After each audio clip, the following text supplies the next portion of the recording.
Chapter 1. Rico could hardly see her because there was so much smoke in that tiny apartment. He squinted, staring into the kitchen again. Nah, that's not the girl. He shook his head. Yo, I'm telling you, that's her. His cousin Twin yelled over the blaring music. They walked a little further through the party, getting a better view. She sat perched on the windowsill, probably soaking up the only fresh air in that hot apartment. Rico squinted, looking closer.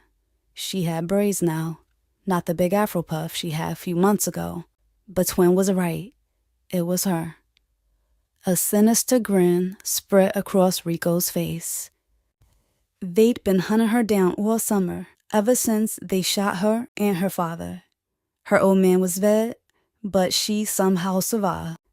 And you know how the saying goes, leave no witnesses. Now fate had delivered her right into their hands, and they could finish the job. At least, that's what they thought. When Javier finally spoke up, his voice was low and tight. It's not her. He muttered as yet another person bumped into him. He pushed the kid with force, sending him crashing into a group of people standing nearby. The group turned, ready to retaliate, but backed down once they saw it was Javier who did the pushing. Javier was ready to leave the party right after they stepped through the door, and it wasn't just because the place was too hot, or because it smelled like musty teenagers and funky black and mild smoke. He had a bad feeling, like something was looming, the calm before the storm. I'm leaving her. Javier said. As he turned to leave, he stopped dead in his tracks when he saw Twin pull out the Glock. I'm going in the kitchen. Twin announced, gun in hand, but his cousin Rico stepped in, pushing down his arm and hiding the 9mm in the shadows. It's mad people in here. You and Javier go downstairs. I'll talk to her. Twin looked confused. Talk to her for what? To see if she recognize me. If she try to run, y'all can catch her downstairs. They gave Rico a nod, then pushed their way through the crowded living room and out the door. While Rico stepped into the kitchen, she was sitting on the sill of the open window with her eyes shut tight. And for a second, Rico considered pushing her out real quick, problem solved. But just as he stepped in front of her, she snapped her eyes open and gazed up at him with a smile. Rico had been expecting her to scream, or fight, or run, but her warm smile threw him off. He quickly switched up his demeanor, wiping a scowl off his face. Why you in here by yourself? I just needed some air, she said, batting her long eyelashes. She stood up and Rico stepped closer, closing the already small gap between them. His gaze moved from her eyes down to the shiny gold nameplate resting against her dark skin. He lifted it slightly from her chest, reading it out loud. Sonny. Rico, she replied. He raised his eyebrow in surprise. The bullet that ripped through Sonia's body that summer had left her paralyzed with fear. Just the thought of leaving the house filled her mind with all kinds of terrifying possibilities. But that night, her friends convinced her to go out, telling her she had to have some kind of fun before their senior year started, especially since she had the worst summer of her life. But nothing about that may have been fun. She almost had 2 panic attacks on the walk there. Now she was hiding in the dark kitchen, wishing she was back at home in her safe, comfortable bed. As she sat there alone in the kitchen, trying to calm her nerves, she suddenly sensed somebody standing in front of her, invading her space, and sending a chill throughout her entire body. When she opened her eyes, her heart raced even faster as she laid eyes on her childhood crush, Rico. As Rico reached for her nameplate, his fingers brushed against her skin lightly, sending a spark through her body. His beautiful bushy eyebrows raised in surprise. How you know my name? Everybody around here knows you. She stammered, trying to play it off. You stay around here? Yeah, over on Charlotte Street. He was staring at her, but not speaking. So, desperate to fill the silence, Sonia babbled on. We went to junior high together, high school too. I never saw you around. You were a year ahead of me. Maybe that's why you don't remember me. Yeah, maybe that's it. I didn't see you in school again after your junior year. Did you transfer or something? Nervousness had her talking more than she wanted to. She tried to cut herself off, but the words were already out, and now Rico was standing there with a smug smile. Nah, I just sort of stopped growing. You notice I left school? You had a crush on me? Not a crush. She laughed nervously as he stepped closer. I think I do remember you. You used to be mad quiet, wore those long skirts all the time, and you used to wear glasses. Yeah, I got contacts now. You look better now. I can see your face. He slid his rough palm down her forearm, taking her hand. You should give me your phone number. Sonia hesitated before finally shaking her head no. I got a boyfriend. So what? I can't give it to you. Sonia laughed. Then, trying to slide away, she said, I should go find my friends. Rico gave her a nod and released her hand. Sonia walked through the party floating. Now, she was happy that her friends dragged her to that horrible party. After months of anxiety about the unknown, she left the house, and not only did nothing bad happen, a dream she'd been having for years actually came true. She couldn't believe it. When Sonia finally spotted Ebony, she was in a heated argument with some boy. Her pale, peach-colored skin was deep red, almost matching her Kool-Aid color hair. Why you acting so stuck up? Because that boy already told you no. Ebony yelled right back. As soon as she saw Sonia, she grabbed her arm and they took off into the crowd. Let's find Yanni and get out of this raggedy little party. Ain't nothing but lames in here no way. Sonia wanted to stay just a little bit longer, maybe see Rico again, feel that buzz one last time. But before she knew it, Ebony was dragging her toward Yanni and telling her that they were ready to go. Yanni, who was still swinging her thick hips to the music, said, But we just got here. Sunny is in pain. Her back hurt. Ebony lied, pulling Sonia close. Yanni rolled her eyes, finally stopping her little two-step, and with that, the girls left out.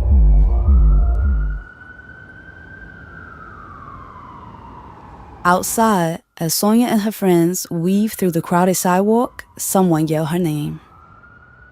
All three of them turned to see Rico cutting through the crowd like a predator on the prowl. People cleared the path as he made his way straight toward her.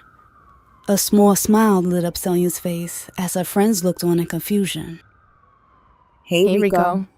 Yanni and Ebony sang in unison. What's up? He said before turning to Sonia. I was waiting down here for you. Wanted to see if you needed a ride home. His voice was heavy with flirtation. No thanks, we can walk. Sunny is hot. Ebony spoke up. Sonia shot her a warning glare, then turned to Rico. I only live a few blocks away. Thanks, though. He nodded slowly, stepping closer. I'm having a party Sunday night. I want you to come so we can finish talking. Before Sonia could say no, Yanni answered for her. We'll be there. Will you? Rico asked Sonia. Yeah. I'll pick you up Sunday night. Charlotte Street, right? She nodded. Then her voice went all soft and flirty as she read off her address. After the girls parted ways with Rico, and they were halfway up the block, Ebony asked, Sunny, since when are you and Rico friends? We're not. We just talked for a minute at the party. And now he's waiting around outside to give you a ride? Sonia rolled her eyes, but deep down, she was starting to wonder the same thing. All of a sudden, Rico Alvarez was checking for her. After years of not even knowing she existed. It was crazy. Like, she was starring in one of those stupid teen movies where the nerdy girl gets a makeover. Then, the most popular boy in school suddenly wants her. Sonya always thought those movies were unrealistic and made no sense. But this made even less sense. Sonya didn't get some makeover, transforming her into a bombshell overnight. Matter of fact, she was looking her absolute worst, dressed in a way too big t-shirt and an ugly pair of baggy jeans that made her already skinny frame look even scrawnier. Something was off. Before the girls turned the corner, Sonya glanced back one last time to get another peek at Rico. He was leaning against an old rusty car with his cousin Twin and some other boy who she didn't recognize. The weird thing was, all three of them were staring right back at her. The butterflies in her stomach were replaced with a swarm of angry bees. I sweated my hair out at that stupid party. Ebony said, running her hand over her now fuzzy hairline. Sonny, you want to go to Hilda's with me tomorrow? No, I just did her hair. Yanni cut in. And you did a good job. But Hilda will hook her up. Ebony glanced over at Sonya. You want to look cute for Rico's party, don't you? Sonya remembered how painful her last visit to that Dominican swan had been. But then she remembered how the fiery hot blow dryer made her hair all sweet and shiny. Yeah, I'll go. Yanni shook her head. Next time you ask me to do your hair, I'm charging you.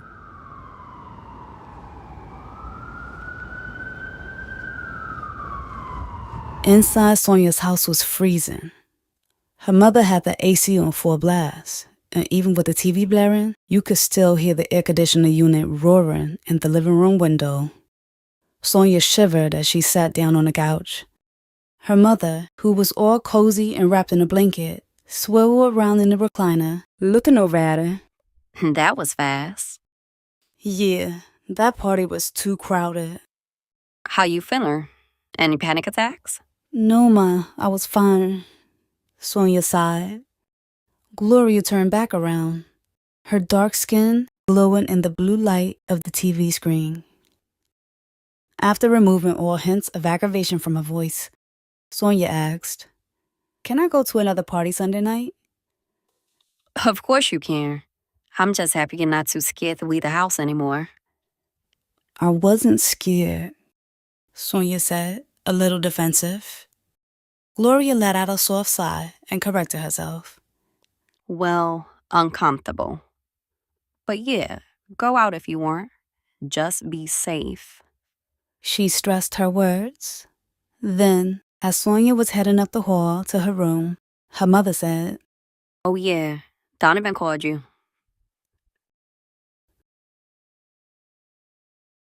The next day, Sonya sat in bed with the phone to her ear as she took down her braids. Sonny, you need to hurry up. It's Saturday and you know the salon won't be crazy. Ebony said, I could take them down a lot faster if you didn't call. Sonya laughed, with her fingers tangled in a stubborn braid. Don't blame me. You should have finished doing that last night. I was up late talking to Donovan. You know Johnny brought him up last night after we walked you home. She said you get with Rico at the party and finally leave him. Ebony laughed, her voice amped up with gossip energy. Knowing how much Ebony liked to start drama, running back and forth between friends, Sonya kept it neutral as usual, changing the subject. How you getting your hair done? I want to dye it a different shade of red, something even brighter, and get it cut shorter. It's already short. You talking about a fade? No, not a fade. Maybe a pixie cut. Suddenly, Sonya heard a faint knock at the front door. Eb, let me call you back. Somebody's knocking. Maybe it's Rico. Ebony teased. Sonya laughed and hung up the phone, but before stepping out of her room, she quickly checked herself in the mirror, smoothing down the unbraided hair that was sticking up on her head. Who is it? Sonya asked, squinting through the peephole. Councilman Sanchez. The Puerto Rican man in the suit responded. She opened the door a little, and the man flashed a grin that seemed a little too wide. Your Sonya, right? She nodded, confused. It's nice to finally meet you. He said as his expression turned serious. I'm so sorry about what happened to you and your father over the summer. Hearing your story really moved me, and I decided I needed to do something about the violence going on around here. We're having a peace rally Monday, and I'd love for you to come. Maybe you could say a few words? A speech? The thought alone had Sonia's heart pounding. I don't think so, she stammered. Then her mother walked up behind her. A scowl was on Gloria's face as she said, I already told you she can't do it.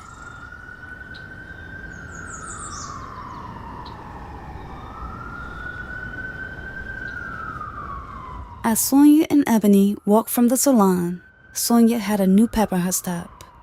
All that pain at Hilda's was worth it. Her hair was shiny, silky, and thanks to Hilda sewing in a few tracks, flowed down her back, blowing in the wind, making her feel like she was some sort of video vixen. Every window was a mirror, and Sonia couldn't stop checking herself out. After she split up with Ebony at the corner of her street, Sonia spotted her boyfriend Donovan waiting at the top of the stoop. He must have been waiting there for a while, because when Sonia got close, she could see the annoyed look on his face. But his mean mug quickly disappeared after seeing her. Donovan's eyes lit up. Then his 6-split 5-inch frame moved down the steps quickly. You did all this so we can go to the movies? He asked, still smiling. Or what? I just got my hair done. Sonia smiled while playfully flipping her hair like she was in a shampoo commercial. Yeah, but you know how your hair been looking all summer. He remarked, wrapping his arm around her waist. What you mean by that? She laughed. He laughed a little too. Then, trying to clean up his comment, he said, I didn't mean it like that. You went through a lot this summer. Nobody expected you to be looking your best, but you know what I mean. Sonia knew exactly what he meant.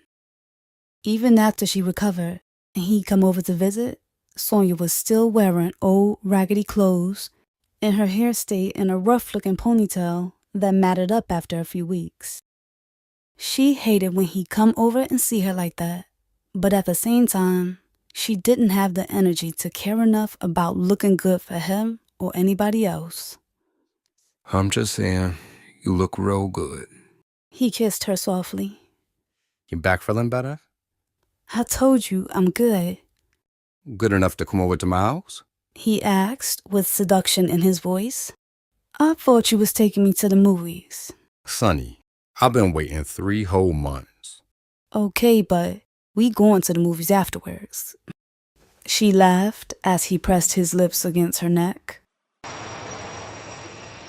As the packed 2 train swayed and rocked, Donovan held Sonia close, his muscular arms holding her tight up against him, keeping her steady.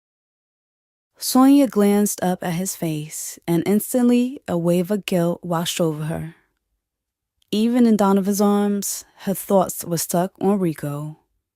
Her heart raced at the thought of seeing him again.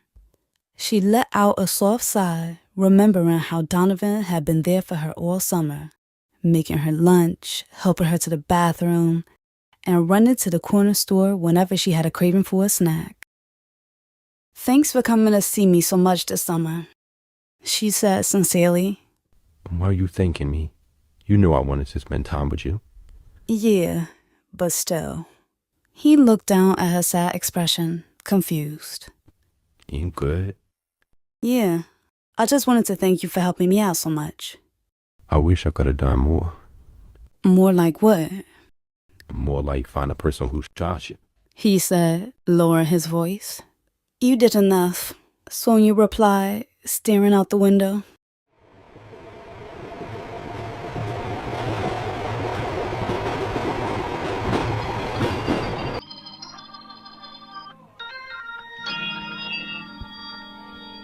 Sonia barely made it into the sanctuary before her church family swarmed her, be crowded all around her, giving her sad smiles and heavy hugs. Gary was such a good man. We miss him so much, they all said. She sat there, a lump on the pew, her eyes welling up with tears as her fingers traced the edges of the gold nameplate her father gave her. For months, Sonia nor her mother dared to mention Gary's name. It was like they had some sort of unspoken understanding that bringing his name up was way too painful. So now, hearing everybody speaking about him had Sonia shaken. She didn't hear a word of Pastor Dorsey's sermon. Instead, her heartbeat was thumping in her own ears, the familiar drumbeat of a panic attack amping up. She squeezed her eyes shut and breathed slowly. The gentle breeze of a church fan blowing against her face brought her back to reality. You're okay. Calm down, she told herself, taking another deep breath. The sweet familiar smell of old grandma perfume and the delicious scent of fried chicken floating up from the basement eased her nerves, and the panic was gone. But instantly, the panic was replaced with a deep sadness as she stared up at the space in front of the pulpit where her father's casket probably sat during his funeral, the funeral she missed because she was laid up in bed recovering. Her mind bounced all around, thinking about everything all at once. Then, suddenly, it was like something popped inside of her, and all those emotions just disappeared. A strange calm came over her, and she didn't feel anything at all. It was an emptiness that had her feeling numb.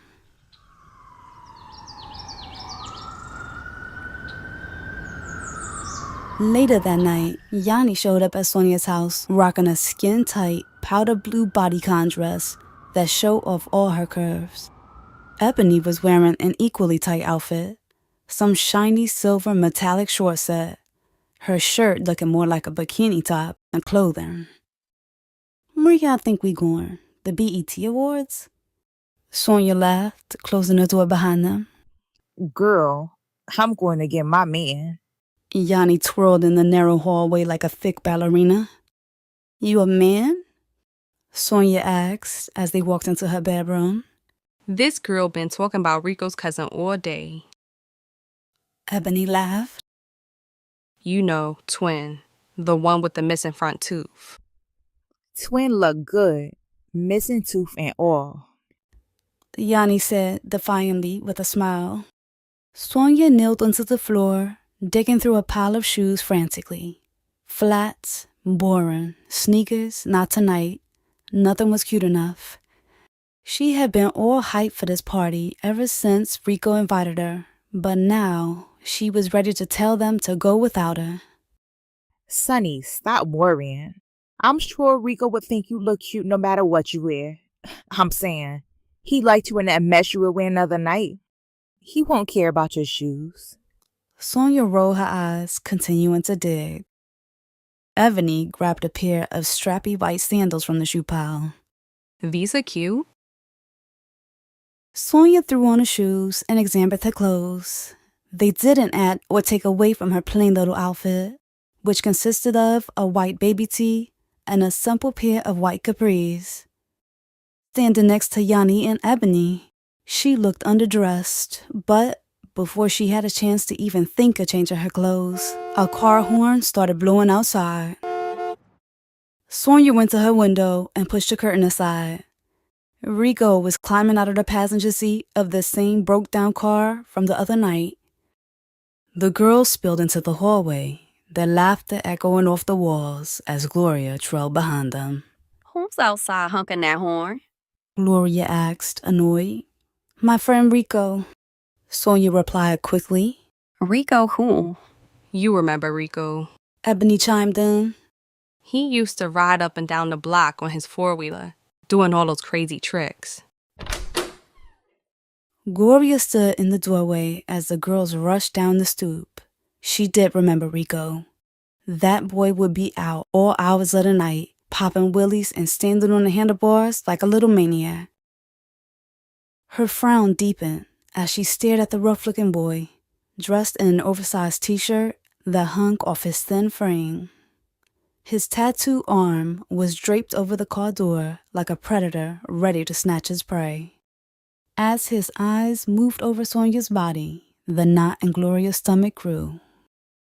Sonny, you can sit up here with us.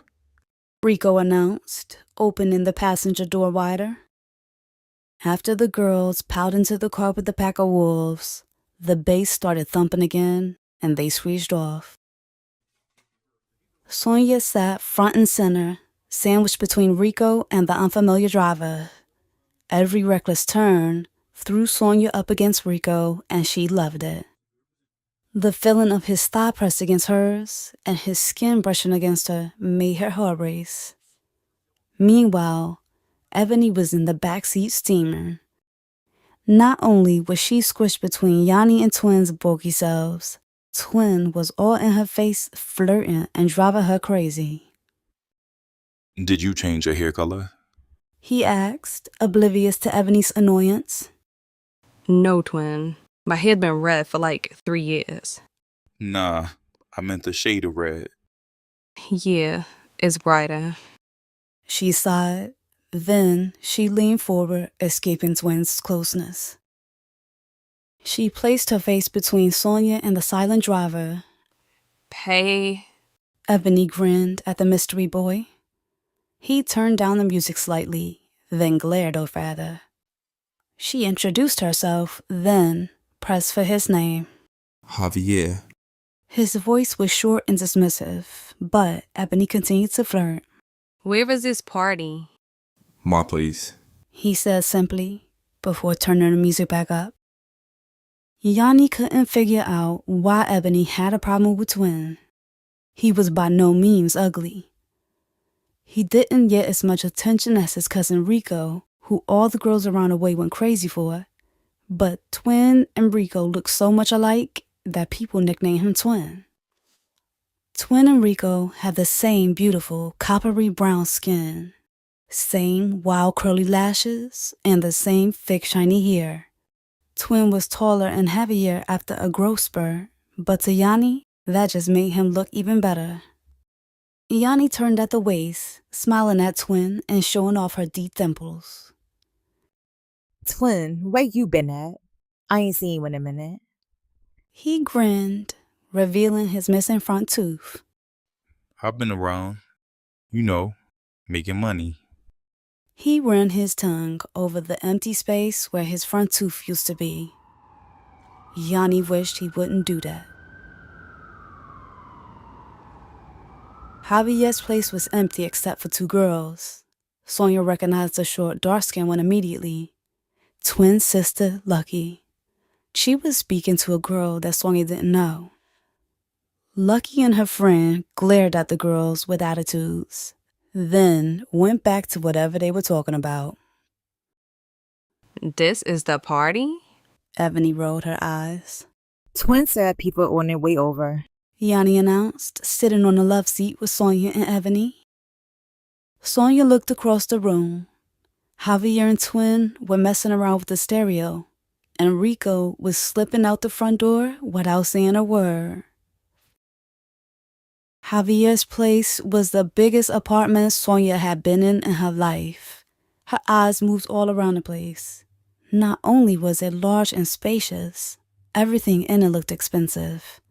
Plasma TV, a gigantic stereo, and high-end leather sofas. On the way upstairs, Sonia overheard Ebony grilling Javier, and he mentioned that he lived alone, no parents or roommates.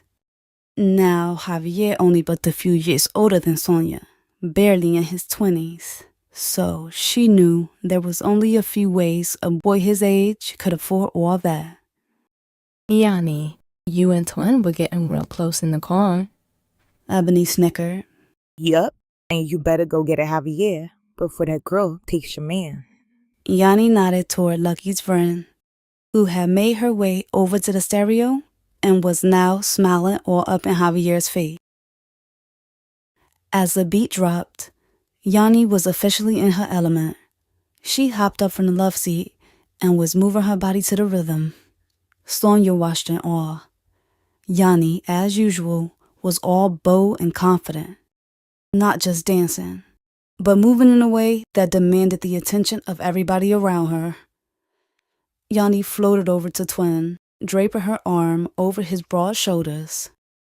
Then Without saying a word, he was under her spell and moving to the middle of the empty living room, holding Yanni's hips as they started grinding to the music.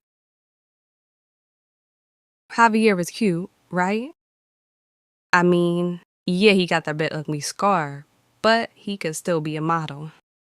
Sonia was only half listening, but after hearing Javier and the word model in the same sentence, Sonia's attention was piqued. She glanced over at him.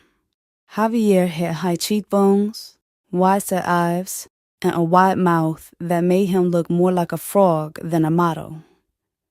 As Sonia looked Javier over, he caught her staring, then shot her an ice grill that was so intense she wondered what she'd done to piss him off. As she timidly looked away from him, Ebony continued. Yanni told me outside that Javier got that scar from his mother. Said she slashed him in the face right before he killed her. That sounds crazy. It is. I know she just said that to scare me. Ebony shook her head. How did Yanni even know Javier? You know Yanni's friend Tracy over 169th Street? Yanni said Javier used to mess with her. Ebony grinned, then asked. You know what else Yanni told me? She said Rico is with some girl named Drea. And why would I care? Sonia tried to hide her disappointment. I'm with Donovan. Yeah, alright. I just wanted to let you know before you got too excited, Ebony said in a satisfied tone. As Javier walked past them, heading to the kitchen, Ebony announced that she was going in to talk to him before Lucky's little friend could block her again. Ebony stepped over to the fridge as Javier reached inside. What you drinking? She asked, fluttering her overly mascara eyelashes. Without responding, he lifted up a bottle of Grey Goose, showing it to her. I'll take some. She smiled sweetly. He grabbed a plastic cup from the counter, then gave her a heavy pour. Ebony sipped it, and the vodka burned its way down her throat, making her eyes water. Javier smiled for the first time all night, then asked, You want some juice? I'm good. She shook her head, grinning through the pain. Suddenly, Ebony and Javier heard a loud thud come from the living room. They rushed back in to find Sonia holding back Yanni, while Lucky, tiny but fierce, was hopping around on Javier's leather sofa like a featherweight boxer. Yo, get off my couch. Javier yelled as Lucky's stilettos dug further into the leather sofa. He grabbed her arm, moving her down to the floor. After Javier put Lucky to the other side of the room, Twin stepped up, handing his sister a blunt. Here, hit this and calm down. This is why we don't invite you nowhere. Always starting something. Ebony wanted to ask what happened, but from the look of rage on Yanni's face, she knew better than to reignite her anger. I swear, I'm never coming to another one of these parties again, Ebony said, staring at the girl who was back at Javier's side. I'm over this. We can leave, Yanni muttered. As the girls made their way to the door, Twin said, Y'all leaving already? Yeah. I'll see you around or something, Yanni said, rolling her eyes. Twin hurried over to Yanni, catching her before she could step out of the door. Nah, you can't leave yet. He slid his hand around her waist. As soon as Sonia and Ebony saw Yanni's expression soften, they knew they weren't going anywhere. Twin led Yanni over to the couch, and her friends dragged their feet, returning to the love seat. After what felt like an eternity, Rico finally returned, walking into the apartment with a group of giggling girls trailing behind him. Sonia's eyes immediately scanned their faces, wondering which one was Drea. Did something happen? Rico asked, noticing the tense atmosphere. Lucky trying to fight Yanni. Twin said. Yanni, you good? She nodded and sipped her drink, but her tensed-up jaw said otherwise. A minute later, Rico was out the door again. This time, he returned minutes later with a bunch of boys. He plopped down onto the love seat beside Sonia and let out a heavy sigh. I'm so tired of running up and down the stairs. Sonia didn't respond. You having fun? He asked her. She raised an eyebrow. Of course not. Nobody's here, and you keep disappearing. Oh, so you not having fun because I'm not around. He smirked. She couldn't help but smile too, then roll her eyes, forcing her smile away. I'm just saying, you invited me and you're not even here. Javier's buzzer is broke, so I've been downstairs waiting to let people in. He draped his arm over her shoulder, moving in close. I thought you would change your mind and not come out tonight, since you kept shutting me down the other day, talking about you got a man. Well, it's just a party, right? She shrugged. I gotta tell you something. I wanted to see you so bad. I made up this whole party just so I could talk to you again. She studied his face for seriousness. You for real? Yep. Ask anybody here. I just invited them tonight. You wanted to see me that bad? I did. Sonia looked away from his intense stare, her heart pounding along with the beat of the music. Let's get out of here. Go somewhere private so we can talk. A cool breeze blew through Sonia's hair as she followed Rico out onto the rooftop. Standing near the building's edge, she stared down at the street below where tiny cars crawled like bugs and people were no bigger than ants. Couldn't we go downstairs, out on the sidewalk or something? She asked with a hint of timidness in her voice. Nah, too many people. Up here, we can have some privacy. He said, lighting a blunt. You switched up your hair. Yeah, I got it done for church, she said, making him laugh. She smiled too. For real, I hadn't been back to church in a while, so I got my hair done. Yeah, He said with a nod. They stood in silence for a minute. The city lights twinkled in the distance as the sounds of sirens and city traffic floated up from below. Rico hit the blunt, then held it out to Sonia. I don't smoke. He squinted as smoke floated out of his mouth and curled around his head like some sort of sinister halo. He was staring off into the night, and Sonia's eyes were moving all over his face. Every inch of him was fine, and he seemed to exude a careless cool that made her go crazy. She lowered her eyes to his beautiful full lips as he blew out another stream of smoke. Come sit up here. Rico gestured, patting the concrete ledge beside him. You must be crazy, she said, but then softened as he placed his hand onto her waist. I promise, I won't let you fall. Sonia wrapped her arms over his shoulders, hugging him tightly. Then, as she climbed up, she smiled and said, If I go down, you're coming with me. Rico parted her legs, standing between them, and pressing his chest to hers. Before she knew it, Rico was moving his face into the curve of her neck. You smell mad good, he said before kissing her softly beneath her ear. Rico, I told you I got a boyfriend, Sonia said, loosening her grip. So? He continued to kiss without pulling away. And Ebony said you got a girlfriend. Drea? She asked. Now he did pull away. I don't have a girlfriend. Then why you care? You just said you got a man. She rolled her eyes with a sigh. Anyway, we just talking, right? He asked, caressing her lower back. Or do you want to go back downstairs? We can stay up here and talk. He returned his face to her neck and inhaled a vanilla body mist she wore just for him. His lips trailed over her neck again, kissing across her jawline and moving toward her lips. At the last minute, Sonia turned away. Rico pulled his face away with a loud sigh. Sonny, why are you here right now?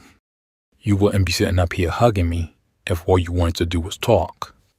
I'm holding on to you because I don't want to fall. She laughed, but he didn't crack a smile.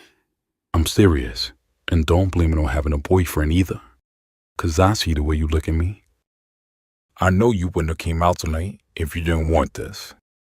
Confused by his switch in tone, Sonia just came right out and asked, "Why'd you come up to me at that party?" What you mean, why? In 8 years, you never once noticed me. Then all of a sudden, you just came up to me wanting my number? I thought you looked good, so I went in to speak to you. No other boys came up to me that night. I looked a mess. Then Rico Alvarez, of all people, asked for my phone number. She said suspiciously. What's that supposed to mean, Rico Alvarez? He smiled. You know exactly what I mean. All the girls around here like you, and you can get any girl you want. And I wanted you. She searched his face for sincerity, then looked away, confused. You looked good to me that night, and you look real good to me now. He slid his hand beneath her shirt, fingertips moving over the softness of her skin. She jumped a little, and her body tensed as his fingertips moved over her thick scar tissue. My bad. Is that where you got shot? How did you know I was shot? She asked, pulling her shirt down. I asked Lucky about you after the party. He lied. Then he returned his fingers to the bullet wound, lightly tracing over the scar. It was close to your spine. The doctor said if it was a few inches to the right, I would have been paralyzed or dead. Then they didn't find the shooter. She shook her head no. I can find the person who did this, if you want me to. Sonia rolled her eyes. How you gonna do that? He took her chin in his hand, turning her face to his. You do know who I am, right? The seriousness of his tone made her believe that he really could do the impossible. You serious? Just say the word. She nodded, then, with a pleading look, said, I want you to find him. Consider it done. Sonia looked at him with a soft, grateful gaze. You know what's crazy? The other night, before the party, I was so scared to leave the house, I begged God to please find the person who did this to me. I wanted to know who killed my father, so I wouldn't have to live in fear all the time, afraid to even leave the house. Then you just showed up out of nowhere, and now you're telling me this. Rico stared at her, wondering for a second if he really had been outed by some imaginary man in the sky. Nah, he thought. It was just a coincidence. You think all that is real? Prayers and God and stuff? I do. He twisted his lips in doubt. Alright, so jump off the roof right now and pray on the way down that God'll reach out his hand and snatch you up. That's not how it works. How it worked then? For one, we're not supposed to test God. And two, I just know God is real. I know he saved my life that night I was shot. She looked like she was on the verge of tears. Then, she shook her head and said, I know I sound crazy. Nah, I know what you mean. I had times where I felt like something was looking out for me too. I don't know if I believe in God and all that, but I've always been a spiritual person. He said, stroking her lower back, his touch making her melt. I know this lady. She helped me out sometimes. She be communicating with the ancestors. Powerful spirits on the other side. She get them to look out for me, protect me from all kinds of negative energy, and get me whatever I want. Sonia made a face and laughed a little. Yeah, right. That stuff is not real. It is. It's just tapping into the natural energy around us. She shook her head. How you know it's not just a scam? 'cause I always get what I want. Sonia stared at Rico blankly as he continued to speak about what she assumed was nonsense. Communicating with our ancestors was natural for us, and we did it all the time before they kidnapped us and cut us off from our culture. To shift the topic away from death, spirits, and ancestors, Sonia asked, "Where you from anyway?" The boogie down. He said proudly, chest puffed with pride. "No, I mean what country? I thought you were from Panama or something." Born in Colombia, raised right here. I'm thinking of going down real soon to visit my mother. Maybe I'll take you with me and you can meet her. Sonia laughed, enjoying his non-stop flirtation. Then suddenly, a loud crash startled Sonia, making her jump and instinctively pull Rico close. The rooftop's metal door had swung open with so much force, it smacked against the brick wall. Yanni and Twin emerged from the shadows, and Sonia climbed down from the ledge. She tried to step away from Rico's embrace, but he held her close. What y'all doing up here? Yanni giggled, stumbling in her heels. Trying to get some privacy. Rico sighed, noticing her wobbling closer to the edge. Twin, how did she get drunk so fast? Twin shrugged. Low tolerance, I guess. I'm not drunk. Yanni protested, her voice rising as she almost spilled her drink. Rico took the cup from her hand. I think she's done for the night, right, Twin? Twin nodded, wrapping his arm around Yanni to keep her from toppling over the ledge. Rico held the plastic cup to Sonia's lips, offered her a sip. "I don't drink." You don't drink, you don't smoke, you go to church, and you faithful to your man. None of that sound like fun.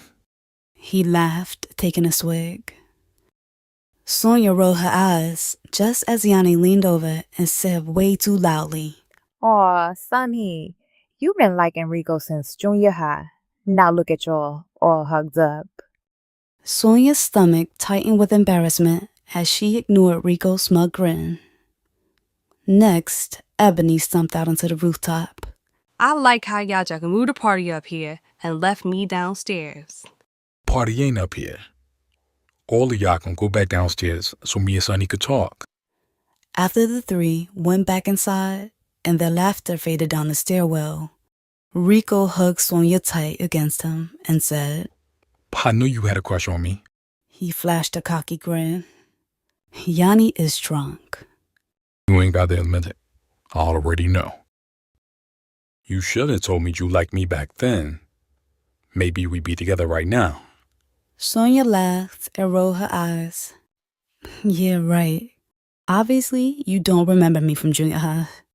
I do. Sort of. So you remember those ugly glasses I used to wear? And those weird long skirts I wear with sneakers? She shook her head. Then, with a laugh, she reminisced. I almost went up to you once. It was Valentine's Day. We made these little heart-shaped cakes in home ec, and I was gonna give my cake to you. She shook her head, embarrassed. Why didn't you? I tried, but before I could, Twin came up and slapped the cake on my hands. I remember that. That was you? Rico laughed. It's not funny. She playfully pushed him away. Pink and red frosting was smeared all over the cafeteria floor, and you laughed at me back then, too. She tried to pout, but a smile kept creeping back onto her face. I felt bad for laughing. Remember I gave you some money and told you to buy another cake? I remember. That was part of the reason I liked you so much. You could be so nice sometimes, no matter who the person was. I knew you liked me. I still do, she replied confidently, no longer shying away.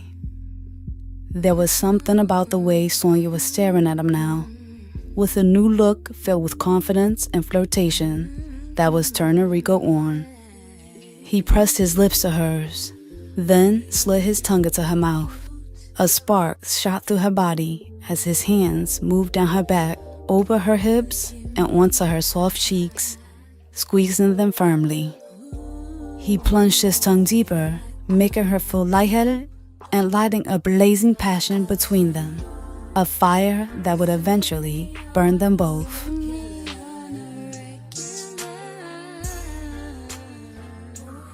Chapter 2. With $250 in her pocket, Sonia joined the hordes of people finishing up their back-to-school shopping on Fordham Road. The sidewalks were packed with mothers dragging their kids from one cheap store to another. After months of being locked up in the peace and calmness of her house, Sonia was surprised at how at ease she felt in those chaotic streets. She took it all in. The sweet smell of mango oil being burned by the street vendors, the sound of men at folding tables calling out deals for cheap socks and backpacks. Being back there on the avenue just felt so normal. Sonia couldn't believe she had been so afraid of those familiar streets. After she quickly blew through her $250, she hopped on a train to go visit her boyfriend. Donovan's face lit up when he answered the door. Why didn't you tell me you was coming over? He pulled her into a hug. I was just out shopping and decided to stop by. When Sonia stepped inside, she immediately smelled some sort of home-cooked goodness. Is your mother here? He nodded, helping Sonia with her bags. In the kitchen, Mrs. Brown was stirring a massive pot. Her long, waist-length dreadlocks swayed as she moved from the stove over to the fridge. Sonny. She smiled warmly, then rushed over, wrapping the girl in a tight hug. How you feeling? A lot better. Well, you look good, Miss Brown said, giving Sonia the same look of pity most people did nowadays. Then her eyes moved over to Sonia's hair. You didn't get a perm, did you? No, it's just a blowout. Good. I mean, it looks nice, but I loved your little puff. Your hair is looking pretty. It's a lot longer since I last saw you. It has been a while. Me and my husband meant to visit you after you were released from the hospital. It's fine. Is he here? No, but he should be home soon. Do you want to stay for dinner? There's more than enough. I'd love to. Thanks. A basketball game was playing loudly when Sonia joined Donovan on the sofa. She took his hand, pulling his attention away from the TV. You should have called me. I would have went shopping with you, so you wouldn't have to been out there by yourself. It's fine. I need to start doing more things on my own anyway. He looked over at her with a smile, like he was proud. You've come a long way from just a week ago. Sonia smiled weakly, lowering her eyes. And I'm surprised you told my mother you stayed for dinner. She's making gold. The front door creaked open, and Mr. Brown's massive frame filled the doorway. He paused and stared at them for a second before cracking a smile. Sonny, I almost didn't recognize you. He exclaimed in his thick Jamaican accent. Thought I had to call you up. Tell you Donovan had some girl over here. She, Mr. Brown, Sonia said with a chuckle. Then Mrs. Brown called out from the kitchen. She looks different, right? Yeah. What you cooking in there? Mr. Brown asked, heading into the kitchen. Donovan stood, grabbing Sonia's bags from the floor. Come on, he whispered. Sonia followed Donovan up the hall into his messy bedroom, where he dropped the bags on the floor, then moved Sonia over to his bed. Pulling her onto his lap, he kissed her softly while pushing his hands up her shirt and into her bra. She held him tight between her legs, deepening their kiss as she tried to push down the feelings of guilt because Rico was still on her mind.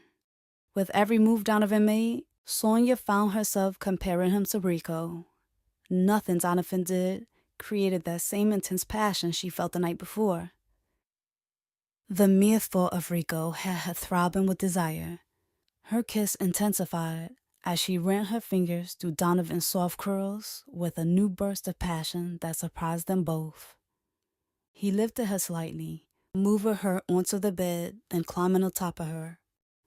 Sonia helped him as he struggled to unbuckle her jeans. But just as he started to pull them off, Mrs. Brown's voice shattered the moment with a shout, announcing that dinner was ready. With a huff, Donovan left quickly, returning moments later with 2 plates piled high with food. I told her to give you extra gold. He laughed, setting the plate on her lap. Sonia laughed too, playfully rolling her eyes. Then, using her fork, she slid the 2 big hunks of saucy meat onto Donovan's plate.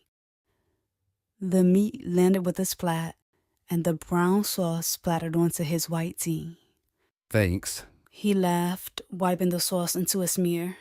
Sorry, she said, setting her plate on his nightstand.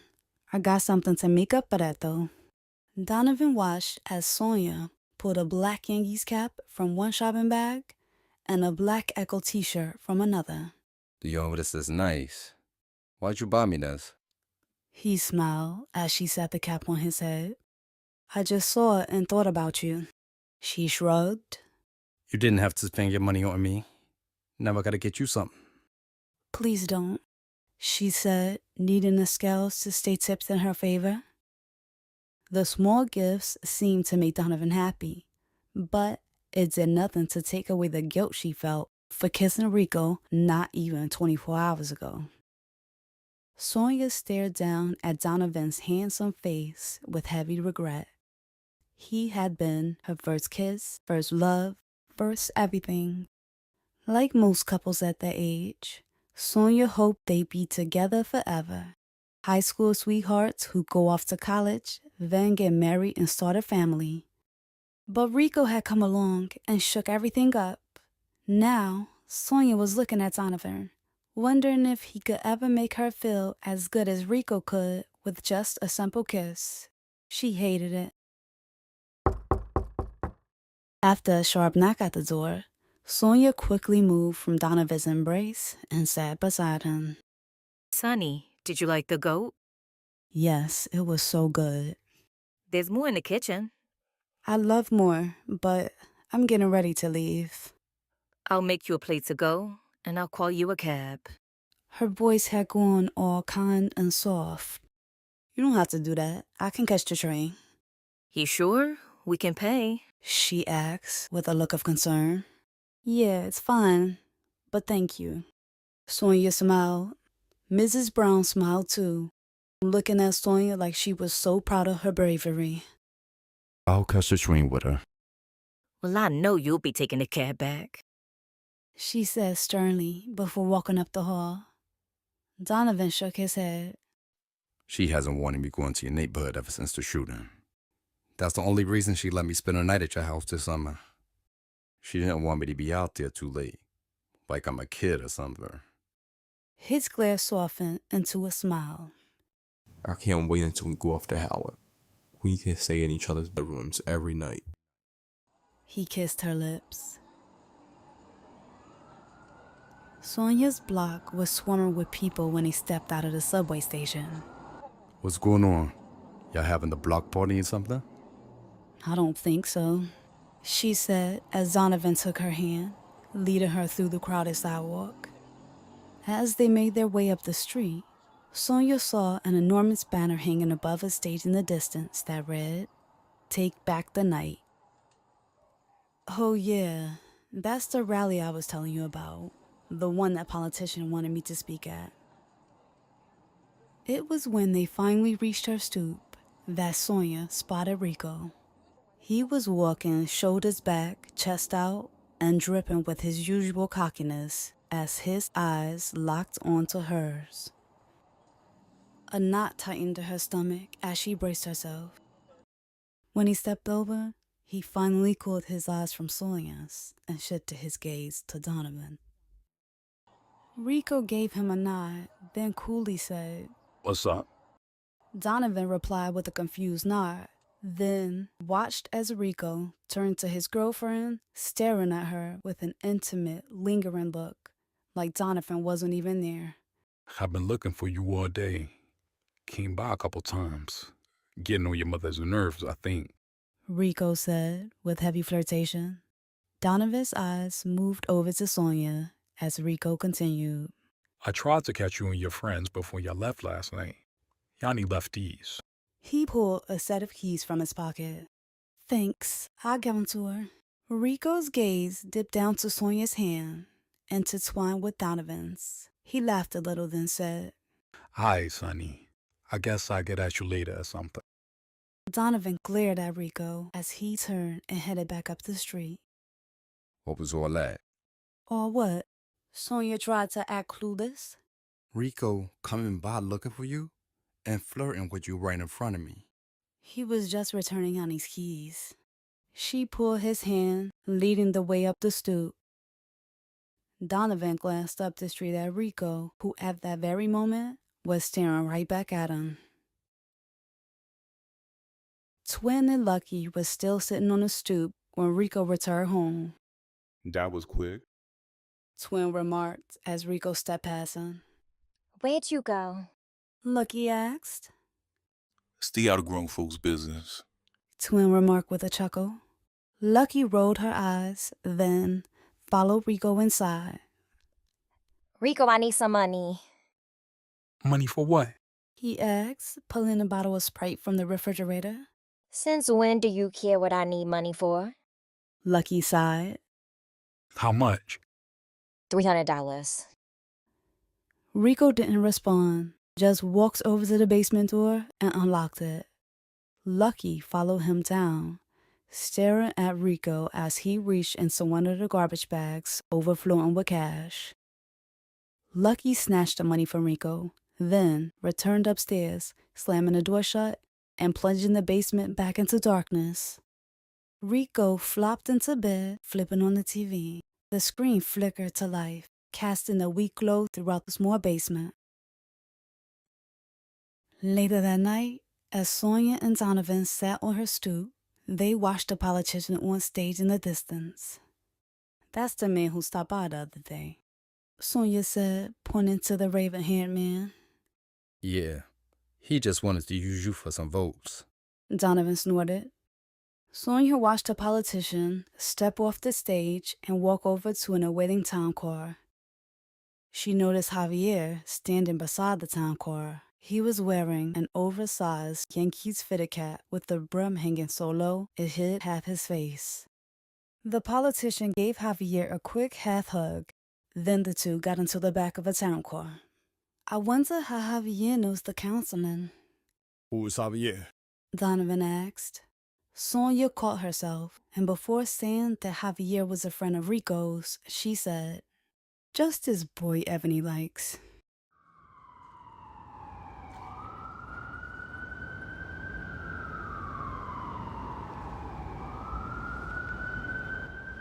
Luis rolled down the tinted window of his town car as his driver headed to Manhattan.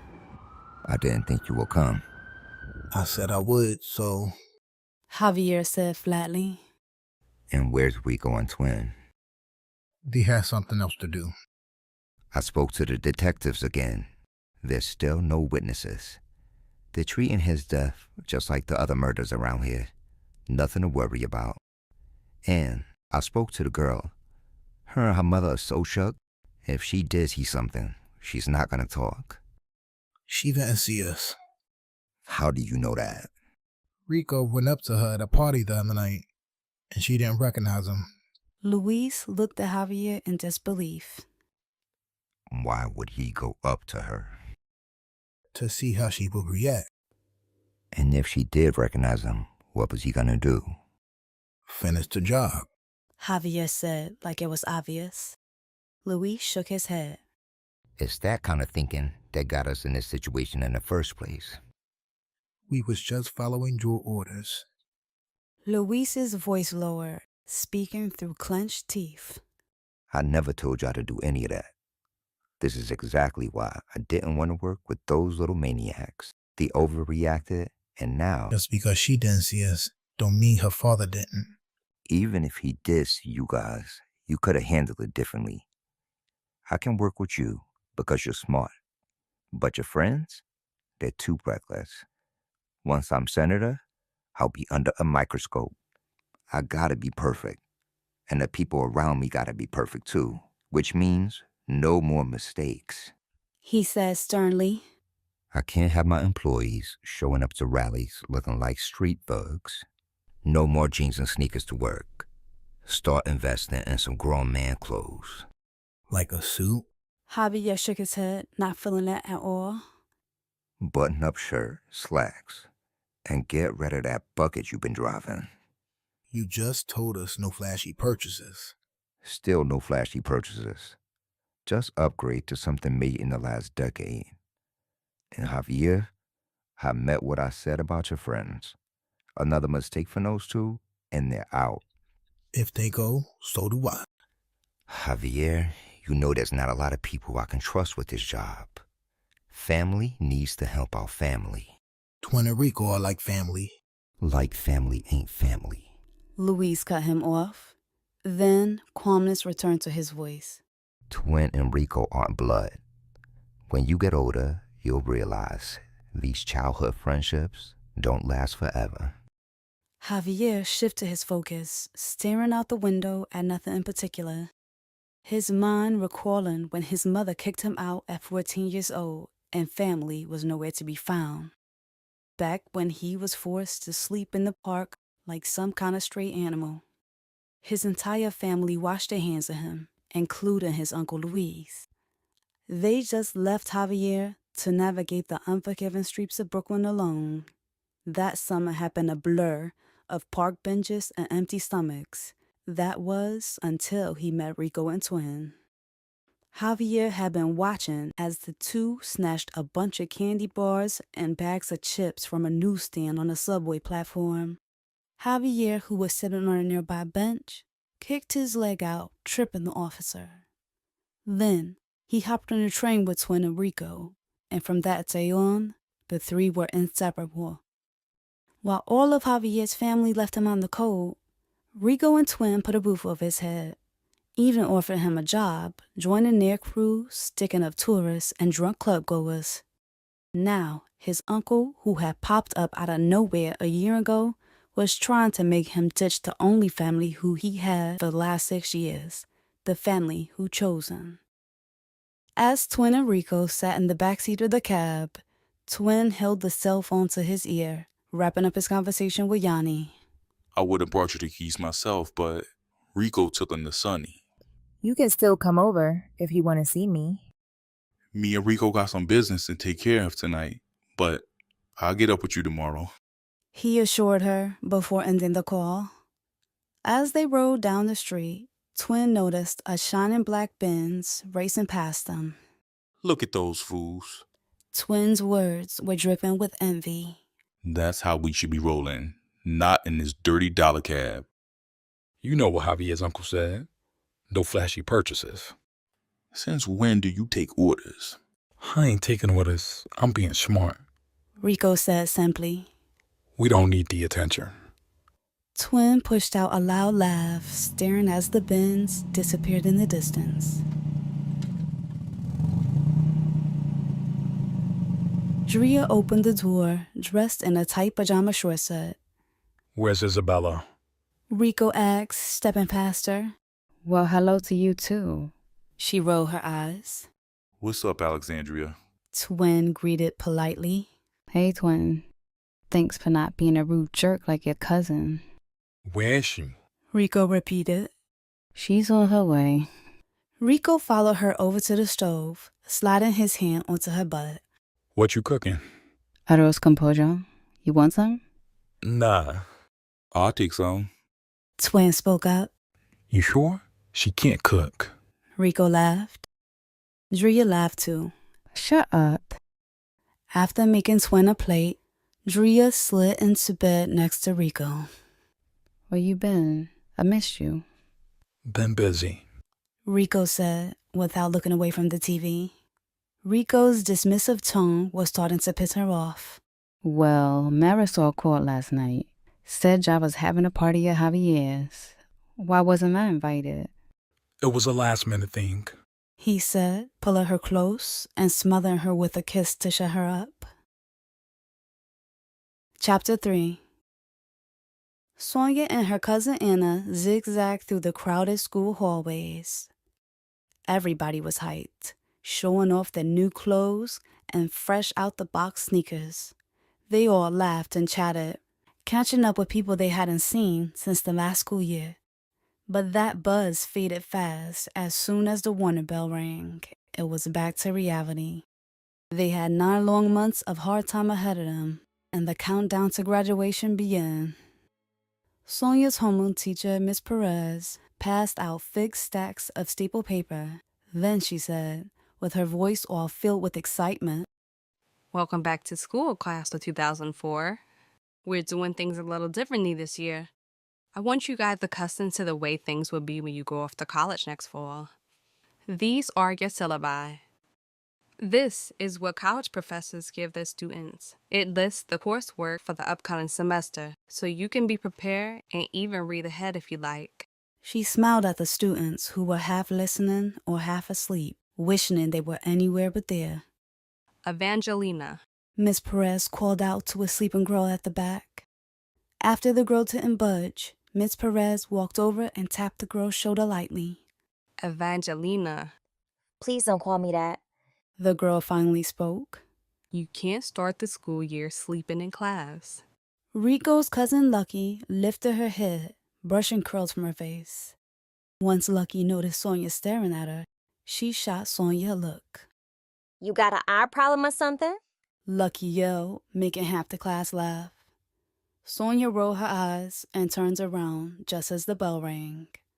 As everybody left out, Miss Perez called after Lucky.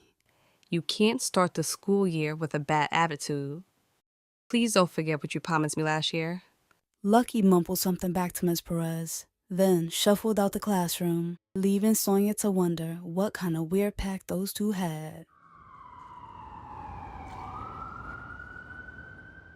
After the last bell rang, Sonia eagerly made her way out into the warm sunshine. She scanned the crowd for Anna and Donovan, but spotted Yanni and Ebony standing nearby instead. The two were locked in an intense stare, glaring down the street at somebody. I didn't even know she still went here. Ebony commented, staring up the street at Lucky. I thought she'd been dropped out. I really feel like running up on her.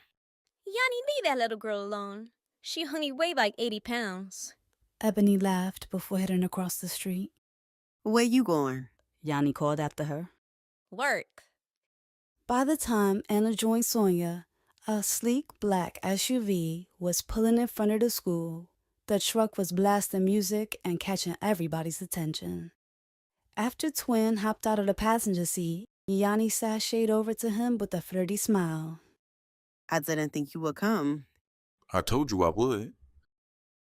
Sonia's eyes moved over to the driver's seat, scanning for Rico, but seeing Javier instead.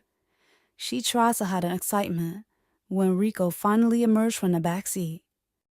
Their eyes locked, and Rico smiled coolly, saying, Word? You ain't gonna come over and talk to me? I'll be right back, Sonia told her confused-looking cousin. Then she practically skipped across the street to Rico. He hugged her tight against him, sending that buzz through her again. The eyes of curious students passing by snapped Sonia back to reality. Donovan or his friends could walk by at any minute. She eased away from his embrace, taking a step back. I've been thinking about you. Rico smiled, his words pulling her right back in. I've been thinking about you too. We need to get together soon. We will. What about tomorrow? I can't. I got this thing with my family. He stepped closer, sliding his hand onto her waist. I wanted to see you the other day, but you was with your man. He was looking a little tight. I hope I didn't get you in trouble. He smirked. He was fine. She lied, glancing across the street. Rico laughed. You keep looking back over your shoulder. You scared your man won't see us? No, I'm just making sure my cousin doesn't leave me. Yeah, all right. I'll let you get back to your cousin then. He laughed, squeezing her waist firmly, then releasing her.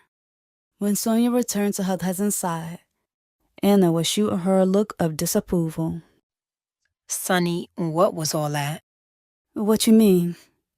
Rico was all over you.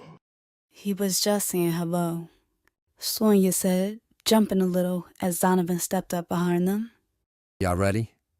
His tone was casual, which let Sonia know he hadn't seen her over there with Rico.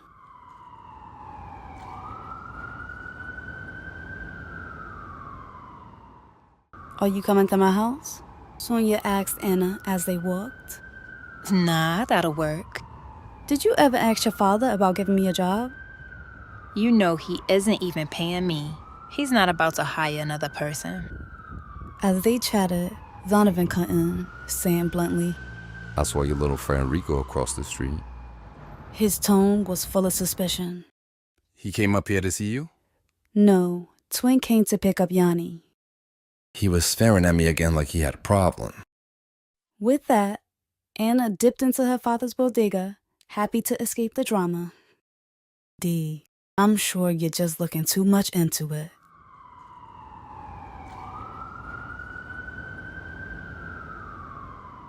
As they reached her stoop, Sonia spoke to him sweetly, hoping to ease the tension.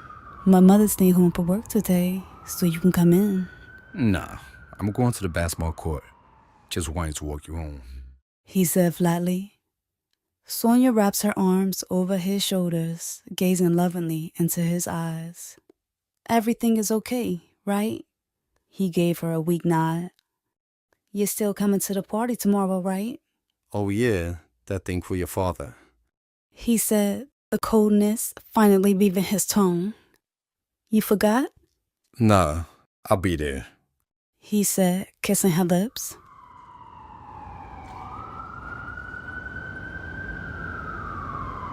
Balloons floated against the ceiling, and colorful streamers snaked their way across the walls. The kitchen counters were packed with trays of turkey wings, baked ziti, meatballs, and whatever else Sonia's family brought to the party. The sound of the Ohio Players created the soundtrack for Gary's birthday celebration, and laughter filled the house. But Sonia was nowhere to be found. She had been hiding in her bedroom with Yanni and Ebony since the party started. Sonia started the day off in a good mood and was kind of looking forward to seeing her family. But as people started showing up, all excited and smiling, Sonia's mood started spiraling. Everybody was there, having a good time, and Sonia thought they should be mourning like she was. She sat on her bed, listening to Yanni as she plotted to skip school Monday to see Twin. Ebony laughed. Yanni, school just started and you already trying to skip? Right. School just started, which means I'm not missing nothing. It's not like we got a test or something. Then Yanni turned to Sonia, grinning. Rico asked if you could come over. At that moment, the thought of being in Rico's arms seemed like the perfect escape from her grief. But she shook her head no, thinking of Donovan. Why not? You scared of missing a couple of classes? I don't want to hurt Donovan. He was already so mad yesterday when Rico came up to the school. Yanni rolled her eyes. Hurt Donovan? While you was laid up in bed recovering, Donna was out messing with Kim. He told me he didn't do anything, and I believe him. Sonia lied. Sonny, I saw him all up on her at the block party. Then they left together. Be for real. The conversation was cut off when Donovan pushed open the door, letting in the chaotic noise from the party. After he stepped in, Yanni and Ebony left out, shutting the door behind them and muffling the party music into a faint melody. Where you been? out playing spades with your family, where you should be. Why you and him missing a party? His voice filled with genuine concern as he sat beside her. Because this is all so stupid. Why we throwing my father a birthday party? He's dead, she said as anger bubbled inside her. It's just a way for your mother to keep his memory alive. Something to make her feel better. She lowered her gaze, knowing he was right, but a part of her still wanted to hold on to her anger. Donovan took her hand. Sometimes I think this all could have been avoided if I went to the game that night with your father instead of you. How? He shrugged. Maybe I could have stopped it, been able to fight back or something. His voice was full of regret. Or maybe the both of y'all would have been dead right now instead of just him. She said with a shaky voice. Suddenly, Gloria appeared in the doorway. Sonny, you know if Donovan's in your room, you need to have the door open. Do you really think we try to do something in here during Daddy's birthday party? Sonia said with enough attitude to get her smacked on any other occasion. Gloria glared at her. Just keep the door open. She opened the door wider, then walked away. Yo, why are you talking to your mother like that? I just don't want to be here right now, Sonia muttered. Gloria sat at the dining room table with her sister Pam. Sonia's starting to remind me of us when we were her age. She sighed. What you mean? Same bad attitude, same smart mouth. Pam laughed. Oh, please, Gloria. Sonny and Anna are nothing like us. They're about to graduate high school and they're baby free. Praise the Lord. I don't know. Sonia's been going to parties every other night and starting to hang with this little rough-looking boy. And now, her mouth is getting out of control. Well, we both know how hard it is to lose a parent that young. Pam's voice was barely audible over the blaring soul music. Hopefully, this is just a phase and she'll get past it soon. Gloria was silent as her mind replayed the days of her own reckless youth. She prayed that Pam was right, but she couldn't shake the feeling that this was just the beginning.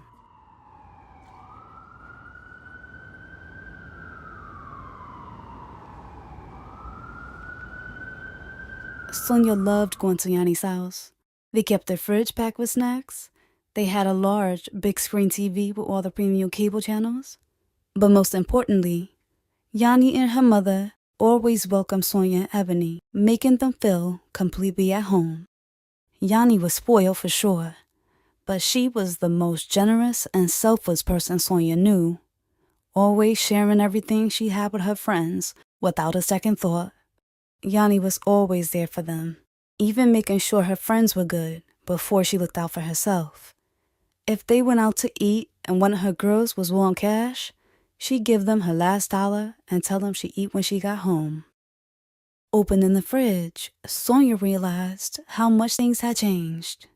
Instead of seeing the usual feast of snacks and drinks, the fridge was almost empty. Just a few sad condiments and a lonely box of baking soda. A month ago, Yanni came by Sonia's house in tears, telling her how her father, an entertainment lawyer out in California, or lawyer to the stars, as Yanni put it, had cut her off completely. It was just a few days after Yanni's 19th birthday. Yanni was crying and telling Sonia about how she called her father because he didn't contact her but his once-a-year phone call wishing Yanni a happy birthday. When she dialed his number, it was changed, and he never called her with a new one. Yanni said it was like he was counting down the days until he could just cut them out of his life forever. She was 19, and he was all paid up on his court-mandated child support, so just like that, he cut them off. There's no cable anymore either, Yanni announced as she caught Sonia staring into the empty fridge. That's fine. We'll have fun anyway, Sonia said, following Yanni into the living room. Oh, I know we will. I copped some movies from a dude on the train, Yanni snarled as she pulled some DVDs from her purse. After the boys showed up, Yanni and Twin disappeared up the hall, leaving Sonia and Rico alone in the living room. Sonia sat there, heart racing, suddenly nervous, as Rico walked over carrying a bunch of plastic bags. Hope you hungry. He smiled, setting the bags on the coffee table. He handed her a container stuffed to the brim with lukewarm orange chicken. She hated Chinese food, but was too nervous to tell him. So she sat there in the recliner, eating a couple of pieces of way too sweet chicken, but unable to force herself to take a third bite. Why you acting so shy? I'm not. She smiled. Well, come over and sit next to me. She moved from the recliner to the couch, sitting stiffly beside him. They sat in silence as the TV droned on in the background and Rico finished his food. Sonia's nervousness only increased as the sound of Yanni's moans grew louder. Yanni bought some DVDs, Sonia said nervously, walking over to the TV. You want to watch a scary movie or a comedy? She held up Jeepers Creepers 2 and Bad Boys 2. You can choose. I never saw Jeepers Creepers, so I guess we'll watch Bad Boys. She rambled on nervously, then slid the DVD in. Relax. He stood, pulling her by the hand, back over to the sofa. Why you acting all nervous around me all of a sudden? I'm not, she said as coolly as she could. Good, 'cause you got no reason to be. He wrapped an arm around her waist, pulling her close against him. I bet you never even skipped school before. I haven't. You must have really wanted to see me. He said, pulling her close. I did. Hi. So act like you happy to see me then. He laughed. She laughed too. Before Sonia knew it, Rico was on top of her, pushing up her shirt, then her bra. His mouth moved down to her chest, kissing and sucking her softly. You miss me? Sonia let out a weak yeah. Then, as Rico's hand slipped into her jeans, Sonia stopped him. What's wrong? This is just a little too fast for me, I know you're not a virgin. he said, laughing. I'm not, but I haven't been with anybody other than my boyfriend. He nodded, sliding his hand over the inside of her thigh. We can slow down, he said, before kissing her deeply again. Rico's hands roamed all over her body, and she squeezed him tight between her legs. The nervousness had faded away, and excitement rushed through her. Sonia was disappointed, yet relieved, when Yanni and Twin busted in, interrupting everything. The four of them ate, laughed, and watched half a movie until around 3 o'clock, when Yanni informed the boys that her mother would be home soon and they had to go. Before leaving, Rico pulled a pink box from one of the plastic bags on the table. Yanni and Twin watched in confusion as Sonia opened the box and cracked up laughing at a little pink heart-shaped cake. Rico smiled sweetly and said, I know it don't look like the one you gave me, but I tried to explain it to the lady at the bakery. It's even better. She smiled, hugging him. I got something else for you, Rico announced, grabbing another bag from the coffee table. He pulled out a sleek rectangular box. Printed on the box was the glossy image of a state-of-the-art laptop. Why did you buy me this? I don't need a reason to buy something from a girl. He held her close. Sonia tried to stop cheesing at being called Rico Alvarez's girl. Yanni stared over at Twin with a pout. Aw, a little cake and a computer. Must be nice. Baby, I got you something too. Twin lied. I was planning on giving it to you later on tonight. For real? Yanni smiled. He gave her a nod. The sun had already set by the time Donovan showed up at Sonia's house Friday night. He stormed past Sonia, his face balled up in anger. What's wrong? Sonia asked, filled with concern. I got robbed. What? They took my sneakers, my wallet. They even took my Metro card. Sonia looked down, now noticing his once white socks were black with city dirt. What happened? Gloria asked after hearing the commotion. Donovan got robbed. Sonia sighed, following Donovan into the living room. Are you okay? Gloria asked. I'm fine. He mumbled. Gloria picked up the phone, dialing 911, and Sonia sat on the couch beside Donovan, taking his hand. Did you see their faces? No, they wore ski masks. It was 2 of them. Did they have a gun? Yeah, they did. Gloria relayed all his answers to the operator, and Sonia asked him in a low tone, "Are you sure you're okay?" Yeah, I'm just mad I gave them my stuff. What else could you do? You said they had guns. He let out a low sigh, annoyed and ashamed by the pity in her eyes. The cops came first, then Donovan's parents. The police took a statement but promised nothing. Mrs. Brown examined her son for signs of harm, hovering around him and looking him over nervously. I'm okay. Donovan assured her again. He's fine. Mr. Brown said, patting his son's shoulder. After thanking Gloria for calling the police, they collected their son and left. As soon as Donovan got home, he called Sonia heated, explaining how his mother was so scared. She told him he couldn't visit Sonia anymore, even during the day. Other than school, he couldn't spend any time in that neighborhood. She want me to go to school and come straight home, like I'm some kind of kid or something. I guess the crime is getting really bad around here. Sonia sighed. She wished she was there with him, still holding his hand. She couldn't imagine losing Donovan and her father all in 1 year. After a long silence, Donovan said, I think I know who robbed me. "I thought you didn't see their faces." I didn't, but I'm pretty sure it was Rico. "Why you think that?" For one, Rico is a stick-up kid. Plus, he'd been looking at me crazy, like he wanted to do something. He trying to shake me. I know it. The one with the gun was around his size, and I swear I heard his voice before.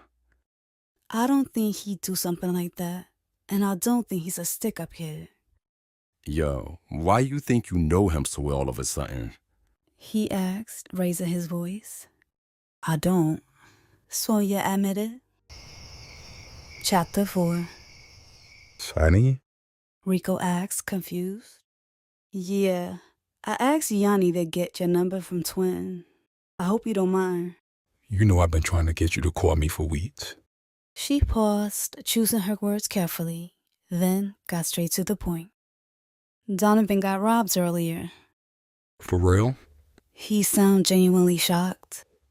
Is he okay? "Yeah, they just took his sneakers and wallet, but he said they had a gun. Rico, he thinks you robbed him." Why he think that? I don't need the sneakers or his cash. He sounded offended. "He thinks you did it to scare him." Look, I ain't got beef with your little boyfriend. It was probably just some kids from around the way. How about this? I'll put the word out and let everybody know that he's to be left alone. He said in a kind, sincere tone. What about you? You think I would do something like that? "No," and I told Donovan that, but he wasn't trying to hear it. Just give your boyfriend some time to cool off. He said with a false sense of understanding.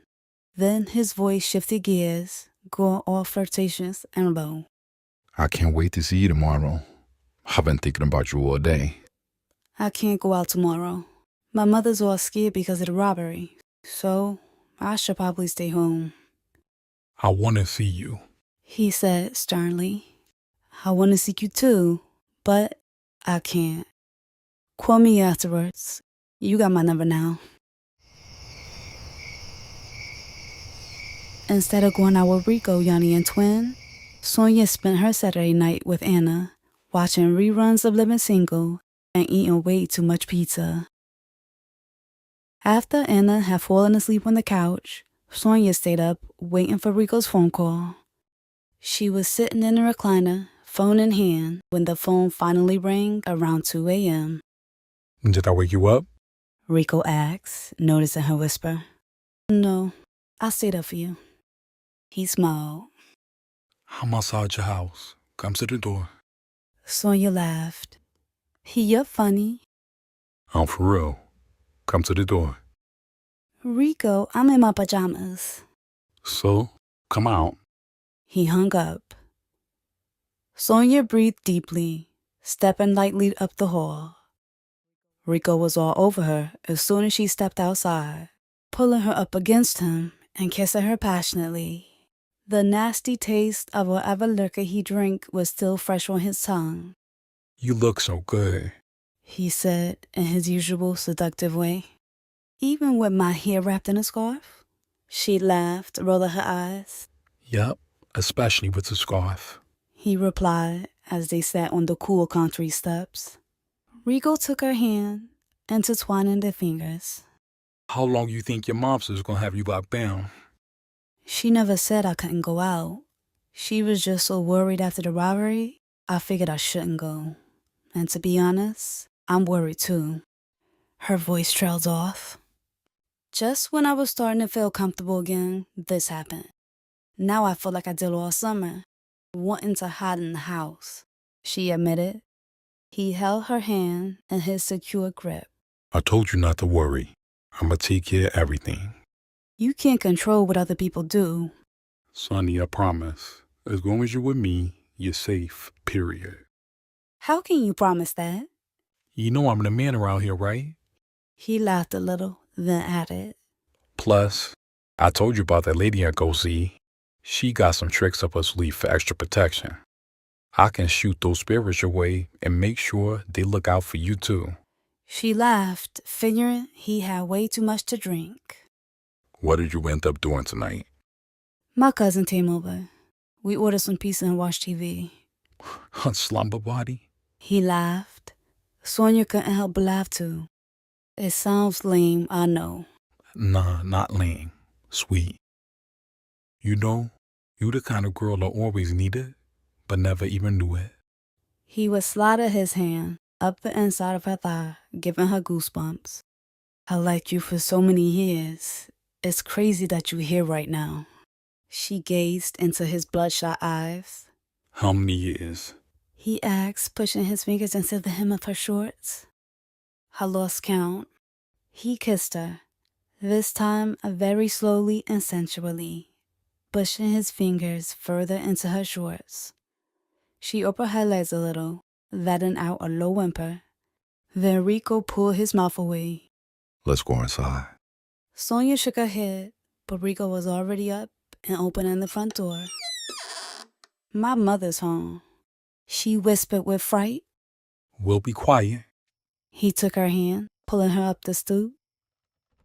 Sonia's heart raced as every fiber of her being screamed for her to turn around and get Rico out of there. But instead of listening, she continued up the hall, leading the way to her bedroom.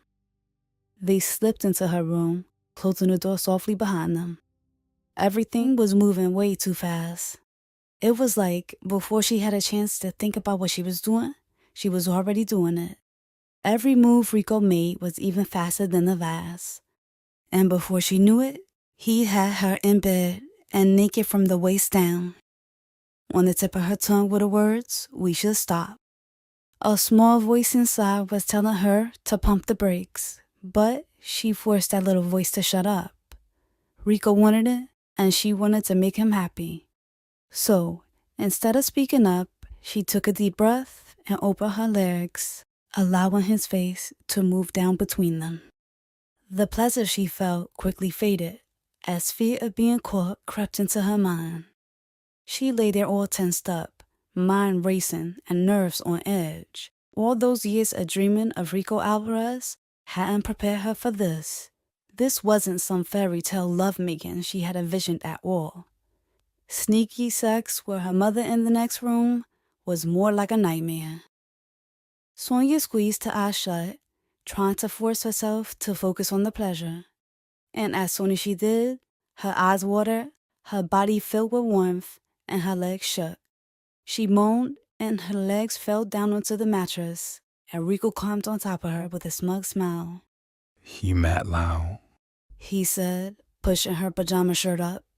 His cold, wet lips against her skin gave her chills. She cupped the back of his head, pulling him closer as he unbuckled his pants. When her bedroom door squeaked open, Sonia jumped. As she tried to move away, Rico remained still, staying right there on top of her, unmoved by the person peering in from the dark hall. She caught a glimpse of her cousin right before Anna quickly closed the door. Rico looked down at Sonia with a chuckle before kissing her again. Rico, we need to stop. My mother could have walked in. She moved from beneath him. But it wasn't your mother. He smiled, then tried to climb on top of her again. She rolled her eyes and pressed her hand to his chest, keeping him on his side of the bed and off of her. You serious right now? Another time, not tonight. The next day, Sonia sat slumped on the church pew, nodding off. After only 3 hours of sleep, all she wanted to do was climb into her bed. But she had promised Donovan that she would come over after church, and her guilt from the night before had her mustering up the energy to catch the train to see him. You look tired. Donovan noted as Sonia sat in bed beside him. You and Anna must have had fun last night. It was okay. She smiled nervously. Your mother still don't want you coming over my house? No, but she'll get over this soon. I still can't believe that happened to you. All this because of Rico. D, I really don't think he had anything to do with it. I know he did. Well, I asked him about it, she said cautiously. What? I asked him if he had anything to do with it, and he told me he didn't.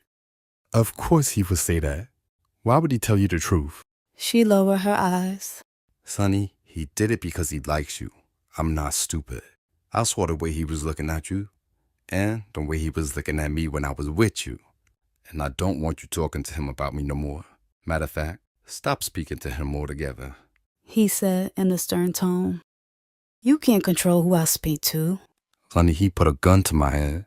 He didn't do it. You keep taking up for him. Donovan was almost yelling. I'm not, she said, trying to keep her voice down. But somebody was already knocking at Donovan's door. Come in. Donovan grumbled. Everything okay in here? Mr. Brown asked. Yeah, it's fine. Donovan sighed. Mr. Brown disappeared up the hall, leaving the couple in the bedroom filled with tension. Sonia moved closer to Donovan, taking his hand. If he don't want me to talk to him anymore, I won't, she said, filling her voice with as much sweetness as she could. Rico and Javier sat in the truck outside the 4th precinct, waiting for Twin. Another arrest, another call to Javier's well-connected uncle. Squinting against the glare of the late afternoon sun, Javier scanned the heavy glass doors for a sign of Twin. The doors finally swung open, and Luis emerged with a look of annoyance, while Twin trailed behind him all smiles. Luis got into his awaiting town car without saying a word, and Twin climbed into the truck. Twin, my uncle can't have his employees getting arrested every week, Javier said as he pulled off. What's the point of your uncle having cops on the payroll if we not gonna make them work for it? Twin laughed. He told me this is the last time he's getting you out. If you get locked up again, you can't work for him no more. Twin waved away his words. Man, I don't care about this boy and dropping no more anyway. Rico shook his head. We getting easy money, and you want to run wild in the streets? Rico, I know you ain't talking. Well, I just helped you stick up that one kid a few days ago. Javier glared over at Rico, not believing his ears. Rico said, But did we get caught? No, because I'm not sloppy like you. Javier gripped the steering wheel. Yo, what's the problem? Y'all not making enough money working for my uncle? Man, we can't even spend our own money working for your uncle. Twin huffed. I already told y'all, he said we can buy stuff, just nothing flashy. Spend in moderation. Right. And what if I want something flashy? Twin joked, laughing again. Yo, what we getting into tonight? Rico sighed, changing the subject. I'm going to this gala thing with my uncle. Javier answered. I wanted to get up with Yanni, but she busy with homework or something. Yo, call Drea. Tell her to invite Isabella again. Yeah, want me to drop y'all off at Drea's? Javier asked. I think I'd drive over there myself. Javier looked at Rico, confused. Sonia, Yanni, and Ebony strolled down the boulevard on an unusually hot late September day. Everybody was out, enjoying what would probably be the last warm day before the cold took over. I hope Donovan's parents are paying for our food, Ebony commented. If they don't, I got y'all. Yanni smirked, pulling out a fat roll of cash. Where'd you get all that from? My man. Ebony rolled her eyes with a laugh. Oh, Twin's your man now? Yeah. And what is it that your man is doing to get that kind of money? Ebony asked. I don't know. Last I heard, Twin and Rico were stick-up kids. Twin is not a stick-up kid, Yanni said dryly. Okay, so how does he get money? Twin bought you a cell phone and a computer, and Rico bought her a computer too. Did y'all ever ask them where to get this money from? Ebony stared at her gullible friends. Either they stealing or they selling drugs and y'all know it. Sonia and Yanni were silent. Ebony stepped off the curb, scanning the street for signs of the bus. Then, Twin's voice cut through the sounds of the city traffic. Yo, get out of the street. He yelled. The girls watched his twin climb out of the passenger seat of a shiny black Lexus. Rico threw the car in park, then hopped out, making his way to Sonia. Rico, is this yours? Yanni asked with wide eyes. Yeah, I just copped it. He grinned, wrapping Sonia in a hug and kissing her passionately. Yanni and Ebony looked on with raised eyebrows at their bold display of affection right there out in the open. Yanni, I thought you said you had homework. Twin asked, like he caught her in a lie. I finished it. Now we going out to eat. Eat where? BBQ. My favorite. Twin cheesed. It's a dinner party for Sonia's boyfriend. Yanni said in a whisper, her eyes darting over towards Rico. Just then, the bus glided up to the curb. Come on, Ebony called to them as the door stretched open. Nah, forget that. Rico interjected. I'll give y'all a ride. Thanks, but we can catch the bus, Sonia said. No, we can't. The bus just pulled off. Ebony said as the bus sailed up the street. Yo, why would I let you catch the bus when I can give you a ride? Donovan will be there, Sonia said in a lower tone. So? She pulled Rico's hand, walking over to the other side of the car for privacy. Rico, Donovan might see us. You've been ducking me for 2 weeks now. Always saying you're too busy to see me. And now we finally together? You can't spend a few minutes with me? Let me get you a ride. She sighed, looking away from him. Then he switched up his tone, going from pleading to speaking with a sharpness she never heard from him before. This sneaking around is starting to get on my nerves. If we together, we together. You want to be with me or not? You know I do, she said quickly. No, I don't. He stared her dead in the eye. Then, raising his voice, he said, You spending all your time with some other dude. Some other dude? Donovan is my boyfriend. Now she was getting loud. She leaned away from him, folded her arms over her chest, but Rico moved close again. Yo, how you think this make me feel, having you choose him over me? Rico, if you want to call this one off, I understand. I don't want this to end. He tried to sound hurt. I want you to choose me like I'm choosing you. Or are you trying to say you want to call this off? She stared off into the distance, considering it. Guilt had been eating her up lately, and the 2 weeks she'd gone without seeing Rico had Sonia feeling stress-free and back to normal. Rico saw the wheels spinning in her head.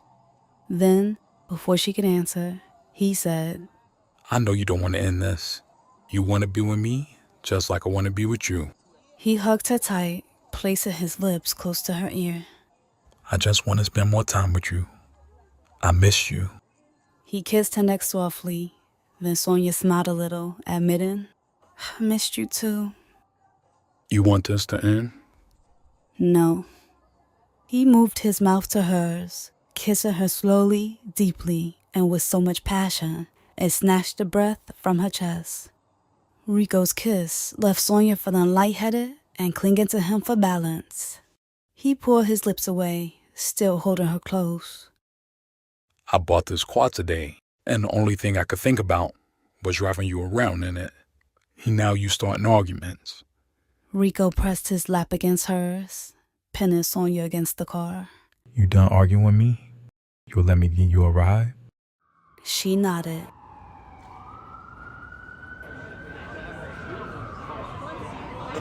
When the girls finally walked into the restaurant, everybody at Donovan's table was already eating.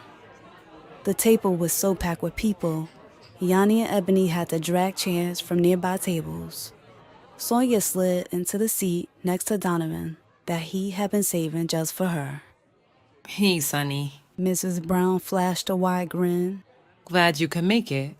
I thought you was going to be a no-show like my husband. Sorry we're late. We missed the bus. Don't worry about it. I ordered your favorite. Donovan slid over a plate, piled high with crispy wings covered in barbecue sauce.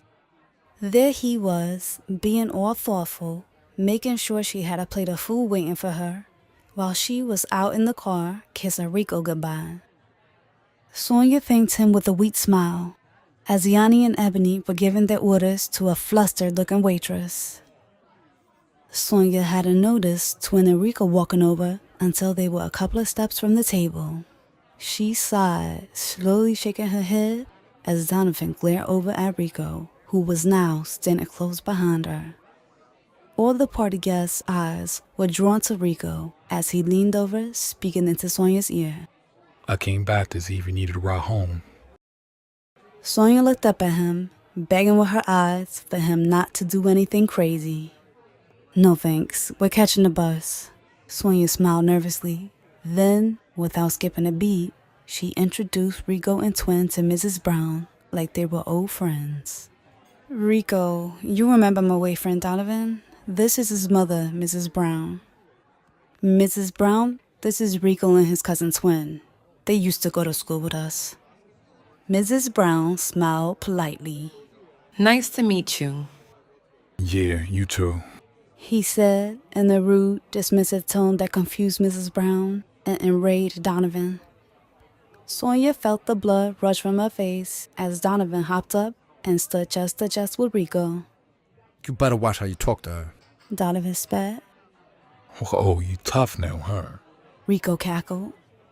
Donovan knew exactly what he meant. Rico had definitely been the person who stuck the gun in his face a few weeks ago. Mrs. Brown shot up next. What's going on here? Then Sonia stood, wedging herself between the boys. Rico was just asking if I needed a ride, but he's leaving now. She gave Rico a look.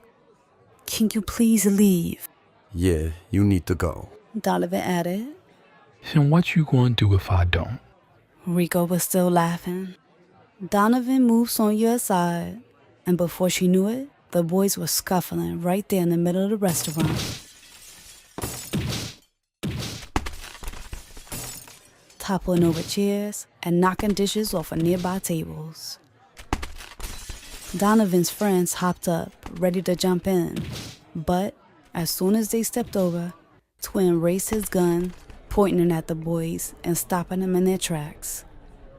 Now the sight of the gun had almost everybody in the restaurant scrambling for the door. And as everybody ran out, Sonia was knocked down. Lost in the chaos, she didn't get up again until Yanni pulled her from the floor.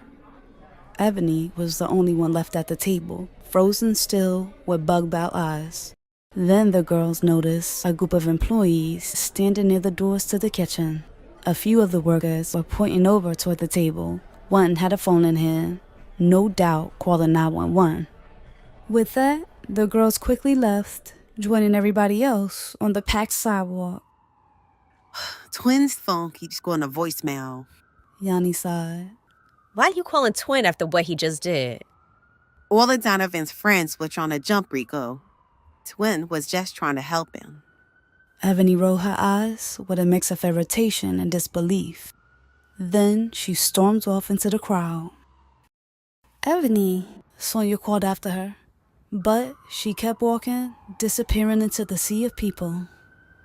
As the cops pulled up, Sonia and Yanni crossed the street and started walking up the block, putting as much distance between them and the restaurant as they could. Here. Yanni said, holding the cell phone out to Sonia. Call Rico and see where they went. Sonia waved Yanni's phone away. I'm not calling him. I need to find Donovan. And why you want to talk to Twin after he just left you behind? Same reason you chasing Donovan after he left you. His mother probably made him leave. And Donovan didn't pull a gun. Donovan's the one who started the fight. He didn't start it. Rico and Twin went up in there just to start something, and you know it. Sonny, the only thing I know is none of this would have happened if you wasn't talking to both of them at the same time. Rico wants to be with you, and you keep playing him for somebody who cheated on you right after you got shot. Yanni spat before stomping away. Chapter 5. Rico grabbed a fistful of Dria's hair, yanking her head back slightly, shoving her face deep into the pillow, muffling her moans. When the intensity became too much, Dria lay down on the mattress, but before she could catch her breath, Rico grabbed her roughly by the waist, pulling her back up. Did I say you could lay down? Rico growled, pounding against her cheeks again. Finally, with one last grunt, Rico collapsed onto the bed beside her. As they lay there panting, Dria wrapped her arms and legs around him, gripping him like a vice. As his cell phone buzzed again, Dria snatched it from the nightstand, but Rico was quicker and grabbed it from her hands. What'd I tell you about touching my phone? Relax. I was just handing it to you because it keeps going off. He flipped the phone open, and Dria stared at him as the small blue screen lit up his face. I don't know why you're trying to keep your phone away from me. I already know you've been talking to some girl named Sunny. She glared at him, waiting for a response. Rico was silent, so she continued. Marisol told me you were all over her at Javier's party, the one I wasn't invited to. It's not even like that, he said flatly. What is it like then? Because Marisol called earlier and said you shot up BBQs fighting over that girl. Marisol don't know what she's talking about. Rico made a mental note to speak to Javier about his girl Marisol running her mouth. Dria shifted away from Rico, frowning. You've been ignoring me for weeks, and I know it's because of Sunny. Why you always gotta start a fight? Every time I come over here, you complaining. You think I want to be around this? Rage bubbled up in Dria. You're the one lying and hiding stuff, running around with some girl, and I'm supposed to be okay with it? You know what? I don't need this headache, Rico said in a low, flat tone. Tears fell from Dria's eyes as she watched him stand up and put on his clothes. She pushed down her anger and lowered her tone.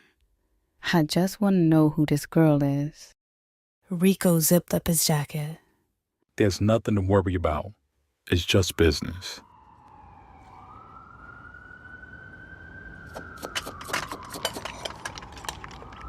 The savory smell of delicious food filled Sonia's house as she and her mother cooked Sunday dinner.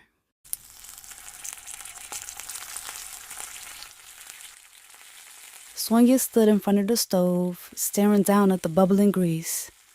The chicken popped and sizzled as her mind drifted off, replaying the scene at the restaurant. Mrs. Brown's face, Donovan on the floor rumbling with Rico, and the horde of people running for the door at the sight of Twin's gun. Sonny. Gloria sighed, taking the fork from her daughter's hand. You're letting my food burn up. Gloria flipped the chicken over, and the bottom was burned to a crisp. Sorry, Ma. It's okay. Just go over there and cut up the cornbread.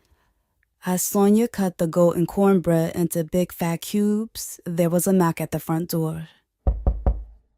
Sonia rushed to answer it, hoping it was Donovan, but Rico was standing there, staring at her with a sorrowful expression. Hey, He greeted cautiously, then smiled wide. you that mad at me?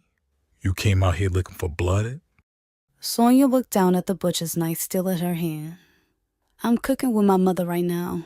I can't really talk, she said coldly. Oh, so you still ignore me? I called you back earlier a bunch of times and you didn't answer. He pulled her by the knife-free hand out of the doorway and onto the stoop. I was asleep, but I've been calling you all weekend, and your mother keeps saying you can't come to the phone. I've been busy. Busy with Donovan? Donovan's not speaking to me. She rolled her eyes. Yo, what's all the attitude about? You fought Donovan right in front of his mother. Then your cousin pulled out a gun. Yeah, that was crazy. Sorry about that. Rico, you knew what you were doing when you went inside. Sonny, I have been thinking about you for weeks, waiting to see you again. Then, when I finally saw you, you left me to be with him. I ain't gonna lie, I was feeling some type of way. But you know I didn't mean to start a fight. He moved his lips close to hers, and then, in his usual low, seductive tone, he said, I just wanted to spend some time with you. I missed you. I'm sorry. No, I'm sorry. I shouldn't have been kissing you 1 minute, then going to spend time with Donovan the next. Look, don't worry about me and Donovan. We big boys. We'll be all right. Sonia lifted her eyes to his, unable to resist his pull. She had mentally rehearsed her speech all day. She had planned to cut off Rico for good, but once she felt his arms around her and was staring into his eyes, his smooth words had her melting, and she couldn't understand how she ever thought of leaving him alone.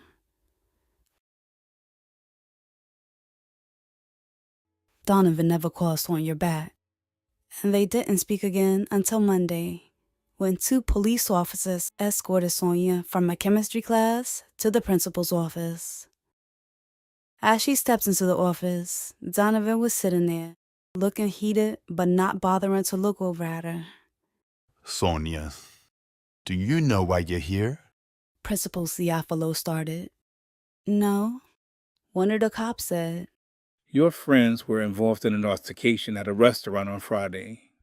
We were told they had guns. We need the names. A lump rose in Sonia's throat. She shook her head. I don't know. The officer shot her look. Then the principal said in a stern voice, Donovan's mother informed us that you introduced the boys at the restaurant, but she couldn't recall their names. If you know who they are, you need to tell the officers. I don't know their real names, just nicknames. Donovan's mother said you all went to school together, but you don't remember their names? The shorter cop asked suspiciously. They were like 3 years ahead of me, she said innocently. Well, what are the nicknames? The officer asked, pulling out a small notepad. One is called Booney, and the other is Tay. After Sonia and Donovan were finally released from questioning, Donovan walked so swiftly up the hall that Sonia had to jog to catch up to him. She called his name, but he didn't respond. Just continued his quick stride like he was on a mission to get as far away from her as possible. Donovan, wait, she said, catching up just as he was about to turn the corner. Are you going to ignore me for the rest of the year? He turned, looking her dead in the eye. Are you cheating on me with Rico? No. So he started all that the other day over nothing. He didn't start anything. You got in his face. He let out a sarcastic laugh, shaking his head. You for real? I'm not blaming you, but you did jump up, and you hit him first. Sonny, he came in there disrespecting my mother and me. Donovan was looking at her like he was pleading for Sonia to be on his side, but she didn't budge. Then he knew for sure and said with a nod, I know you cheating on me with Rico. I can't prove it, but I know. His voice was low and tight. I can't believe you're acting like this after I forgave you for what you did. This is nowhere near the same thing. If Kim put a gun on you, I never would speak to her again. But you brought him to my dinner.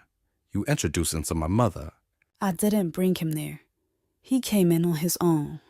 And how did he know you was there? He gave us a ride, she mumbled. He nodded, glaring at her. Yeah, like I thought. He started walking away again, then said over his shoulder, Go be with Rico and stop wasting my time. Sonia thought about going after him, apologizing and explaining herself, but she didn't see the point. As the sun set on Saturday evening, Sonia impatiently waited for what was supposed to be her first official date with Rico. But as she stepped out of the house, she was met with Javier's truck, packed with Rico's crew. Disappointed, Sonia climbs into the truck, moving past a silent Yanni, going back to the third row, where she sat between Rico and some boy named Blue. After a short ride, they pulled up to a dark, scary-looking park beneath the George Washington Bridge. Dark, dirty water splashed against the crumbling concrete dock as reflections of the city lights danced on the water's black surface. Sonia was a little creeped out by the blaze, but at the same time, she felt oddly at peace. As the chilly wind sliced through Sonia's thin camisole, she shivered and put her arms close to her body. She knew she should have worn a jacket, but she was trying to be cute for her date, thinking Rico would take her to the movies, or maybe get something to eat, not to some sketchy-looking park in the middle of the night.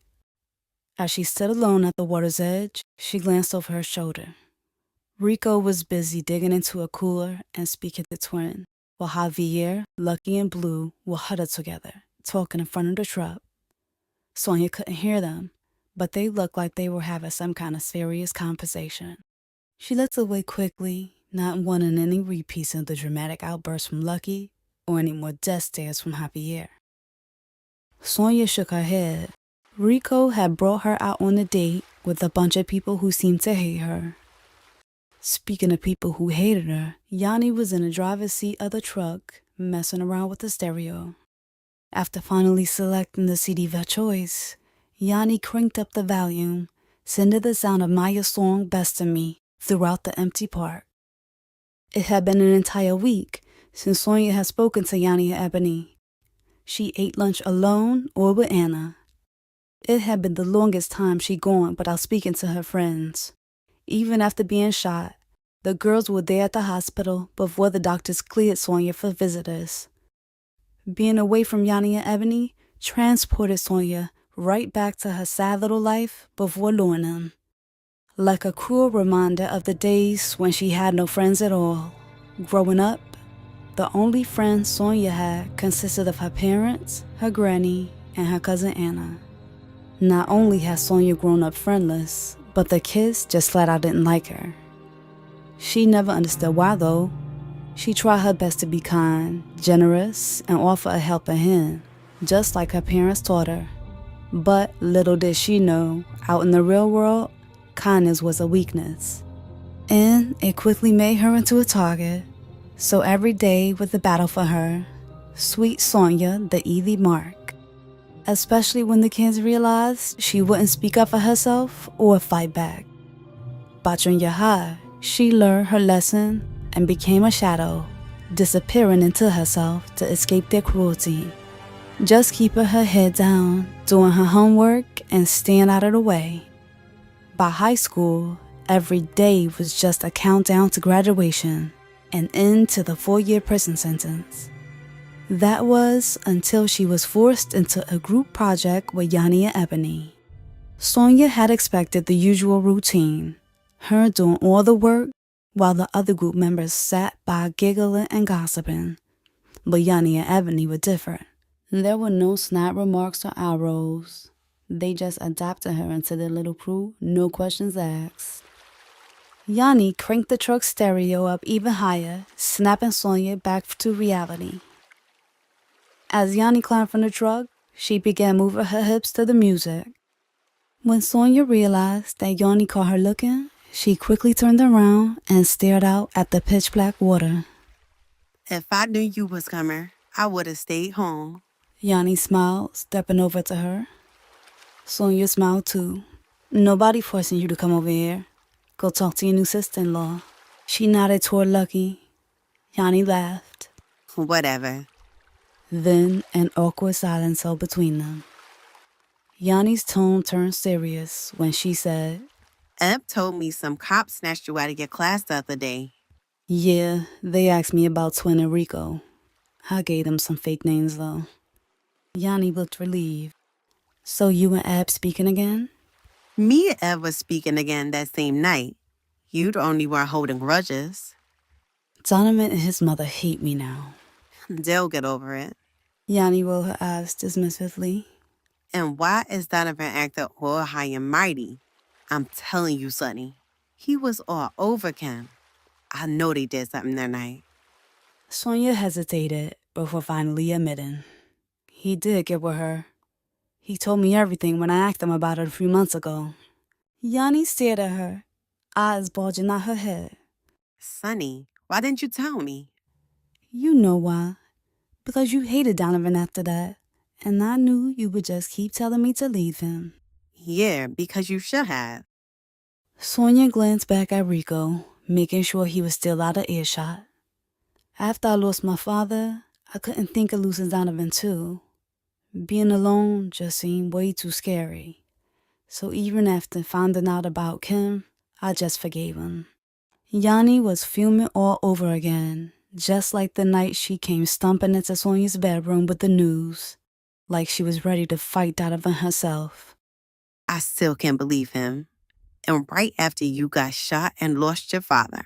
He said it only happened one time. She said, like that was somehow better. Sonny, please stop taking up for him. I don't care how sorry he acted. He shouldn't have did it. Then, in a low voice filled with regret, she said, The only reason I hooked y'all up is because I thought he was a good dude. He was my best friend back in junior high, and he was so sweet back then. But I guess a lot has changed. He got a little height on him and started feeling himself. She joked, trying to lighten the mood. As the girls laughed, their attention shifted to Rico and Twin, who were speaking loud, still standing back by the cooler. I'm happy you moved on. You and Rico are a good match, and you know I'm good at picking up on people's vibes. I can tell he's gonna treat you like a princess. Yanni smiled. Twin stepped over to the girls, pushing champagne glasses into their hands. Then he popped the cork, and an explosion of suds ran down his hands as he filled their glasses. Twin, where'd the Javier bring us? Never been here before? No, I never been to this bummy part. Yanni said, turning up her nose. She slipped her champagne. This is good. For $300 a bottle, it better be. He said, drinking straight from the bottle. I don't drink, Sonia said as she tried to hand the glass back to Twin. At least try it. $300 a bottle. Twin repeated, smiling. He saw Sonia's hesitation, then added, Plus, it's not like it's really even alcohol. It's just champagne. Sonia took a small, careful sip. Then her face balled up in disgust. She didn't understand how anybody could enjoy that, or ever pay $300 for it. Then she sipped it again, giving it another try. Tiny bubbles slid down her throat, tickling up into her nose. The more she drank, the better it tasted and the better she felt. Sonia slipped away from Yanni and Twin, giving them privacy, as he smushed his cold wet lips against Yanni's neck, making her giggle. Instead of joining Rico, who was talking with his friends, Sonia walked down the pier, sipping her drink and stepping further into the darkness. Lucky said to Rico with an attitude, Javier said he can't get the job with his uncle. Okay, what you want me to do about that? Rico laughed. Come on, Y'all making enough money to put Blue on. Rico and Javier shot her fierce glares, warning her to keep her mouth shut. Blue caught their stares, wrapped his arm around Lucky, then said, Baby, it's all good. It was nice of you to ask, but we didn't come out here for no job interviews, did we? He hugged her from behind, making Lucky smile. Her mood instantly flipped as the two walked over to the water. Javier sighed, shaking his head. Y'all need to talk to her about running her mouth about my uncle's business. Lucky can't run her mouth because she don't know nothing. She know we getting money. You let her down in the basement where we agreed no one was to go. The washer and dryer's down there. Rico laughed. My aunt goes down there all the time, too. Neither one of them care. As long as the bills is paid and I slide them some cash, they don't ask no questions. I still think we should move the bank. Having all that money down there is like waiting for somebody to come and rob us. Lucky and my aunt ain't stupid enough to tell nobody about the bank. You sure? She already told Blue we getting paid, working for my uncle. Rico shook his head. You worry too much. Everything is good. Rico assured him before joining Sonia down the pier. He wrapped his arms around Sonia, hugging her from behind. Why you down here by yourself looking mad? She pulled away slightly, then turned to look at him. When you said we was going on a date, I thought it would be just you and me. But you still glad you came, right? Yeah. She sighed, sipping her champagne. Since when do you drink? He chuckled. Since tonight. And it's not really drinking, since I can't get drunk from champagne. Champagne to get you drunk faster. He laughed, taking her glass. Rico finished off her last gulp of champagne. How you doing? You cold? He asked, running his hands down her thigh. I'm good. You sure? We can go get in the truck. He said in a low seductive voice. She smiled, shaking her head no. We together? He seemed to ask the question out of nowhere. Yeah, she said it like it was obvious. Then, when she tried to kiss him, he leaned away slightly. It's all because you want to be with me? Or because he ain't talking to you? She sighed, but 'cause I want to be with you. He gave her a slow nod, then kissed her deeply, sucking champagne from her tongue. A high-pitched scream and a splash interrupted their kiss. They looked up the pier where the truck's lights illuminated the filthy water. Lucky was splashing around, screaming out. Help me! Somebody get me out! Twin and Javier stood there laughing, while Yanni seemed like the only person concerned. Somebody get her out. Yo, just stand up. The water's only 3 feet over here. Javier called to her. Lucky stood and the water barely reached her chest. Finally, Blue waded into the water and helped her out. Her smells so bad. Lucky cried as muddy water dripped from her clothes. That's because the river's filled with dead bodies. Twin laughed. Lucky stumped off to Javier's truck, killing the music and demanding that they take her home. Sonia and Rico returned to her house around 2 in the morning. Her block was dead quiet. The only sound cutting through the silence was Javier's stereo blasting as he drove down the street, disturbing the peace. They stood beside the door, kissing slowly, yet with intensity. Rico moved his hands down her back, then over the V of her lap. In the darkness on the stoop, Rico slid his fingers back and forth, rubbing her over the thin material of her pants. Then Rico pulled Sonia's hand onto his lap so she could feel the throbbing stiffness beneath his jeans. You think your mom's asleep? She's down in D.C. Rico smiled. Yo, why didn't you say something earlier? You could have just came here. He was already moving to the door. You didn't want to take me out? She laughed. We could have gone out some other time. It doesn't matter anyway. My mother doesn't want you in the house. He looked offended. She said that? Yep. She saw your new car the other day and told me to be careful. Told me to make sure I wasn't running around in a stolen car. and not to let you in her house. You know it's not stolen. He said defensively. Yeah, I know. Why don't you want me in her house? 'Cause of that thing at BBQ's? She doesn't even know about the fight. I just think she doesn't like you. After your mother spends some time with me, get to know me a little, she'll like me. He nodded confidently. Sonia didn't know about that. Let's go inside. He pleaded. I told you, my mother said no. So, she's in D.C., remember? He laughed, hooking his arm around Sonia and moving her to the door. Moved by his pleading eyes, Sonia pulled out her keys. As they stood in the middle of her bedroom, Rico pulled Sonia's purse from her hand. She had been standing there clutching it tight ever since they walked in, like she was stuck on pause. He tossed her purse, then kissed her, his tongue sneaking deep into her mouth as he moved her to the bed, unbuckling his jeans. Rico's kisses lied. He had always kissed Sonia with so much intensity and passion that it aroused her body and thoughts, having her mind run wild with expectations of the most loving, intense sex she'd ever have. But this wasn't it.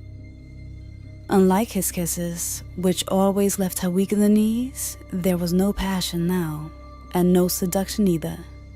It was like Rico was on fast forward the whole time. There was zero foreplay, and he moved so fast, everything felt like a blur. It was like they had gone from the front door to the bed within seconds, and now he was on top of her, inside of her, moving in and out with a roughness that made her wince. She clutched his back as he moved quickly, staring down at her. Uncomfortable was an understatement. Even though the room was dim, lit only by the street light that spilled in through the sheer curtains, it seemed like Sonia was under a spotlight. Feeling like she was on display, Sonia laid there feeling shy and even a little embarrassed. She wanted to hide her face as she lay there exposed in every way. She pulled Rico down closer onto her chest and pushed her face against his neck, hiding from his gaze. Rico mistook her pulling him closer as a sign that his stroke was driving her wild. The little surge of motivation had him moving faster and pounding even harder. Sonia fantasized about this moment every time he kissed her and spoke to her seductively on the phone. Her fantasies had been so much better. She lay beneath him, trying to convince herself that this is what she wanted. He was Rico Alvarez, and he had chosen her. Like that? He asked smugly, pushing her leg up behind her head, moving deeper inside. Yeah, she said breathlessly, gripping his back tighter as he sped up. Her French tip nails dug deeper into his flesh, then suddenly the uncomfortable thrashing gave way to pleasure. She didn't know what did it. Him lifting her leg the way he did, feeling his warm breath against her ear, or the sound of his deep rumbling voice filling her bedroom. But she was starting to feel that same warmth moving off through her, like she felt a few weeks ago when Rico snuck into her room and buried his face between her legs. She closed her eyes tighter, opened her legs wider, and grabbed his waist, pulling him into her. After school on Monday, Sonia was surprised to see Yanni and Lucky laughing it up outside. She was even more surprised when they invited her and Ebony to go shopping. "Since when are you friends with Lucky?" Sonia asked Yanni in a whisper as they walked. I stayed over Twin's house last night, and after falling in the water, that little psycho was actually acting sort of cool. Yanni laughed. Sonia was surprised by how nonchalant Yanni was about it. Like the girls weren't just trying to beat each other down a few weeks ago. They took a dollar cab down to Madison Avenue, where Sonia's eyes bulged as Yanni and Lucky bought expensive shoes and accessories, hinging over thousands of dollars in cash.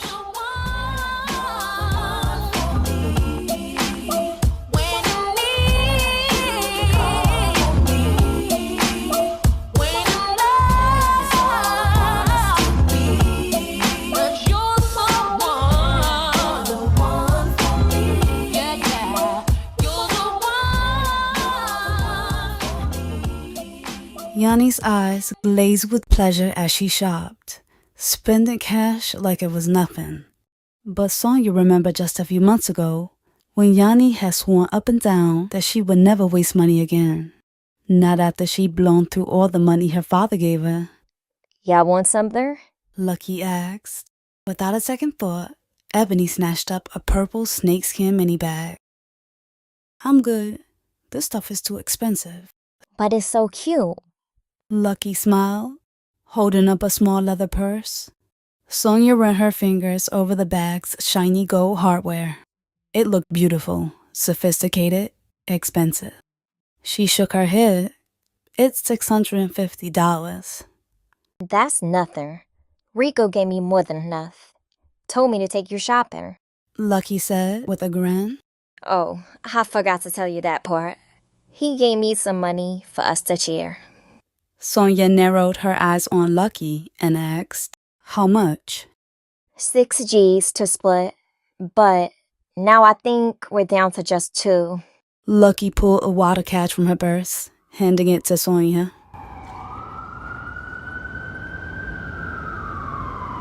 As soon as Sonia stepped through the door, her mother's voice cut through the air. Sonia. Did you have fun in D.C.? Sonia smiled, making her way to the living room. But as she got closer, her smile faded. Gloria's angry expression was growing clearer with each step. Miss Samuels called. She told me she saw you and some boy coming to my house at 2 in the morning. Said you showed up in some truck blasting music. Sorry, Ma. Sonia, I specifically told you not to let him in here. I know. Sorry. It will happen again. Oh, I know it won't. And you're on punishment for a month. Punishment? She said the word like it was a foreign language. Yes, I want you straight home every day after school. I'm almost 18. I don't care how old you are. It's my house, and I said you're on punishment. That means no phone either. The next day, instead of going to her third period class, Sonia slid past the guard and escaped to Rico's awaiting car. What's up? You good? Rico asked, concerned. I kept calling you yesterday, but your mother said you couldn't come to the phone. Yeah, she found out you came in the house the other night, and she grounded me. Rico couldn't help but laugh. Grounded you? He saw the seriousness in her eyes and smothered his laughter. How long you grounded for? A month. As she said, I can't talk on the phone either. Hi. So we'll go get you your own phone. We'll get you something nice. He looked over at her with a smile. One of those new joints with the cameras built in them. Sonia smiled weakly, returning her gaze out the passenger window. I wanted to thank you yesterday for the money, but my mother confiscated the phone. It was nothing. Why'd you give it to me? She asked, glancing over at him. He laughed. I need a reason to give my girls money. I'm just saying, $2,000 is a lot of money. Well, $3,000 before your cousin stole some of it. Lucky was supposed to give you 4. He shook his head. Either way, that's a crazy amount of money. Sonia paused before asking, what do you do for that politician to make so much? Mostly just running errands. Simple stuff. He shrugged, then smiled and changed the subject. After we get the phone, we can go back to your place before your moms get off. I can't. She was so mad, I'm surprised all she did was ground me. She said she wants me to go straight home after school. Look, don't worry about all that. We'll see each other just like we did today. You leave school early and I pick you up. Sonia smiled with a nod. Rico took her to a singular wireless shop, purchasing the most expensive plan they had. Forget free nights and weekends. He signed her up for a plan with unlimited anytime minutes. After they picked up the cell phone, they grabbed a quick lunch in Midtown. Then they headed up to Harlem, where Rico parked on Adam Clayton Powell. He told Sonia to come with him while he made a quick run. They went into a shop whose sign simply read, herbs, incense, candles. Jars filled with dried plants lined the shelves, and colorful candles in tall glass jars sat along the counters. Sonia's eyes darted around the shop as she followed closely behind Rico, who casually just walked behind the counter like he owned the place. Rico gave a quick nod to the old man at the register. The little old man with stark white hair stared at Sonia suspiciously as she followed Rico into the back. Even though white sheets were draped all over the walls, the small back room still seemed dark. In the back of the room sat a table topped with another white sheet, and on the table were a bunch of half-melted candles, plates of food, and glasses of drink. As she stepped closer, she saw small white feathers stuck to the bloody blotches. Her attention was pulled away from the weird table when a small older lady stepped into the room. Rico introduced Sonia to a woman who looked like she was in her 60s and dressed in all white. The lady, called Mama Yaya, smiled at Sonia. Welcome, child. Rico talks about you all the time. Sonia smiled a little, glancing over at Rico, who nodded encouragingly. Nice to meet you too. Sonia didn't know why her voice was coming out in a squeak, but suddenly she was feeling anxious and shy. It was something about the woman that made Sonia feel off. Despite her warm demeanor, Sonia felt a chill. The lady turned to Rico and asked, How did everything work out? Perfect as usual. He turned to Sonia and said, She can work miracles.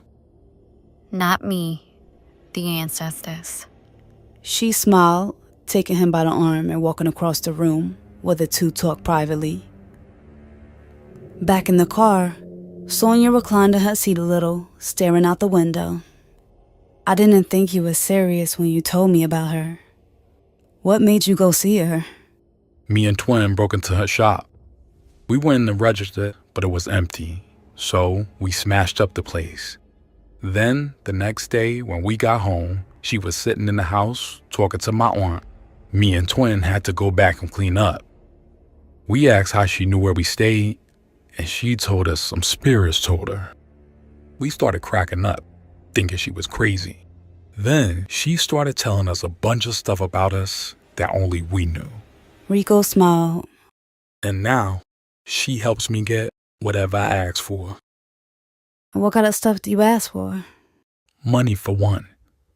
I told her I wanted to make serious dough. Next thing I know, Javier's uncle popped up out of nowhere, offering him a job. Then, Javier put us on too. Now we making crazy money. You think she can help me speak to my father? Rico glanced at her, then shook his head. Nah, you asking for some other stuff. We go to her for cash, protection, stuff like that. I wouldn't get into any of that speaking to the dead stuff.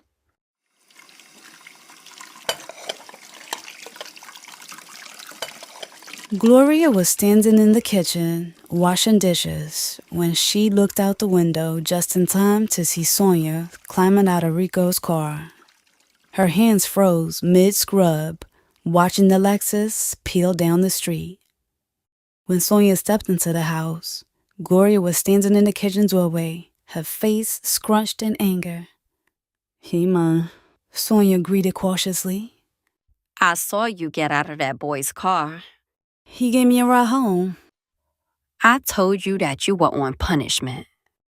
Yeah, you said no phone and no company. He just gave me a ride. Gloria glared at Sonia.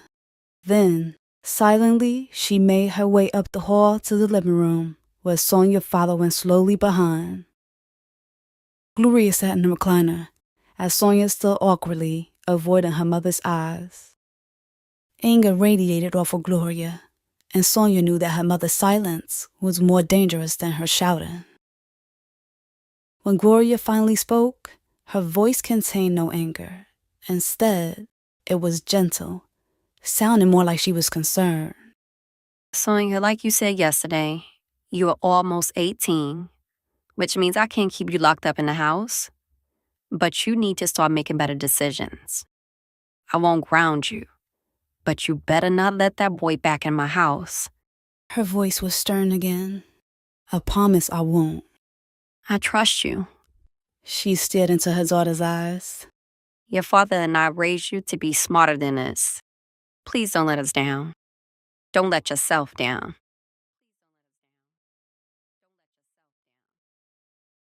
Chapter 6. Rico kissed and sucked his way across Sonia's neck, weaving a trail of hickeys. She moaned a little as he sucked her soft skin roughly and reached his hand into her jeans. Just when he was about to slide his hand into her underwear, the sound of heavy footsteps came thudding down the stairs.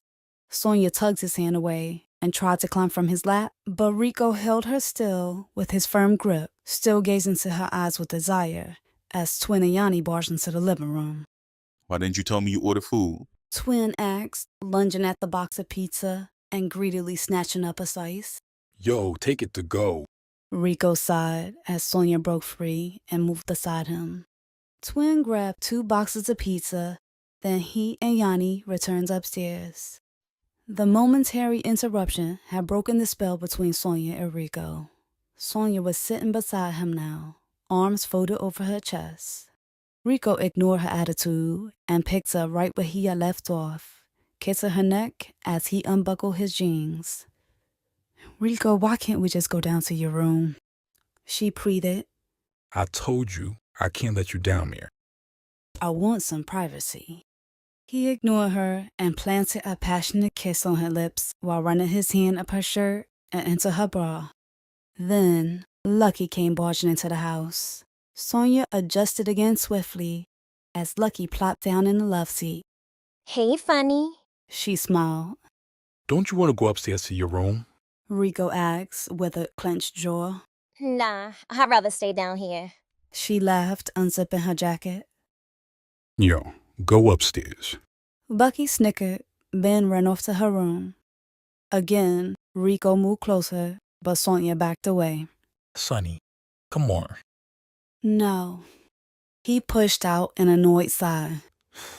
What you want me to do? Get a hotel room? No, I'm not a prostitute.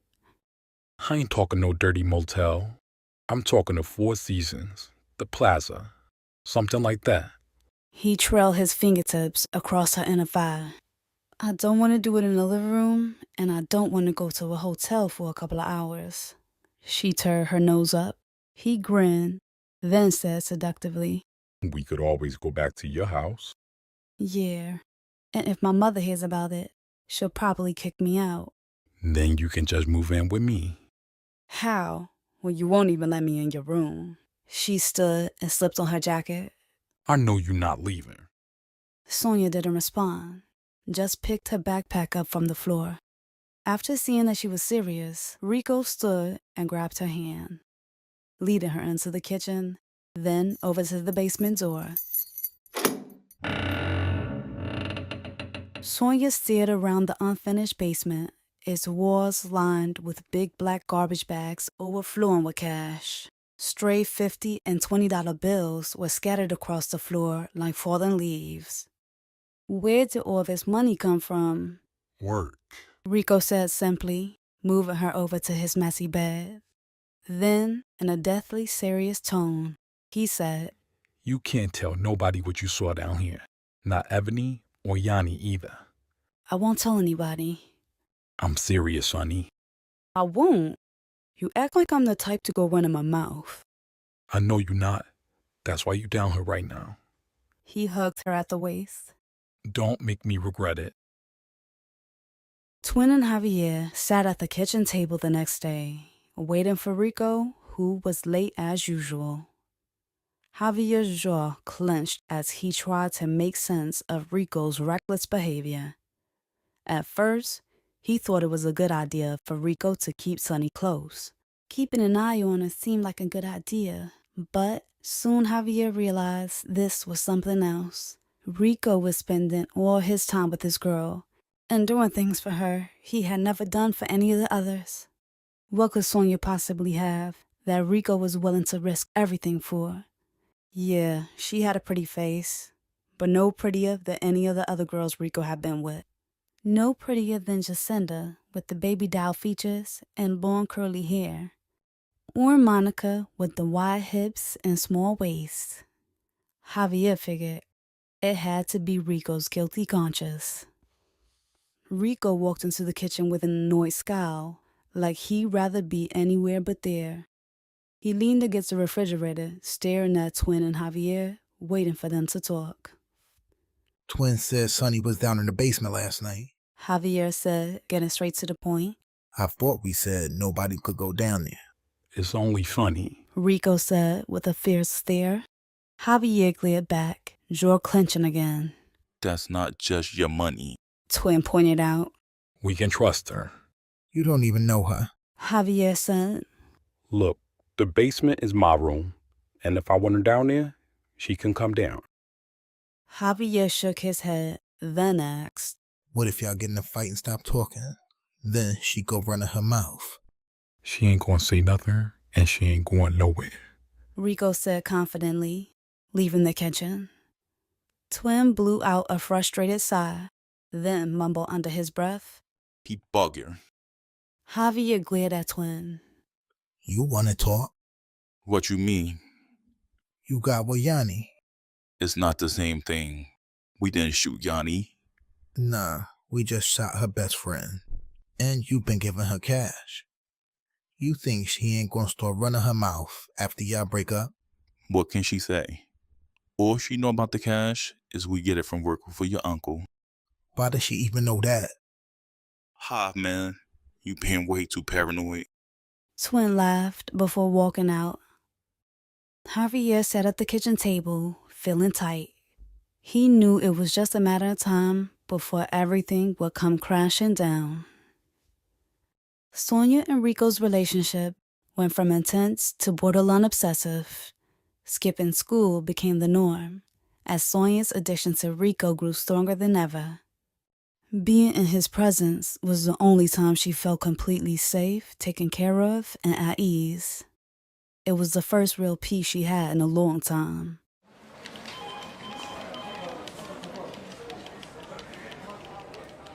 As always, Sonia was by Rico's side all day. So, when Javier called informing Rico that they needed to meet up, Rico brought Sonia right along with them. She smiled politely. Her eyes moved from Javier's annoyed expression to the politician's uneasy smile. Sonia, it's so nice to see you again. Louise shook her hand. Do you mind waiting out here in the lobby? I need to have a word with the men. He gestured toward a chair. Just let my secretary know if you need anything. Coffee, tea, whatever. Inside the conference room, Luis stood at the head of the table with his arms folded over his chest, the way fathers do before lecturing their children. We need to discuss the money in the basement. Rico looked over at Javier with an annoyed look, then said, We already talked about this. Sonny can go down there whenever. Javier glared at Rico challengingly. She can go down there all you want, but we need that money up out of there. Rico laughed sarcastically. Where y'all want to put it? A bank? Then Luis chimed in, diffusing the rising tension. We just want to put it somewhere safe. A place where no one has to worry. I already told y'all, it's nothing to worry about. Rico, you're bringing the girl around the money and to our meetings. You're putting a lot of people at risk. She's seen me, and now she knows we're all connected. She already knew that. She saw you and Javier at some rally months ago. Y'all worry for no reason. Luis and Javier exchanged looks. Is that all y'all wanted to talk to me about? 'Cause I got places to be.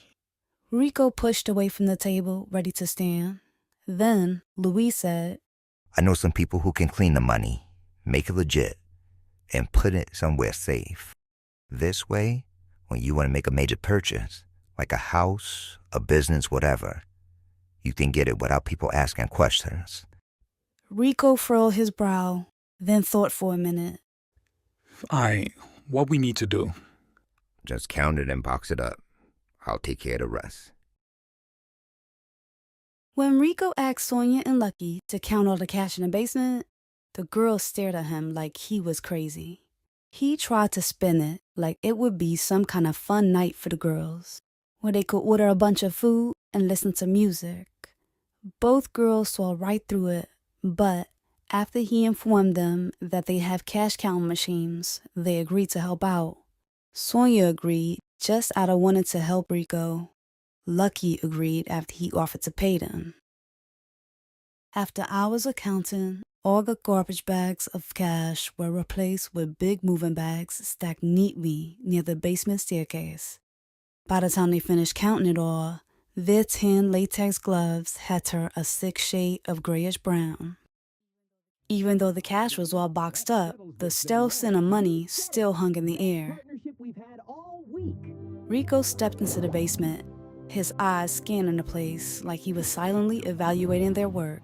He sat in bed beside Sonia, his palm tracing the curve of her calf. Thanks for doing this for me, he said with genuine gratitude.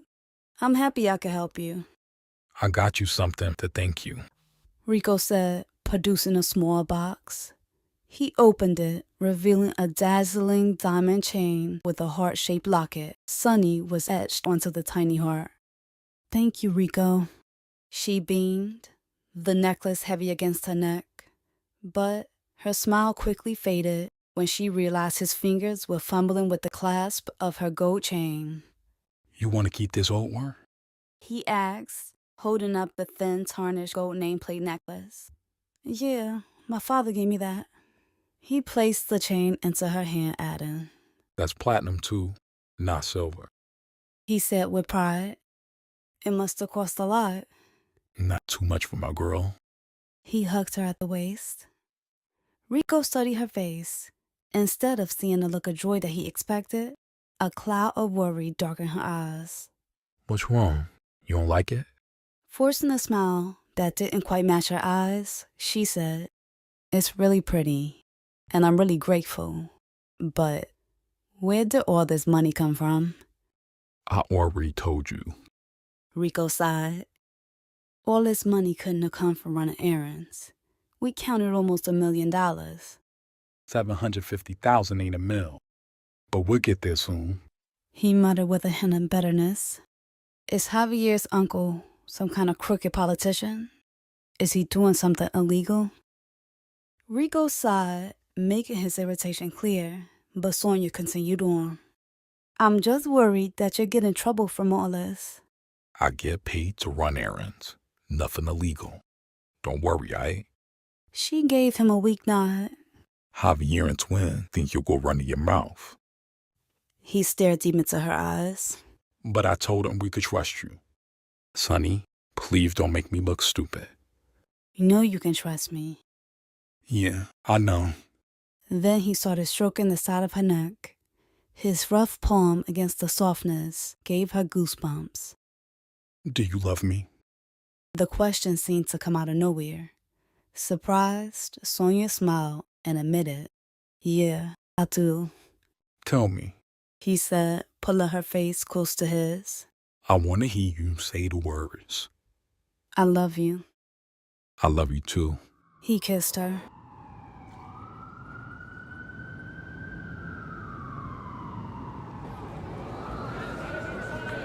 Sonia sat in chemistry class, staring at the board in confusion.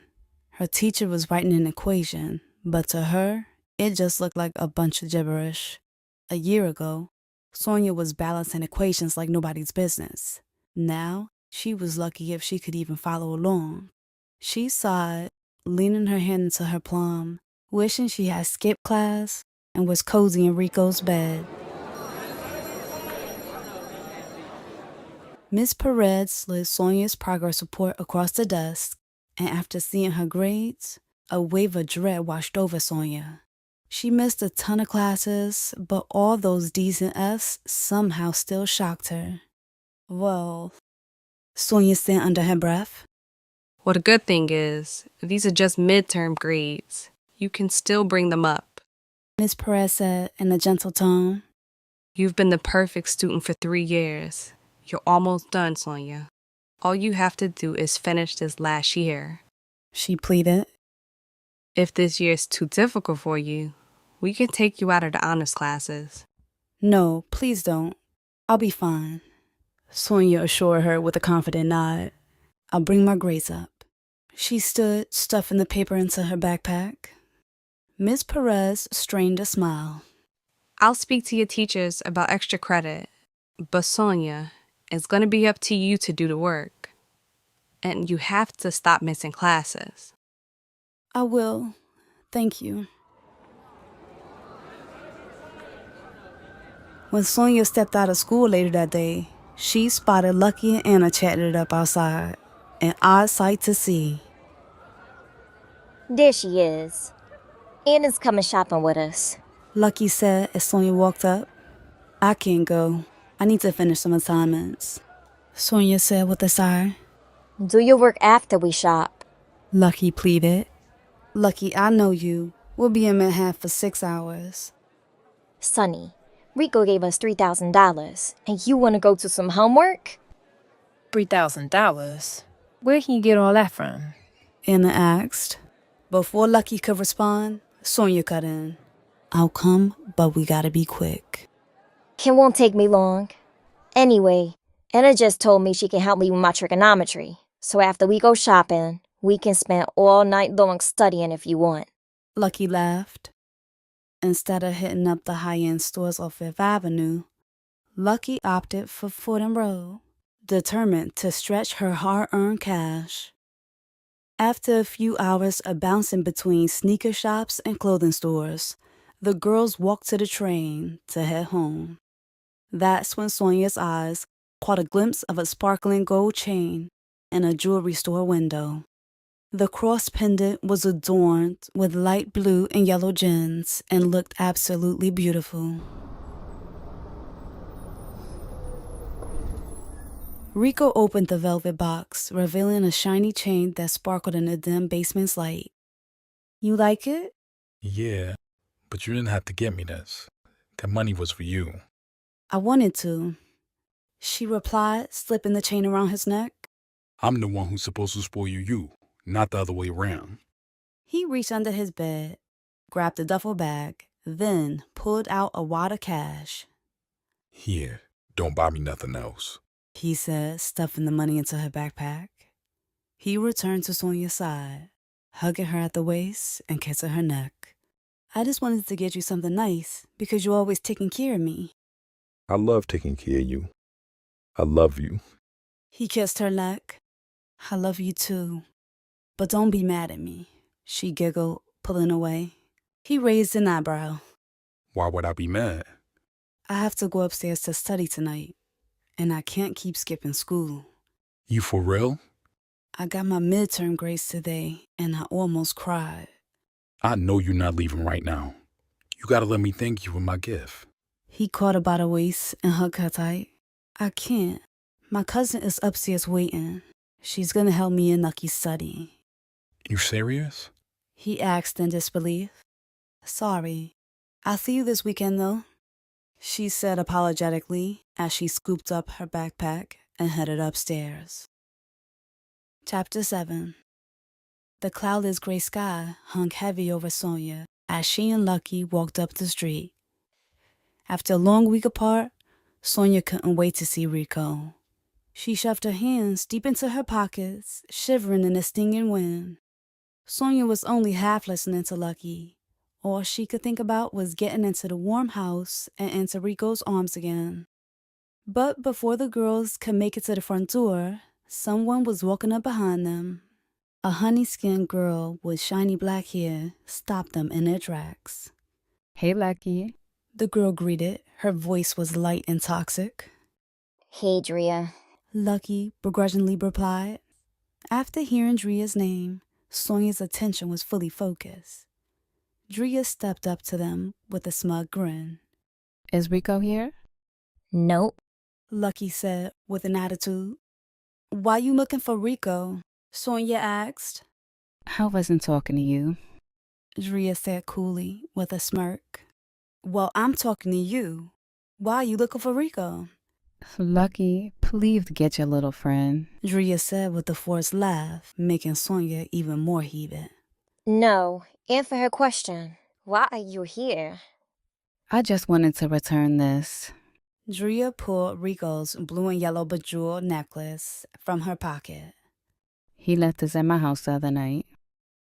And at that moment, Sonia lunged at Drea, snatching the necklace, then pouncing on her. With intense rage, Sonia punched her in the jaw, knocking the smirk off her face. Drea quickly gained the advantage, though, slipping away, then dragging Sonia by the hair. Sonia had never been in a fight in her life, and it showed.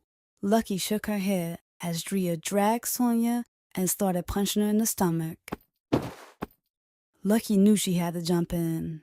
She ran over and hopped onto Drea's back, digging her fingers in her eyes, making her stumble away from Sonia, clutching her face. By then, Yanni and Twin were out the door, half-dressed and charging down the stoop. Drea tried to lunge at Sonia again, but Twin blocked her with his massive arm, scooping her up and dragging her towards the street. Drea broke free and sprinted past Twin, but Yanni was waiting. She stopped Drea with a punch to the mouth that left Drea crumpled and clutching her face. Blood began pouring from her lip, staining her white coat. I'm coming back for you, and next time I'll catch you alone. You better get out of here while you still can. Twin barked at Drea, now holding Sonia and Lucky back. Drea staggered to her feet, blood staining her face. She spat a bloody glob at Sonia's feet and stumbled down the street. Yanni, you almost took her head off. Lucky laughed as they walked up the stoop. Who was that? Yanni asked, shaking her head in disbelief. Drea. Lucky said. She came over to return Rico's chain. Twin grabbed the chain from the pavement and noticed Sonia charging up the street. Sonny, don't go after that girl. I'm going home. As Sonia walked, distraught and disheveled, her anger turned into deep pain as her mind replayed the betrayal. All kinds of scenarios of Rico and Drea filled her mind. It felt like a knife was twisting in her stomach. Rico had always made her feel like she was his one and only. He made her feel so secure, she never doubted his loyalty. Even with his reputation, she just knew their love was different. By the time she got home, Rico had called her cell phone at least 10 times. After stumping into her room, she hurled her phone at the wall, trying but failing to smash it to pieces. Moments later, Gloria was at her door asking, What is all that noise in here? Sorry, Ma. Sonia huffed. Gloria's expression went from anger to concern when she saw the scratch marks and welts on her daughter's face. What happened to you? I got in a fight. A fight with who? Just some girl. This got something to do with Rico, don't it? He just called here looking for you. No. Sonia lied. Gloria shook her head and headed back up the hall.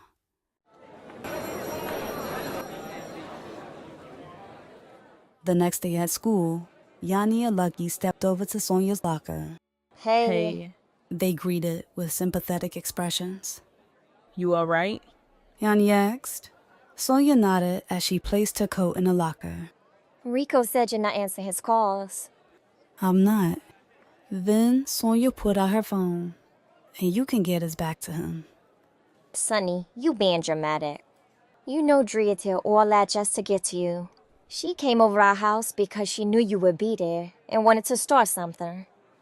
And how would she even know that I would be there? She probably knew that Rico disappeared every weekend because he's spending time with you. Yanni said in a bitter tone. And he probably been going to see her during the week. And y'all never seen her over there when I wasn't around? Now you know I would have told you. Yanni said, insulted. I would too. Lucky chimed in. Then both Sonia and Yanni shot her looks of doubt. I'm for real. I wouldn't let neither one of y'all get played like that. I consider us friends. Now Lucky was the one sounded highly offended. Then with caution, Lucky said, But we don't even know Rico's side of the story. Maybe nothing happened with Drea, and she just talking. They rolled their eyes. Look, all I'm saying is, she showed up at our place with an agenda. She wanted to make you mad, so you would leave Rico, and now you just giving her what she wants. So I should stay with Rico just so Drea can have him to herself? Forget that. She could have him on weekends and weekdays. Sonia slammed her locker shut, leaving them behind. Lucky had been going so hard taking up for Rico, Sonia wondered if he had sent her as a pawn. She breathed deeply, trying to calm the anger, but any hope in that happening vanished when she spotted Donovan strolling toward her, hands in hand with Kim. Sonia averted her eyes, staring straight ahead. She didn't have to see the smug look on his face. She knew it was there. All day, Sonia fought the urge to ditch school, crawl into bed, and let the tears flow like they had all weekend. When school finally let out, Rico was parked in front waiting for her. She walked past him, refusing to look his way. Sonny. He called out, driving slowly beside her. But she continued up the street, staring straight ahead. A few blocks later, Rico threw the car in park and hopped out. Yo, wait up. Talk to me. He said, grabbing her hand. She yanked away. There's nothing to talk about. You cheated on me. I'm sorry. She had expected Rico to deny it, but just like Donovan, he just admitted it like it was nothing. Sonia wiped away tears and asked, "What is it about me that made you think it was okay to cheat? You must think I'm just so insecure and pathetic that you could do whatever you wanted and I'd be okay with it." I don't think that. He stroked her neck, but she pushed his hand away. "Well, why did you do it? Obviously, you was worried about losing me. You're not even denying it right now." Would you rather I lie to you? "No, I would rather you not cheat on me in the first place." She pushed past him, with no plans of making the same mistake twice. He caught her by the arm again. You leaving me? Sonia looked away from him, beginning to sob. I love you. "Rico, I'm not about to fight over you. You can go be with Drea." I don't want her. I want you. She was silent, still avoiding his eyes. So you willing to walk away after just 3 months? "Yes, because you was willing to cheat on me after just 3 months. I wasn't enough for you?" The only reason I got with Drea was because she was available and you was busy. "You're blaming me?" No, I'm just explaining. I wasn't choosing her over you. He insisted, his eyes locked on hers. You're still my girl. I love you. He repeated, pleading. "You couldn't have some self-control and just wait a few days to see me?" Look, I said I was sorry. He said, annoyance creeping into his voice. And don't act like you wasn't getting with Donovan when we first got together. "Donovan was my boyfriend." Then he lowered his tone. I can't believe you want to throw this away just like that. "You threw it away when you chose her over me," she said as tears blurred her vision. Give me another chance. I swear it won't happen again. "Can you please just leave me alone?" she asked softly. Word? He asked, but she didn't answer. Instead, she yanked her arm away and walked down the street. At first, Rico figured Sonia would forgive him in a few days, tops.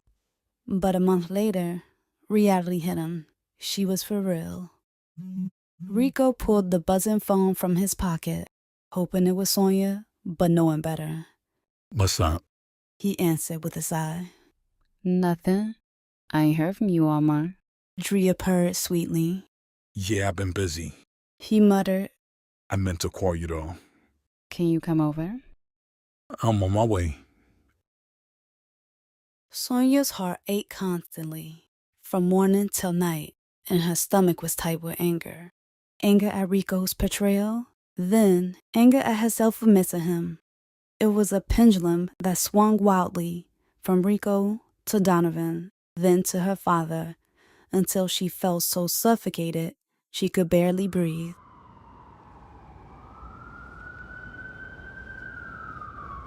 As Sonia entered the incense shop, she spotted the familiar old man behind the counter. She approached him awkwardly, asking to speak to the lady in the back. He gave her a confused look, then walked away, reappearing with the old lady. About 30 minutes later, Sonia left the shop with a bag full of merchandise and a long list of directions. Hopeful yet anxious, she stepped out onto the sidewalk and bumped into Lucky. Sonny, what you doing here? Lucky smiled. Just picking up some stuff, she said flatly, shifting her bag away. How do you know about this place? For Rico? Sonia gave her a half nod, wanting to continue on her way. Where you been lately? Just 'cause you done Rico doesn't mean you need to ignore me and Yanni. I'm not. I just been busy trying to pass classes. Lucky raised an eyebrow, seeing right through her excuse. Well, since you're not ignoring us, come out with us Saturday night. Sonia hesitated, her heart clenching at the thought of being around people, even her friends. Lucky sighed, then said, All right, you don't have to come out with us. I'll just come by your house before we go out. I can help you with whatever you got in there, because I know you don't know what you're doing. She laughed, peeking into Sonia's bag. Does this stuff actually work? Sonia asked, hesitantly. Yeah, how you think I got blue? Mama Yaya and Lucky said the information from the spirits will come in the form of dreams. So, when Sonia started having vivid dreams every night, she became hopeful. But after a few days, no information was revealed and nothing about the dreams was helpful. She just had the same nightmare each night. Her floating above her father's body the night that he was murdered. She would look down at the sidewalk below, at herself lying beside him, bleeding and in pain. No shooter, just endless replays of trauma. Then she'd wake up freezing, the room so cold her breath fogged the air. Then Sonia would go back to Mama Yaya just to learn that she needed to perform yet another ritual. On a dreary Friday after school, Sonia was surprised to find a big bouquet of blood-red roses sitting on her stoop. She picked up the heavy vase and read the card attached. Sonny, I love you. I miss you. Please let me see you tonight. Rico. She hated that the flowers and note actually had her consider recalling him. She had something to prove, to Rico and herself. But being stubborn and unforgiving made her miserable. Slowly, doubt began to creep in. Maybe Rico had a point. After all, hadn't she been seeing Donovan when they started talking? And on top of that, flaunting her relationship right in Rico's face. She sat the vase on her dresser, then crawled into bed, wrapping herself in the softness of her comforter. She put her pillow close, then rolled over and picked up the phone, hoping she wasn't making a mistake.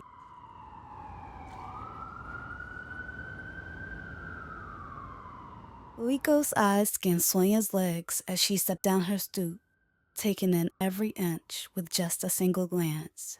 The smooth curves of her calves, the delicate skin of her thighs that peeked out from her dress, and the way her hips swayed with each step. You look real nice.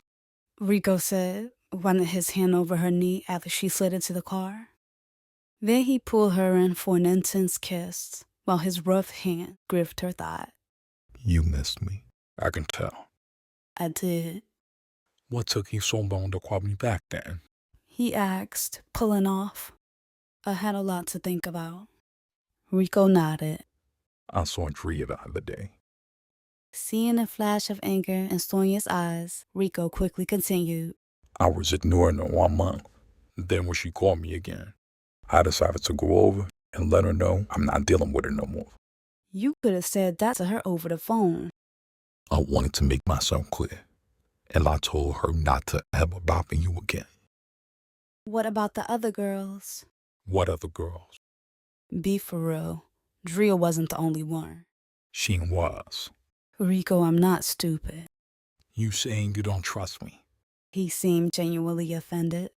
I just found out you were cheating. Of course I don't. If that's how you feel, why you here right now? You know what? I don't even know. Can you take me back home? You serious? She nodded. You want to go home? I'll take you home. Rico bust an illegal U-turn, almost sideswiping a cab. After driving a short while, in a tense silence, Rico pulled over and turned to Sonia asking, Why did you agree to see me tonight? Because I missed you. She admitted. But if I take you back home, you'll only be missing me again. He smiled a little, making her smile too. Then he leaned over, kissing Sonia beneath her ear, moving his lips down her jawline until he reached her mouth, biting her bottom lip softly the way she liked, teasing her before kissing her passionately. You want me to take you home? No. Rico skillfully navigated the bustling streets of Manhattan, where high-end boutiques replaced the fried chicken spots of the Bronx and Harlem, and luxury high-rise condos replaced tenements. With one hand on the steering wheel and the other holding Sonia's hand tight, Rico turned into an underground garage where there were so many gleaming luxury cars, it looked like a high-end dealership. Where are we? Sonia asked, following him through the garage. My new place. He replied, his chest puffed with pride. Sonia shot him a skeptical look, but followed him through a sleek glass door, then into an elevator. Inside, Rico swiped a white card, and they were transported up to the 12th floor. The elevator doors opened to the most beautiful hallway Sonia had ever seen. The walls were covered in rich olive green wallpaper. The brass molding lining the floors gleamed like gold. When did you move here? Almost a month ago. I was trying to get everything situated before I brought you over. Then, everything with Drea happened. He said, unlocking the apartment door. Tall windows stretched all the way to the ceiling, making Sonia feel like she would tumble down to the street below as she stepped close. You like it? He asked, admiring her look of amazement. She's so nice. She smiled, pressing her hand onto the surface of the cold window. Rico moved behind her, sliding her coat from her shoulders and tossing her onto the sofa. Then, with his chest pressed to her back, he moved his face into the crook of her neck. You love me? He asked, kissing her softly. I love you. Rico was blowing out weed smoke and making sure to aim it away from Sonia's face just as she took the blunt from his fingers and took a long drag. He raised an eyebrow, asking, Since when do you smoke? Lucky got me to try it, she said while holding the smoke in her lungs. A lot has changed in a month.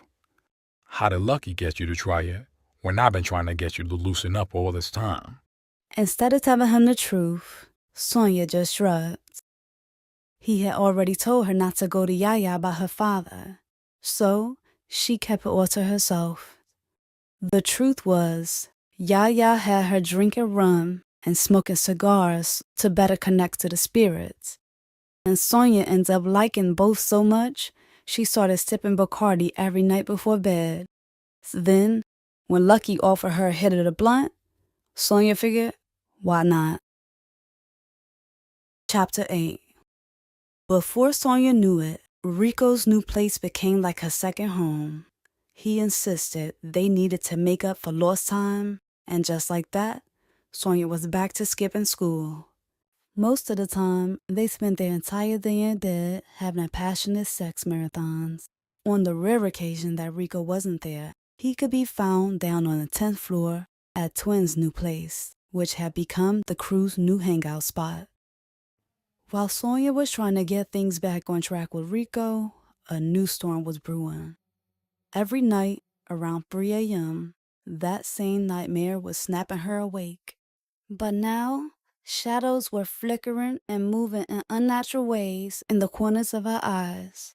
It was like she was living through some demented episode of The Twilight Zone every night. On this particular night, when Sonia was back home in the Bronx, she woke up from yet another nightmare. She lay awake at 3:02 a.m. in her dark bedroom with an uneasy feeling that wouldn't go away. A feeling that someone was watching her. It was like she could even feel the person lingering close by. She took a deep breath, trying to calm herself. Then she smelled cigarette smoke. Sonia climbed from her bed, following the strong smell up the hall and into the living room. Hovering above her father's favorite recliner was a weird cloud of smoke. Gary used to sit there, puffing on his Newports and blowing the smoke out the window to avoid hearing Sonia and Gloria complain about the smell. Suddenly, Sonia's heart skipped with joy. She knew it was him. "Daddy?" she whispered with desperation. She got no response. But the small cloud grew larger and thicker until the room was so smoky Sonia could hardly see. Her eyes started to burn and water as the smoke detector started beeping like crazy. Sonia choked on the thick smoke. Then, out the corner of her eye, she saw the familiar dark shadow moving quickly toward her. She ducked just as her mother stepped into the living room with the broom. This thing keeps going off, Gloria said, using the broom handle to tap the button on the smoke detector, stopping the beeps. I changed the batteries twice already. I'll get it replaced tomorrow, Gloria said, before returning to her room and leaving Sonia alone in the smokeless, dark living room.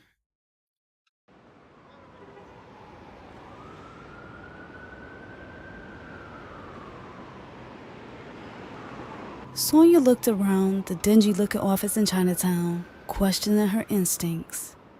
A quick glance at the MapQuest printout confirmed the address. She was in the right place. She approached a grumpy-looking white man at the front desk. "Hi, I have an appointment." The man, whose eyes were glued to the newspaper, spoke without looking at her. "I don't have any appointments today." "I scheduled it on your website," "You must be looking for Nate. He's in there. the man said, gesturing toward the door. Just knock." The tiny office was cramped and stuffy, with a massive desk taking up most of the space. Nate sat at the desk. He had fawn-colored skin and big doe eyes to match. What stuck out to Sonia first was how young he looked. When she saw the online ad, he was claiming to be the best PI in the city. So Sonia expected somebody with years of experience. Somebody who looked more like the white man at the front desk. How was this boy gonna help her? Nice to meet you. Please, have a seat. His mature-sounding voice didn't match his youthful looks at all. Sonia sat in the worn-out, raggedy leather chair, explaining the case to Nate, as he listened with an intensity that was somehow both intimidating and confident. After Sonia finished, Nate told her that he was sorry for her loss, but assured her that he would be able to help. "How long have you been doing this?" Sonia asked, hoping her disappointment didn't show up on her face. "About a year." Sonia sighed and said, "I really need this case solved. I think I need somebody with a little bit more experience." In the 1 year this firm has been open, I've closed 98% of my cases successfully. Sonia looked at him skeptically, then asked, "Is that man in the other room an investigator?" Yeah, he'll be helping me out, if that'll make you feel better. "Sorry if I'm being rude. It's just that this is a serious case, and I need it to be solved." It's not rude. I completely understand. Just know that if you hire me, I'm gonna work harder than any other PI out here. I only take on cases that I believe in and that I care about. So you don't have to worry about me telling you whatever you want to hear just so I can get the money. I'm really here to help. Sonia had to admit, Nate did carry himself with an air of experience beyond his years. She figured it wouldn't hurt to give him a try. If it was a waste of money, there was more where that came from. And if things didn't work out, she could easily try somebody else. Even though it was only 7 p.m., it was pitch black outside. The chilly late November night had driven the Bronx indoors, leaving the streets silent and deserted. Sonia and Ebony stepped out of Lucky's house and started shivering instantly. Come on, Sonny. Invite Javier to your dinner. Ebony begged. I already told you I don't want him there. He's always looking at me like he got some type of problem. I don't want him ruining my birthday dinner with his bad mood. Sonia, I'm sure you're just being too sensitive as usual. Just do me this one favor, best friend. Ebony laughed.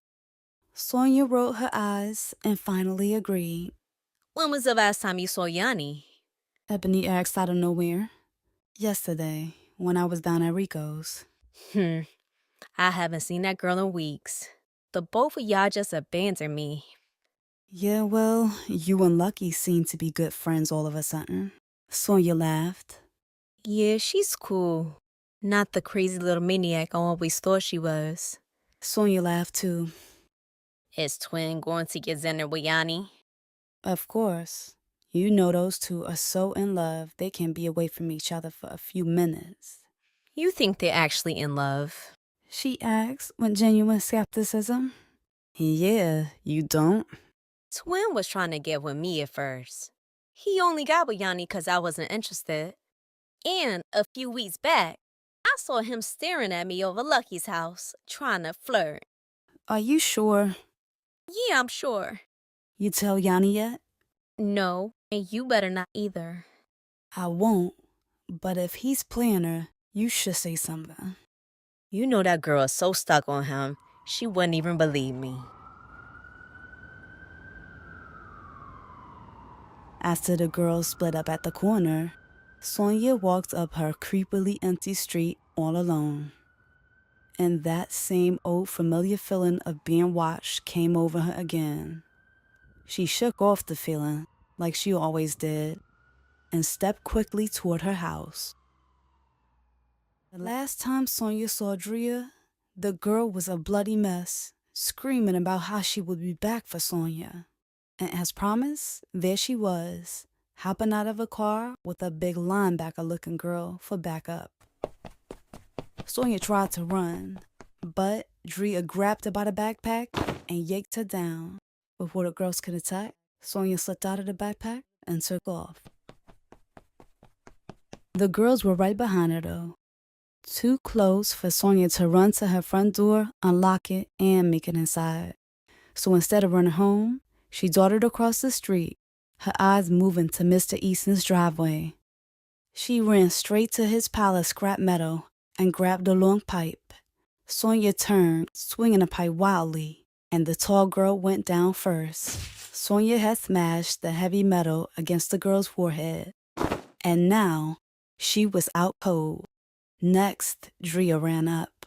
Sonia swung, but she ducked away. Drea reached for the pipe, but Sonia smashed the metal against her hand, sending Drea doubling over in pain. Grabbing her hand and giving Sonia just enough time to run across the street and into the house. She stood in her bedroom in shock, her hands still shaking as adrenaline pumped through her. She couldn't believe she managed to escape unharmed, but that feeling of relief disappeared when the police showed up at her door 10 minutes later. Sonia's heart was pounding as she sat in the backseat of the squad car. She tried to listen to the officers as they spoke to her irate mother, but their voices were too muffled and she couldn't hear anything. As the cops got into the car, Gloria yelled into their open doors, telling Sonia that she would come and pick her up. Sonia stared back at her mother helplessly as the squad car pulled off. The ride to the police station felt like a real-life nightmare. Sonia pressed her forehead against the cold window as tears blurred her vision to the outside world. None of it felt real. It was like she was watching someone else's life falling apart. As they rode, Sonia's anger grew with each passing second. Those cops kept calling the other girl the victim, talking about the supposed victim was unconscious and on her way to the hospital, and that they didn't know what kind of charges Sonia would face later, whether it would be murder or attempted murder. Sonia wanted to scream, to shout the truth, that those girls came after her and that she was forced to defend herself. But her voice was stuck in her throat, a useless lump of fear and rage. As more tears fell, the dark, familiar shadow in her peripheral vision showed up again. But this time, the shadow became much clearer. No longer a shadow, Sonia could see a girl. She was around Sonia's age, sitting beside her. The ghost girl was calm and still, and dressed in all white, staring straight ahead with a weird little smile on her face. Sonia's heart pounded as she glanced over at the ghost. Suddenly, Sonia knew that Mama Yaya was legit. She was sitting next to an ancestor, something straight out of the spirit world. Sonia figured she was there to look out for her. Everything was gonna be all right. But just as Sonia sighed in relief, the girl turned to her, her dark, hollow eyes deep in her face. Sonia leaned away in fear, but the girl was on top of her, grabbing her neck. The next thing Sonia remembered were the two cops staring at her, looking annoyed outside of the police precinct. They told her she wasn't about to fake her way to a hospital, and then they dragged her into the building. When she finally got her call, she dialed Rico's number immediately. Who is this? He asked, annoyed after seeing the unfamiliar number. It's me. I got arrested. Sonia said, speaking quickly. Julian and some other girl tried to jump me, so I picked up a pipe and... Don't say nothing else. He cut her off. Rico asked for her location, then promised he'd be there to get her out. Back in the holding cell, Sonia kept her back pressed tight against the filthy cinder block wall. Even though she was in the cell alone, she was on edge, knowing that the shadow girl could show up at any moment. Those fears were soon replaced with worry as she wondered if the tall girl ever woke up. Would Sonia be charged with murder? She knew it would be her word against Ria's. Would the cops believe Sonia if she told them it was self-defense? After what felt like an eternity, Sonia finally walked out the police station a few hours later. She dug through the plastic bag of her confiscated belongings, looking for her cell phone to call Rico. But before she could call, his voice was cutting through the frigid night air. You okay? He asked, stepping on his car. Yeah, she said flatly. He took her hand, walking her to the passenger side and opening the door. As Rico pulled off, he glanced over at her, seeing her empty, blank stare. Sorry it took so long. I had to get Javier's uncle to make some calls to get the charges dropped. How was he able to do that? He knows people. Did the girl die? What? When I was in the police car, the cops said they didn't know if the girl was gonna make it. They said she could die. Sonia's voice was monotone and distant. That girl is fine. They gave her some stitches and discharged her hours ago. How you know all that? Drea called me from the hospital. He yelling, talking about she needed to get a cast. He laughed. Said you busted up her hand with a pipe. I told her that's what she got for going after you. He noticed Sonia wasn't laughing, then wiped the smile from his face. Sonny, I'm sorry I got you mixed up with her. She was still silent, staring out the window. You want to get something to eat before we go back to my place? I should go home tonight. My mother's probably losing her mind right now. Gloria was looking through the yellow pages, trying to find a lawyer, when she heard the front door squeak open. She jumped up from the table, meeting Sonia in the hallway. What happened? Gloria asked, inspecting her daughter. I got into a fight. I know that much. With who and why? The same girl from before. Sonia sighed. Gloria hugged Sonia tight. Are you okay? I'm fine. The police never gave you a phone call? Gloria asked, releasing her. Yeah, I called Rico. When something like this happens, you call me. She said sternly. I figured if I needed some bail money, he could help. He's the reason you're in this mess in the first place. I know he has something to do with that girl coming after you. You wasn't getting into fights before him. It's not his fault she's jealous and can't move on. I knew it was over that boy. She knew that as long as Rico was around, Sonia wouldn't be safe. I want Rico to come over tomorrow. It's about time I have a long talk with that boy. Sonia sighed and headed to her room, but before she could make it in, Gloria continued. And I'm not asking. You tell him he needs to come see me.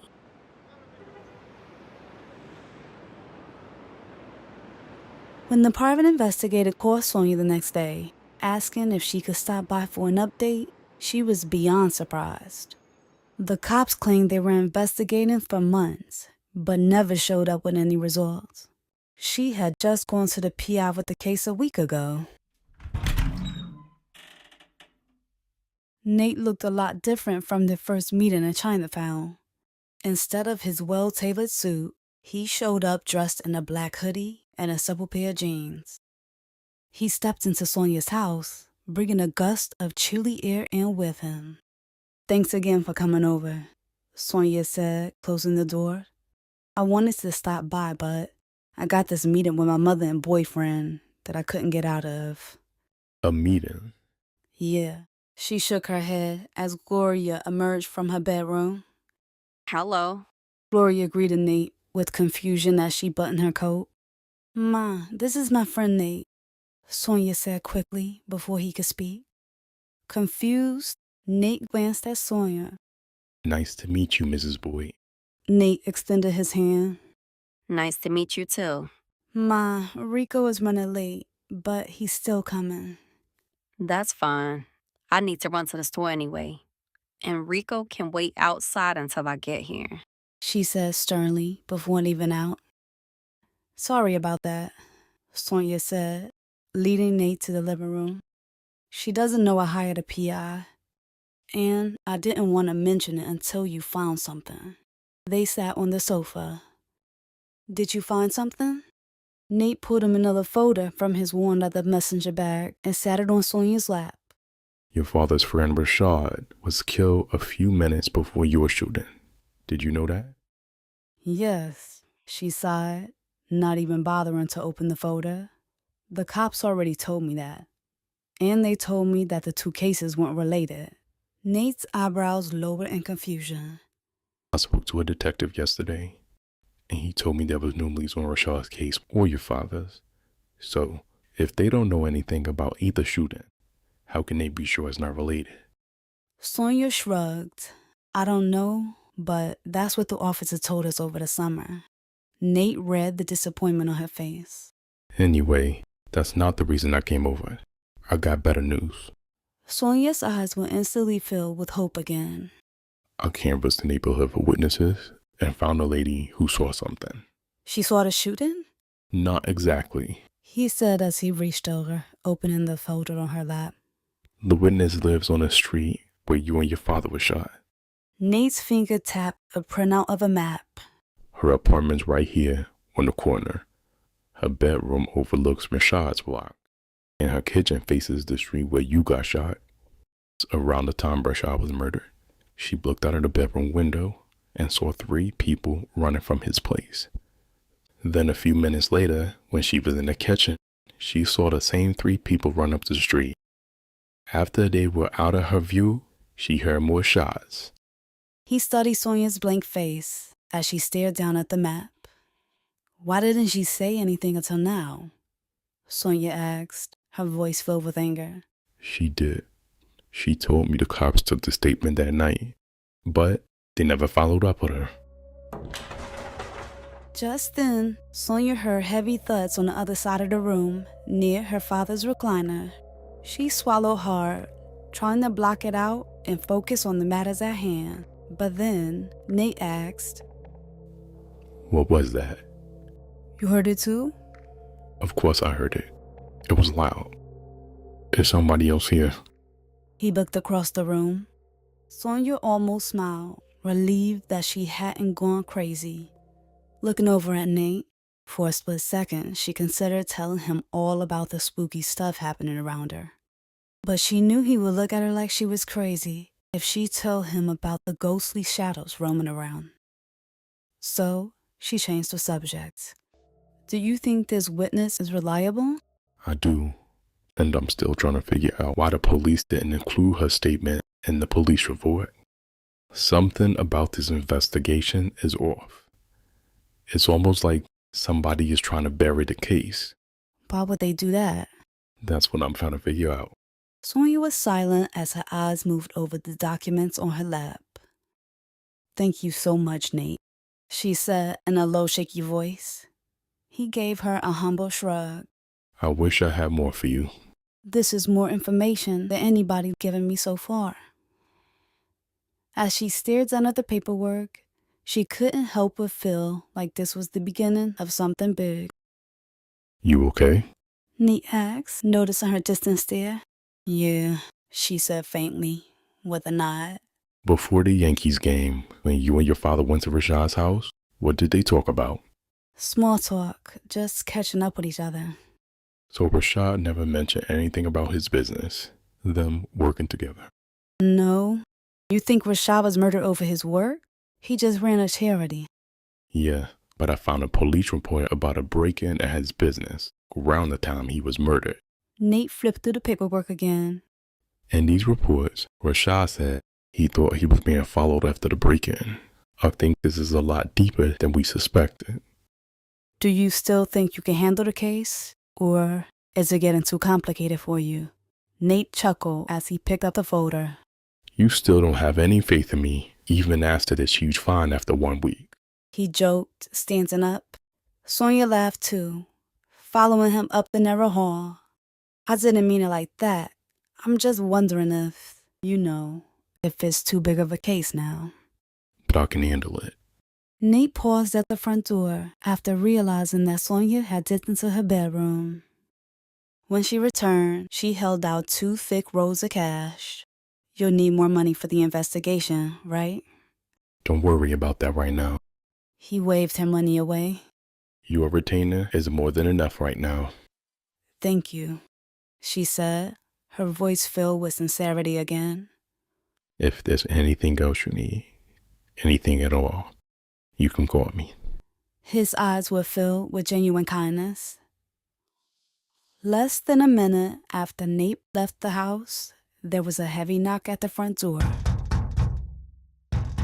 Sonia opened it, and Rico stepped in before she had a chance to tell him to wait outside. Noting the surprise on Sonia's face, Rico asked suspiciously, "Did you forget I was coming over or something?" "No, I just thought you were running late," she sighed, trailing behind him as he stared into her bedroom, like he was looking for something. "Rico, you have to wait outside until my mother gets back." She the one who wanted me over here. "Yeah, she said she'd be right back. But until then, you gotta wait outside," she pleaded.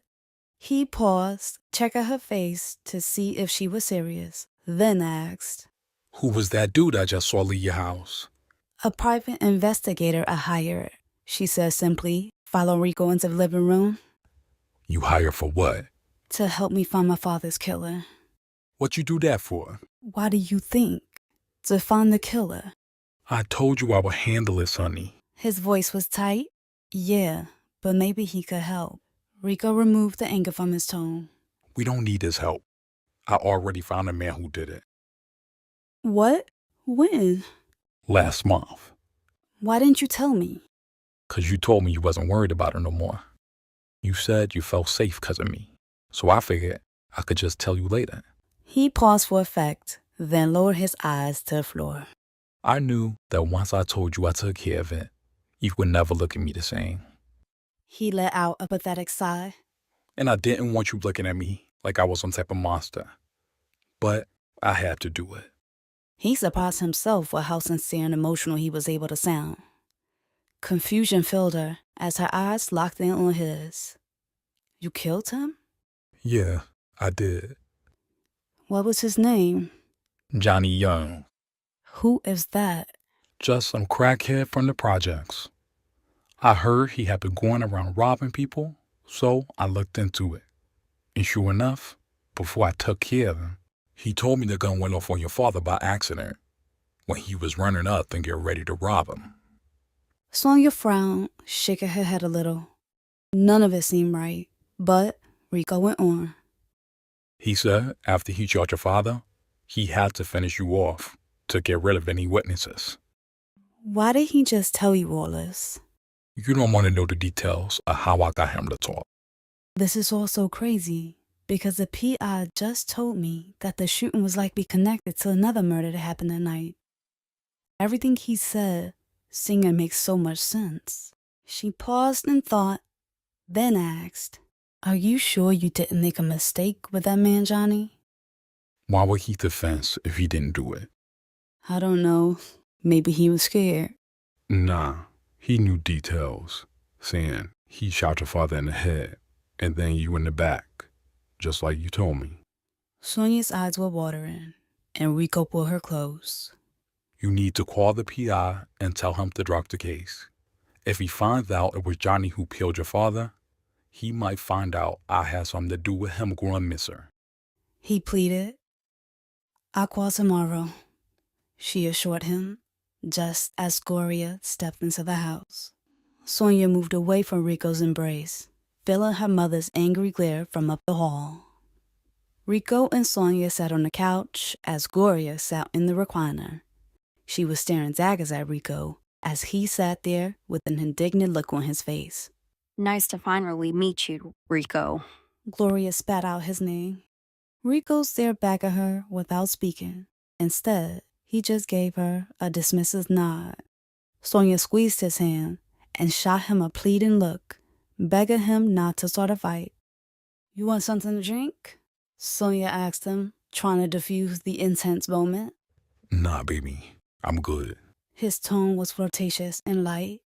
Gloria glared at Rico in all his smugness. Then she said, I wanted to finally speak to you. I always see you come and go, but you've never taken the time out to come and introduce yourself. Yeah, that's because you told Sonny you didn't want me in your house. He laughed harshly. "Rico," Sonia sighed. What? That's what you told me. He laughed. Then Gloria spoke up. Yeah, I said that, and I meant it. This is the only time I want you in here, because I don't trust you. The first time you came into my house, you had sex with my daughter. And every time before that, you came by and didn't even have enough respect to introduce yourself. Rico looked over at Sonia. Yo, why'd you have me come over here? I asked Sonia to invite you because we needed to have a talk. You are ruining my daughter's life, and I'm not about to let it continue. "Ma," Sonia gasped. I'm not ruining nothing. Her life's been a whole lot better since she met me. He said with pride. Better. Because of you, girls are trying to jump her and she's getting arrested. Yeah, that will happen again. And I got a release, didn't I? I guess that makes things all good then. Gloria laughed sarcastically. You had her skipping school and almost failing, and you think she's better off now?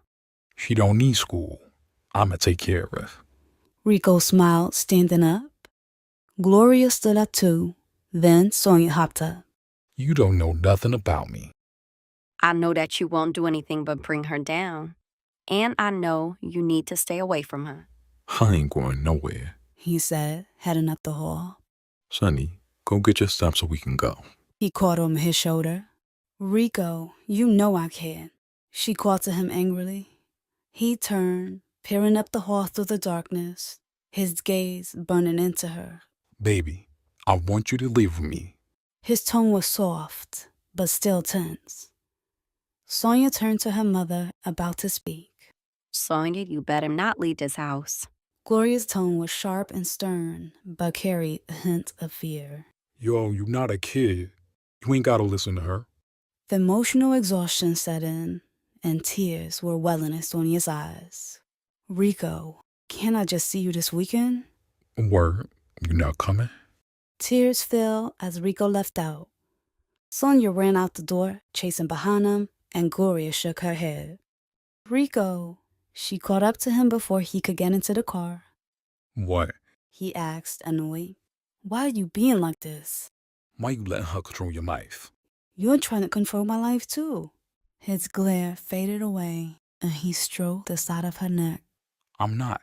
I just want to be with you. Go get your stuff and come home with me, please. He begged. Sonia sighed weakly.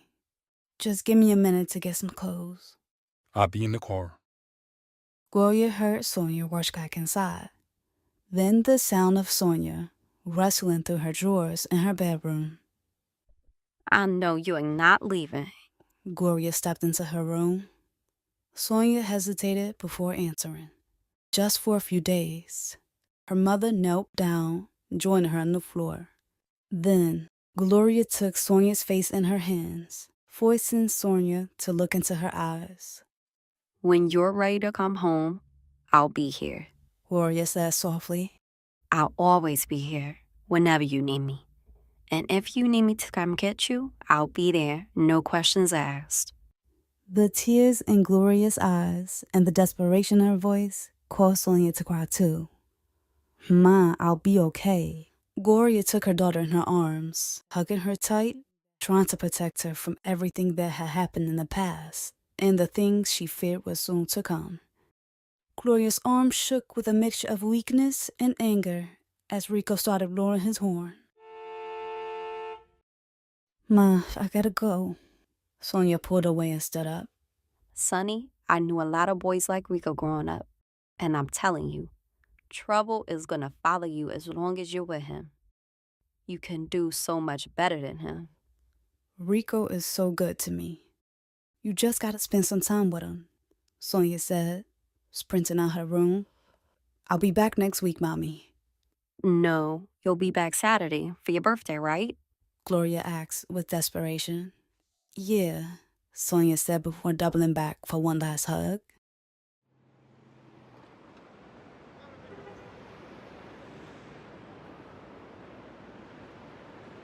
Nate was all business the next day, back in his crisp shirt and well-tailored suit, a stark contrast to the casual hoodie he'd been wearing the night before. His eyes lingered on Sonia's as Rico did all the talking.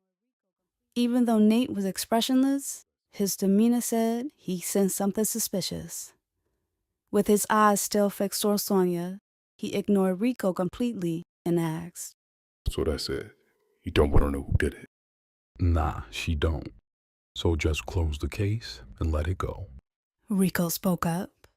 If you want me to stop, I will. But it's up to you and only you. Nate said, his voice filled with the usual authority and care. Man, what did I just say? Rico roared as he stood over Nate's desk, leaning in. Nate remained unmoved, still staring Sonia in the eye. Yeah, I want to call it off, Sonia said weakly. Then, for the first time during their meeting, Sonia saw a tiny hint of emotion on Nate's face. It was something between pity and disappointment. Nate gave her a simple nod, then opened a drawer, pulling out a checkbook. I'll give you a refund on your retainer. Nah, keep that. Rico said, walking out the office. Thank you, Nate, she said, apologetically.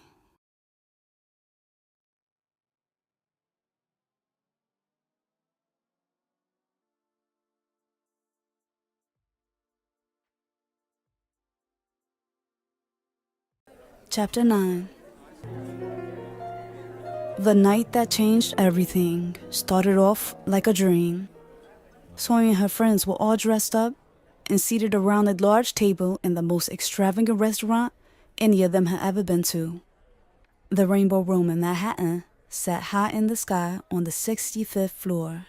So high, they all swore they could see the Bronx from the window. They stuffed themselves on buttery, perfectly cooked lobster tails, while Ebony and Anna snapped pictures with disposable cameras. The girls posing like they were elegant movie stars, and the boys looking stern and serious like mafiosos. By the fourth course, everybody was too full to finish their 6-course meals, so the waiter swoops in with their leftovers wrapped in tinfoil swans. Sonia looked around, taking it all in. From the opulent decor to the wealthy diners to her friends who were laughing and enjoying themselves. It was the complete opposite of her life just a few nights ago when she was locked in that disgusting jail cell. She couldn't believe how lucky she was. She looked over at Rico, her eyes lost in his. It was all because of him she was living this dream. A life so far beyond anything she ever imagined. A life that most people in her neighborhood would never get the chance to experience.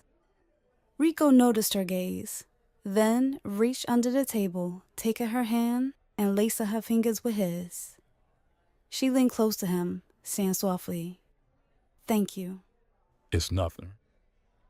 Not just for dinner, but for everything.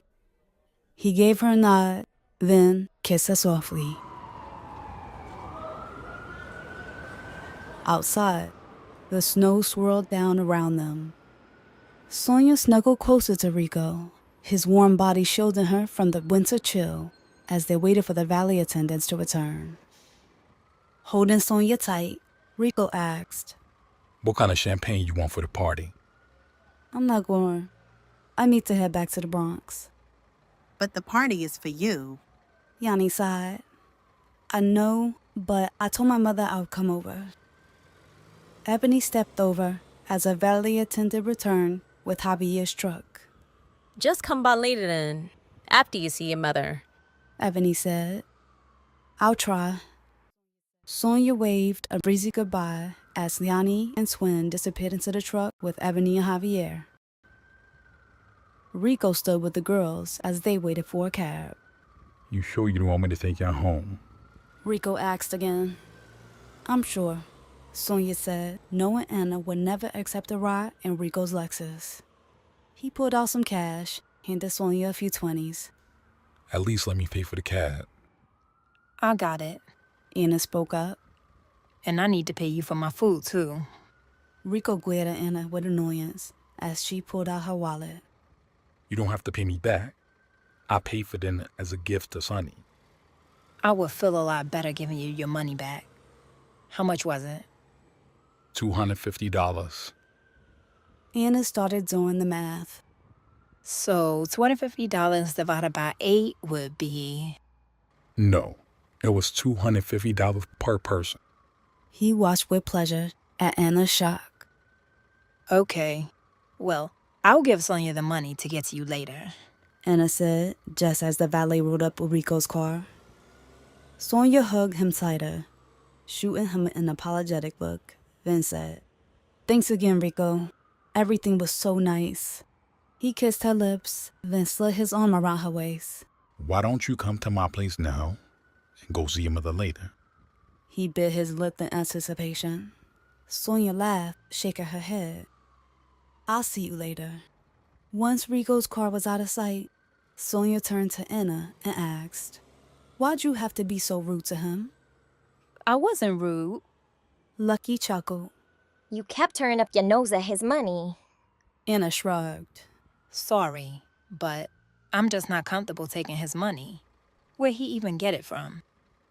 He has a job working for a politician. Lucky defended her cousin. Then Sonia spoke up. "You and my mother are so mean to him. All he does is take care of me and make sure I'm happy." A tense silence fell over them. Then Anna started digging through her purse. She handed Sonia a card in a light pink envelope, like it was some sort of peace offering. "You already gave me a card." It's from Sister Gandhi.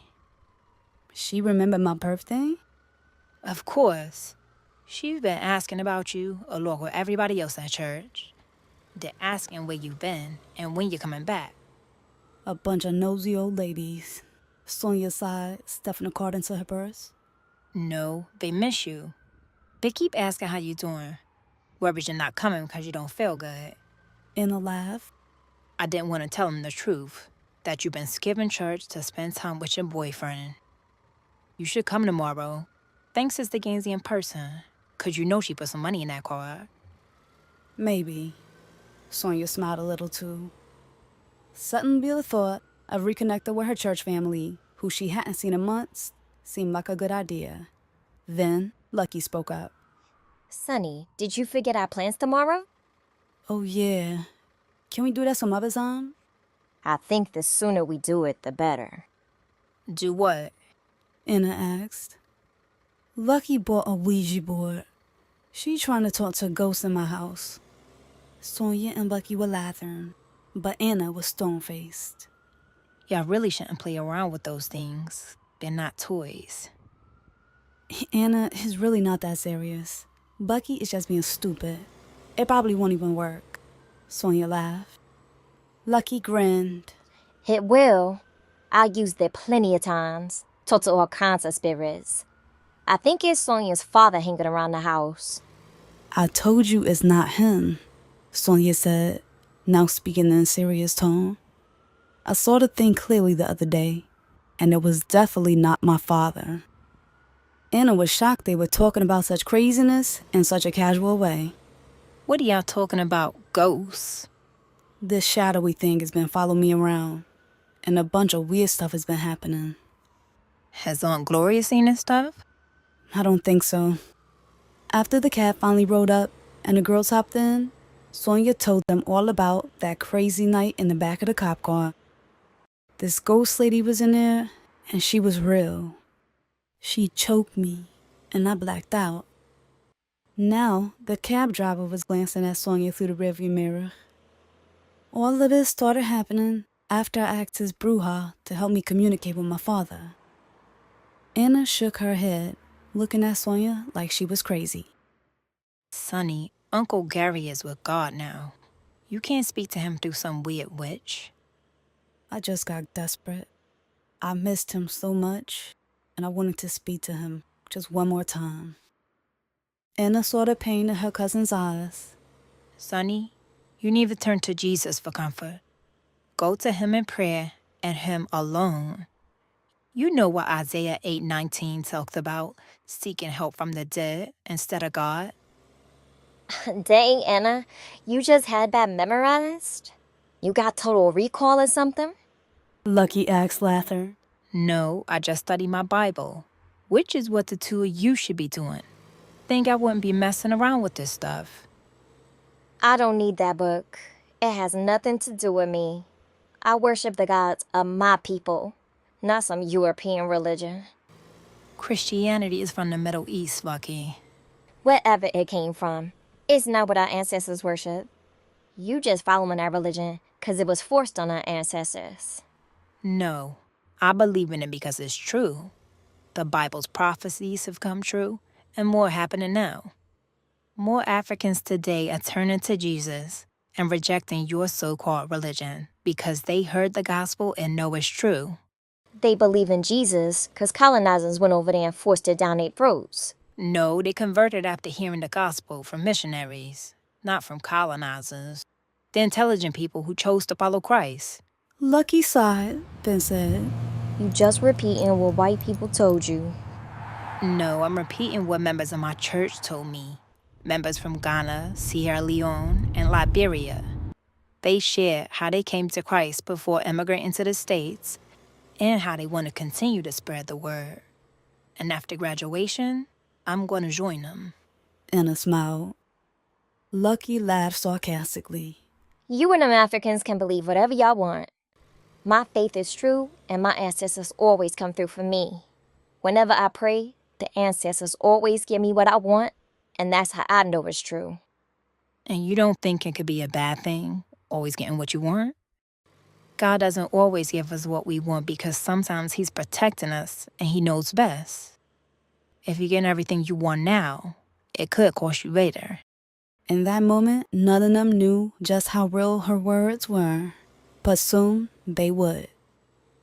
Sonia felt embarrassed as she admitted, "I haven't gotten anything I've asked for."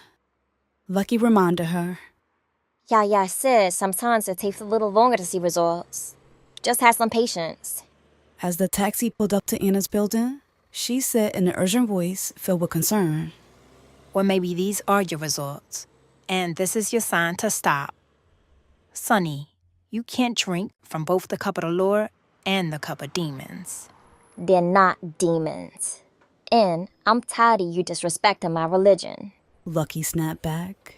Lucky, you started by attacking my faith and laughing at me like I was dumb and brainwashed for being a Christian. Anna's voice was high and tight. Then she swallowed hard and took a deep breath to calm herself. But I'm not trying to be disrespectful. I'm just speaking the truth. You don't know what kind of spirits you're communicating with, and that's why you need that Ouija board to figure it out. But the Bible already told us they're not your ancestors, and they're not spirit guides. They're demons. Lucky, you're invited to church tomorrow, too, if you want to come. Lucky rolled her eyes dramatically as Anna stepped out the cab. There was an intense silence as they drove to Lucky's house. Sonia sat there, reflecting on how her perfect birthday had turned into a crazy debate about Jesus and demons. Lucky saw Sonia's expression and said, Don't let her scare you. Tomorrow, we'll go to Yaya and get everything straightened out. Then, to lighten the mood, Lucky joked, Your cousin sounded like some sort of crazy pilgrim, calling stuff you don't understand witchcraft and ready to burn us at the stake. Then the cab driver jumped in. You girls better be careful with that stuff. It really is demonic.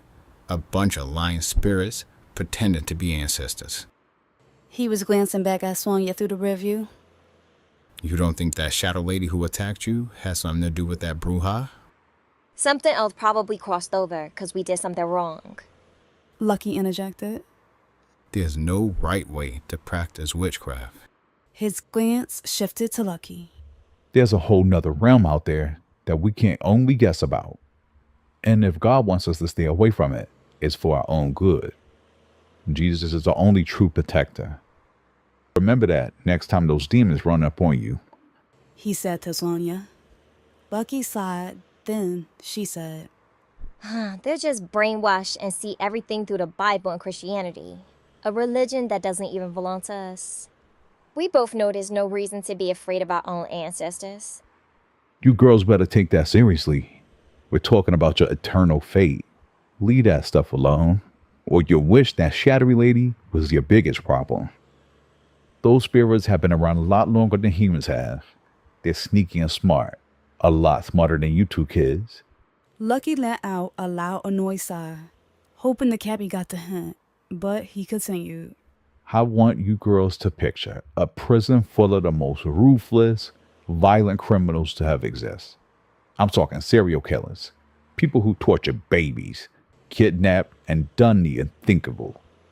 The most brutal things imaginable. Now picture them all just being released. All of them are on the streets and free. Then those monsters get deputized and given some authority over you and your lives. That's what you girls are playing with. But those demons are a lot stronger and even more ruthless. Smarter too, because it's not likely you would just invite a bunch of killers into your lives. But you two have let in something a lot worse without a second thought. They've outsmarted you both. Well, if they are demons, how will we get rid of them? Sonia asked, to Lucky's dismay. There's only one thing that can get rid of those demons, and that's Yeshua. Who is that? Lucky asked with a screwed-up face. Jesus. He answered, peering back at her through the rear view. He don't know what he talking about. I was a warlock, practiced in Santeria for over 30 years. I know what I'm talking about. Yeah, right. I'm not lying. I was deep in it too, moving up in the ranks. But the more I got into it, the more angry and depressed I became. I had everything I asked for. I had the car, the money, the nice apartment. but I didn't have love, purpose, or peace. I couldn't see a way out. Then I called on Jesus. He smiled so wide as his eyes filled with tears. Yeah, you called on Jesus, and now you driving a cab. Here I am, but I also have the promise of eternal life instead of eternal separation from my Creator. And I have peace and the love of my Heavenly Father. Life isn't perfect, but I've never felt better. And I can tell just from this short cab ride that you are a very unhappy person. He said to Bucky. Something is bringing your spirit down, and you know it. That's probably why you keep running back to this witch Yaya. You'll never find peace there. It took me years to figure that out. Don't be like me, he said, pulling up to Lucky's house. Before she climbed out, the driver turned at the waist, giving her a stern look. If you wait too long, you may not get a chance to follow Jesus. Your life could be over in the blink of an eye. Then you got to deal with your decision for eternity. You don't want to be separated from God forever. Lucky shook her head and hopped out of the taxi, happy to escape the know-it-all cabbie. He wasn't silent on the short ride to Sonia's house either. He was still going on about it not being too late for her to call on Jesus. As she got ready to get out of the cab, he asked her, If those ancestors are really protecting you, where were they when that thing attacked you? Sonia didn't answer, just handed him the cab fare and opened the door. In a city full of Hindu, Buddhist, and Muslim cabbies, you got into my cab, a former warlock, and now follower of Christ, the one true God, the only one who can get you out of all of this. This wasn't a coincidence.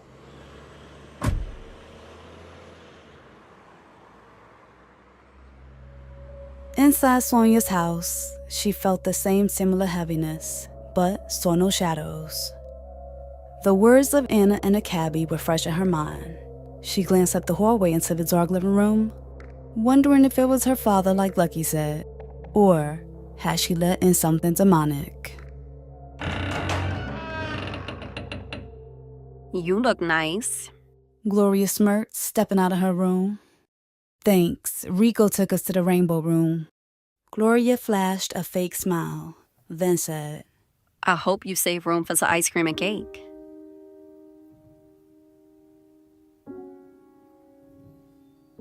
After Gloria goofily sang happy birthday, they sat in the living room, eating cake and half-melted ice cream. They sat there talking for over 3 hours about everything and nothing at all. The entire time Sonia was home, her cell phone was buzzing like crazy. Rico kept texting her, asking when she'd be ready to come to her party. She responded with a vague, soon, and I'll call you later when I'm ready. As Gloria collected Sonia's empty bowl, she asked, Have you seen your father's wedding ring? It's been sitting on my dresser for months, and now I can't find it. No. Are you sure you didn't move it? Nope. I haven't touched it since I brought it home with the rest of his stuff. Gloria's voice faded as she walked off to the kitchen. Sonia became a little hopeful. Was Lucky right? Was her father really there, leaving her these little signs?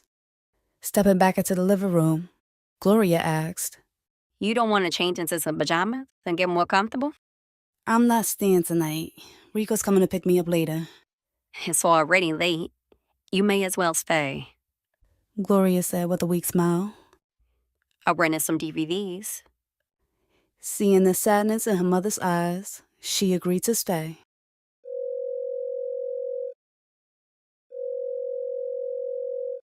Sonia stood in her room, phone pressed to her ear, preparing to break the news to Rico that she wasn't coming over. She knew he'd be pissed, but it was her first birthday without her father, and seeing the painful look of loneliness on Gloria's face earlier put things into perspective. Sonia had practically moved out. She had Rico to comfort her and protect her, while Gloria was all alone. As her call went to voicemail, she flipped her phone closed, then sat on the edge of her bed. She opened the card from Sister Gandy, and without bothering to read it, she checked to see if there was money inside. Anna was right. A check fell out. When Sonia read the amount in the check, her face twisted in confusion. Then she decided to read the message written inside the card. Sister Gandy explained that the $500 was not only from her. It was also from the mother's board, the ushers, deacons, choir, and pastor. And what anybody else would have seen as a sweet gesture, Sonia was immediately annoyed. She knew all of her church family was poor. Most lived paycheck to paycheck, were on Social Security, or lived in the projects. She pictured them passing around a collection plate, taking the funds for her birthday, and rolled her eyes at the thought. She folded up the check and tossed it into her dresser. Sonia would have her mother return the check first thing the next day. The gleam of Sonia's gold nameplate suddenly caught her eyes. She picked it up from the dresser. Memories of her 16th birthday came flooding to her mind. She remembered the morning her father surprised her with the necklace. He'd already gone off to work at the airport, and she found it waiting for her before she went to school. Sonia had been asking for it for months, and her father came through. At $200, that little necklace was the most expensive gift she had ever gotten in her young life. As Sonia reminisced, she couldn't help but think about how hard her father worked, how much he sacrificed to provide for his family, and how little he had in the end. He worked hard and served the Lord, and where did that get him? Killed by a drug addict. Her heart ached with resentment and anger. Maybe Lucky and Rico were right, and Anna, Gary, and everybody else at the church was wrong.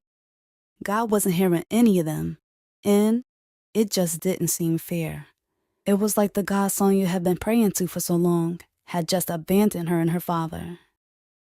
With fierce anger, Sonia tossed the thin gold necklace into the drawer, but as she slammed the drawer shut, it slowly slid open again. Sonia glanced around the room, checking for shadows, but saw none. She peeked into the drawer, and beside her necklace was her father's wedding ring. She reached in to pick it up, but at the last minute, it slammed shut with a loud boom, almost taking off her finger. When Sonia heard the knock at the door, she just knew her mother was coming in to find out what all that noise was about. But Gloria was all smiles, like she hadn't heard a thing. I almost forgot to tell you. Donovan called earlier. He asked me to tell you happy birthday. That was nice. Sonia rolled her eyes. It probably was his way of reaching out to you. Maybe he wants to get back together. Or maybe he was just saying happy birthday. Sonia laughed. Gloria shrugged. Either way, you should call him back and thank him. She handed Sonia the cordless phone. After her mother left the room, Sonia very cautiously opened the drawer, seeing the necklace, but no ring. Then, Sonia's cell phone rang, making her jump. I'm outside. Rico said simply. I tried to call you a minute ago. I'm staying here tonight. She pushed the curtains aside, looking out the window. Well, I drove all this way, so you gotta come with me. He laughed. Sonia grabbed her purse and headed up the hall to tell her mother goodbye.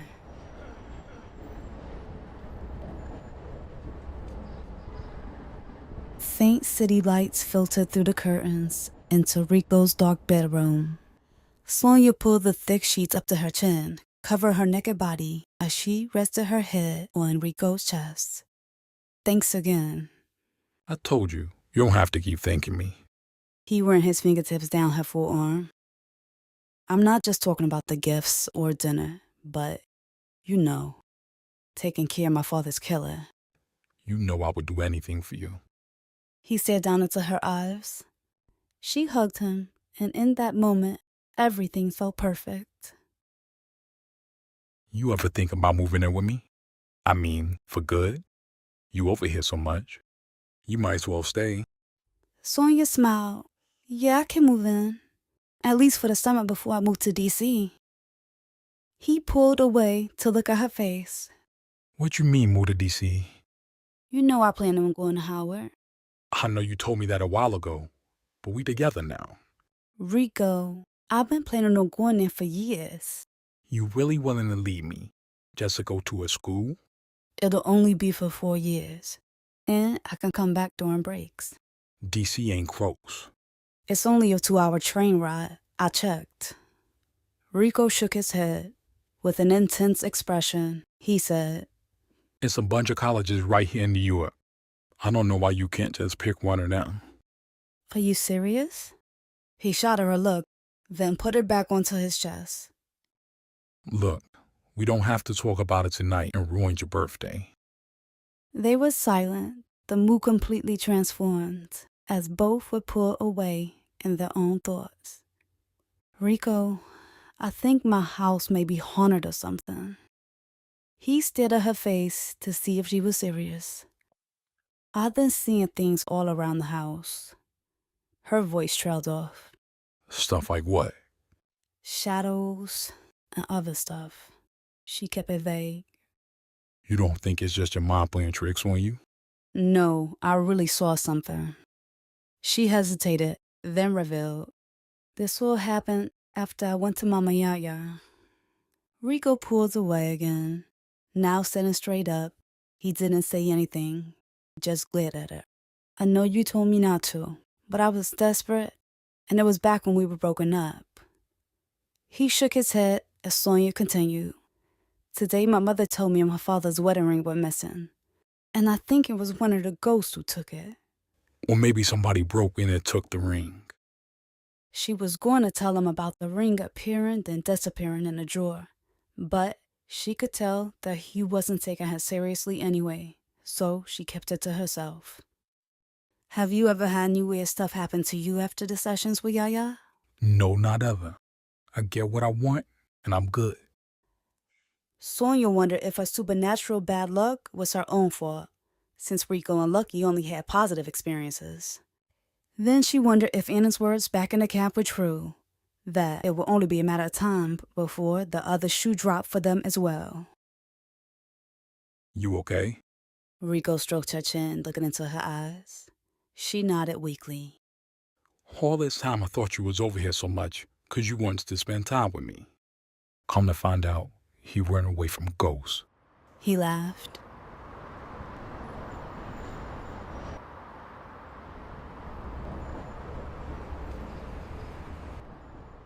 The next day, Sonia was sitting alone in Rico's bed, eating leftover lobster when Ebony called. She was whimpering so much, Sonia could hardly understand her. Eb, I can't hear you. What's wrong? Rico. Sonia's face twisted in concern. Instantly, her appetite was gone and the fork dropped onto the bedspread. What happened to Rico? Sonia braced herself for the worst. I'm so sorry. Ebony cried. Ebony what? Sonia's voice shook with fear. Last night, after Javier dropped us off at the party, I drank too much and I did it with Rico. Now she was sobbing. Her words felt like a punch to the gut, and Sonia could hardly breathe. Sonny, I'm so sorry. She repeated. But it was a mistake, right? Sonia's voice trembled with anger. Yes. As Sonia flipped her phone closed, she felt the undigested lobster rising in her throat. Thoughts of the night before flooded her mind. The scenes of passionate sex she had had with Rico hours after he cheated with one of her best friends.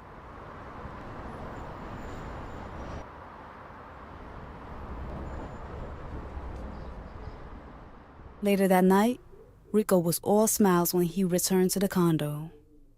Hey. Rico greeted, placing a small box on the bed beside Sonia. What's this? Open it. He laughed, pulling off his coat. Slowly and unenthusiastically, Sonia opened the small velvet box. Why'd you get me this? She asked, glancing at a pair of diamond-studded rings. I wanted to get you another gift. He said, confused. What's wrong with you? She threw the box, aiming at his head, but hitting the wall. Yo, what'd you do that for? He ducked. Did you buy me this because you feel guilty? She screamed, hopping up from the bed. Guilty about what? He stammered, swallowing hard. In that instant, Sonia was for sure she saw it, the flicker of guilt in his eyes. Ebony caught me. Now the guilt seemed to disappear, and it was replaced with genuine confusion. Wait, what? I don't know what you're talking about. Stop playing dumb. You cheated on me with Ebony, she screamed. On my birthday? She shook her head and tried to hit him, but he caught her fist. No, I didn't. Ebony is lying. Why would she lie? I don't know, but I didn't do nothing with her. Call her. We about to get this straightened out right now. At first, Sonia didn't budge, but Rico seemed so sincere. So she pulled out her cell phone and called Ebony. Ebony's story didn't change. She repeated everything she said earlier. Then Rico snatched the phone and screamed, calling her a liar and hanging up. Call anybody else from the party. He begged. Yanni was there. Call her. Sonia didn't budge this time. So Rico opened her phone and called Yanni, but the call went to voicemail. Sonny, you know I wouldn't do something like that. You already did, though. Her voice was scarily calm now. That was way different. You think I cheat on you with one of your friends? She stared at him, and the hurt look in his eyes confused her. If he was lying, he was doing a really convincing job.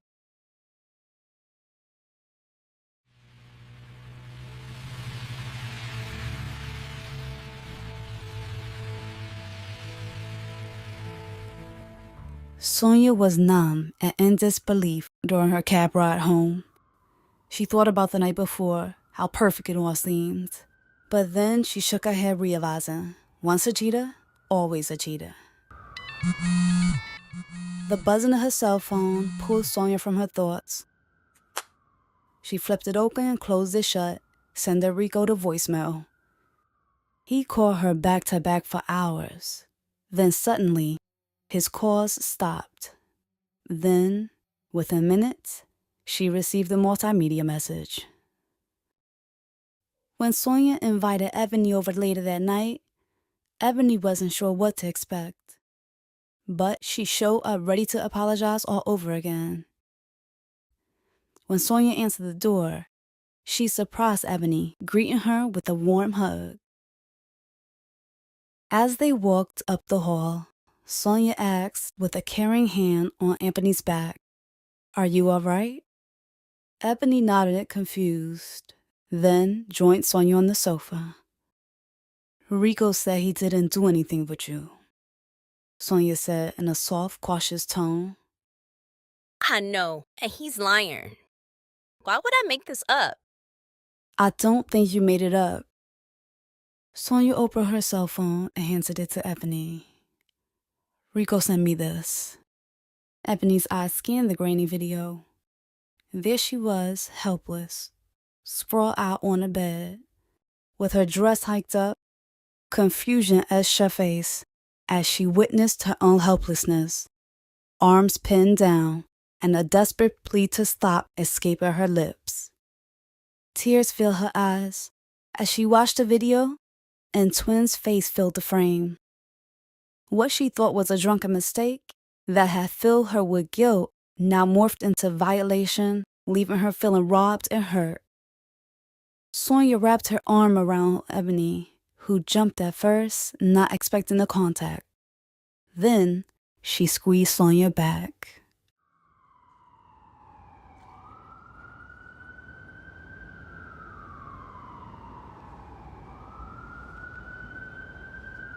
Yanni showed up an hour later. Then Sonia broke the news to her, too. Sonia had been bracing herself, expecting to console Yanni the same way she did Ebony. But as Sonia told her everything, with Ebony whimpering on Sonia's bed, Yanni's expression remained blank. Then when her anger finally erupted, it wasn't directed at Twin, but at her friends instead. I don't believe none of that. Twin would never. "But he did," Sonia said. Yanni glared over at Ebony, annoyed by her crying. She probably made it all up because she missed her chance with Twin, and now she regretting it. You know she always trying to start something. Yanni, we got the whole thing on video. Sonia flipped open the phone and shoved it into Yanni's face, but Yanni pushed Sonia's hands away and shook her head stubbornly. I don't know what that little video is, but I know my man, she said, charging out the door.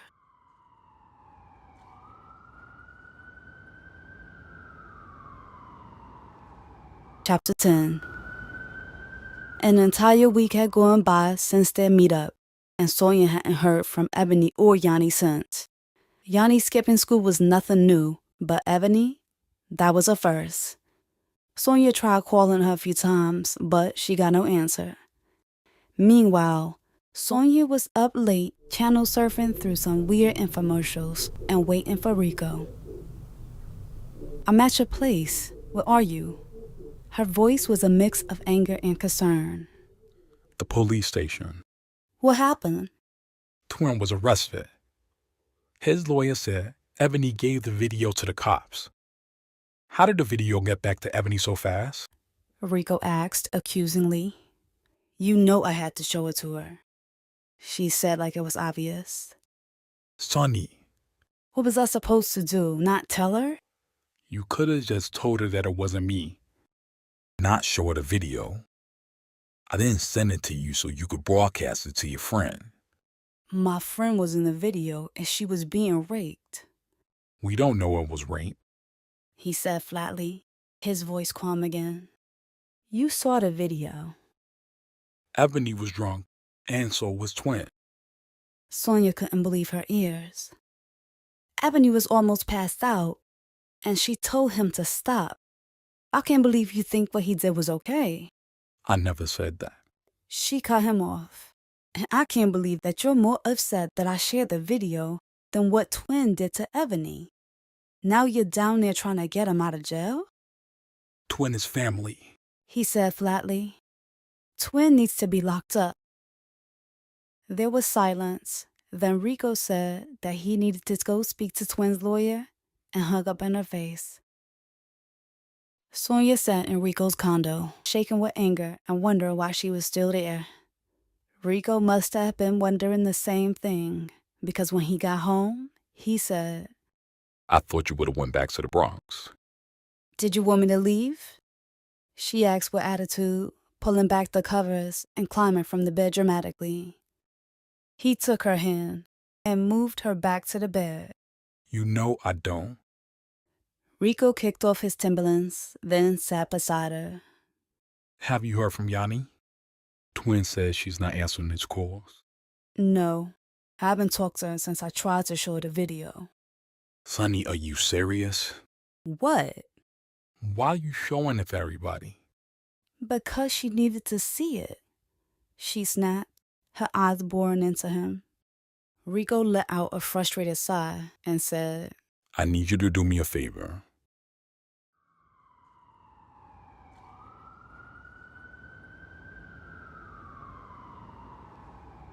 When Ebony stepped out of her building, she was confused. Instead of seeing Sonia, Javier was there, standing beside his truck. He opened the passenger door for Ebony, a small gesture that felt like an apology all on its own. Where is Sunny? She asked, climbing into the truck. She's already at Lucky's, Javier replied, shutting the door firmly. Ebony realized that the meetup was a mistake as soon as she stepped into the house and Sonia was nowhere in sight. Instead, Rico and some white man was sitting in the living room when she walked in with Javier. With her nerves going crazy, Ebony asked, Where's Sunny? She couldn't make it. Rico said simply. Come sit down, Javier said in an unusually friendly tone. Ebony moved to the couch with hesitation. She knew she messed up going there. Sonia assured Ebony that she would be there, and that Rico and Javier just wanted to apologize for what went down. One look at Rico's icy glare, and Ebony knew that wasn't the case. We all know what Twin did was messed up. Rico started. And I'm sorry you went through that. She stared at the floor, too nervous to meet his gaze. Twin is sorry too. Sonny said you going to Florida A&M? She didn't say a word. Twin wanted to take care of your tuition. A part of his apology. Ebony's face twisted into a frown, and she finally looked up from the floor. I don't want nothing from him. The heavy-set white man let out a loud sigh. Then Rico continued. All right, well, what if me and Javier give you the money? His tone was lightened, now sounding more friendly. Eb, we want to look out for you, but we need you to help us out too. We need you to drop the charges. Rico said simply. What Twin did was wrong, and he ain't ever going to do that to nobody else. $100,000. The white man said impatiently. $100,000 is more than enough for tuition, books, and then some. You should take the money, Javier advised, his tone still kind. Then Rico explained. We'll be providing you and your family with protection too. Protection from who? Twin? She asked, confused. I told you Twin wouldn't be a problem. I'm talking protection from whoever.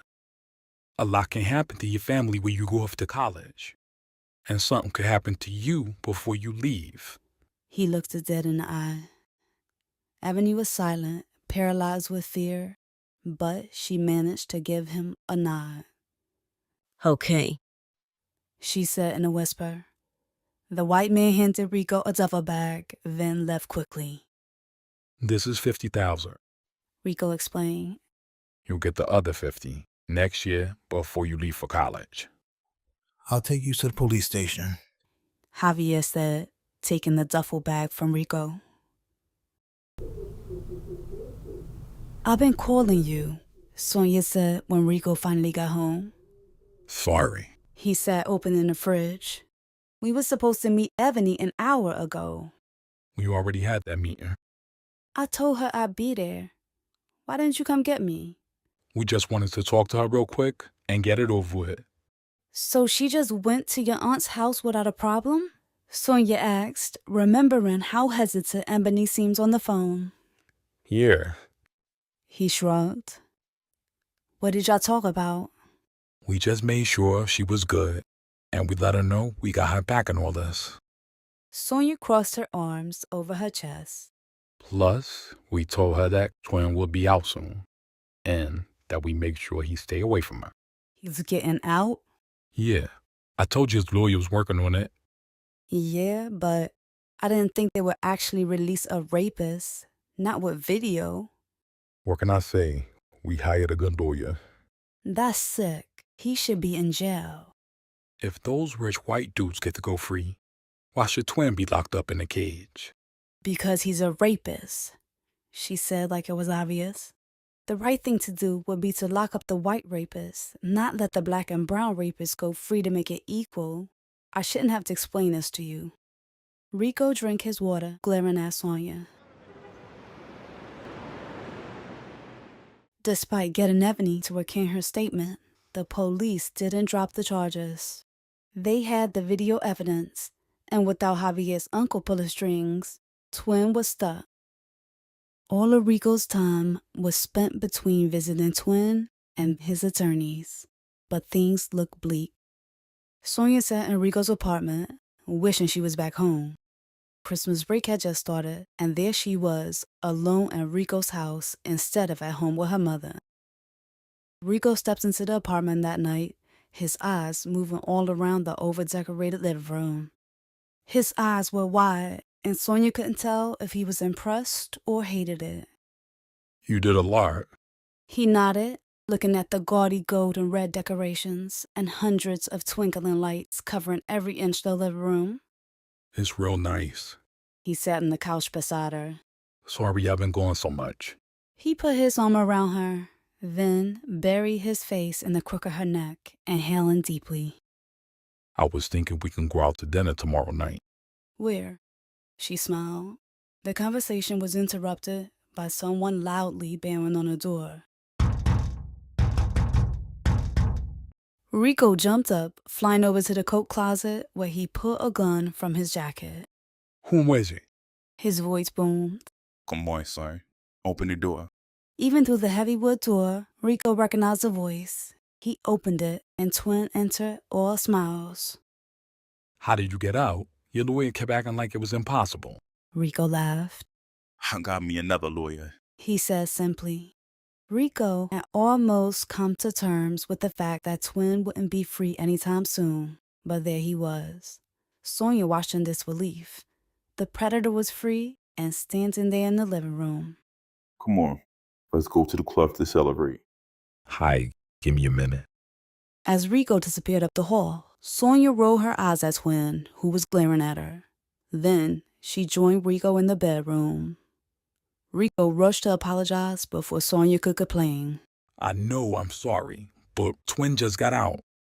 I'll spend some time with you tomorrow, I promise. He gave her a quick kiss and was out the door.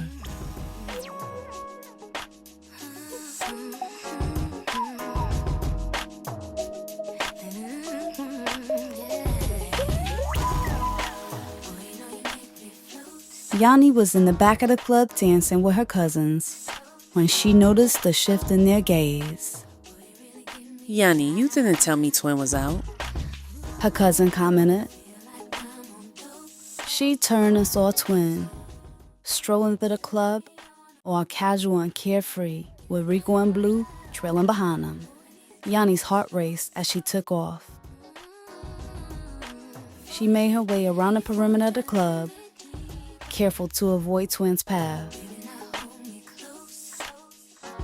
She hadn't spoken to him since she confronted him weeks ago about the video. She walked out on him after he didn't deny a thing. As Yanni stepped out of the club, she slammed into Lucky. Yummy! Lucky smiled, happy to see her sister-in-law again. But her happiness was soon replaced with confusion as Yanni mean-mothered and walked up the street.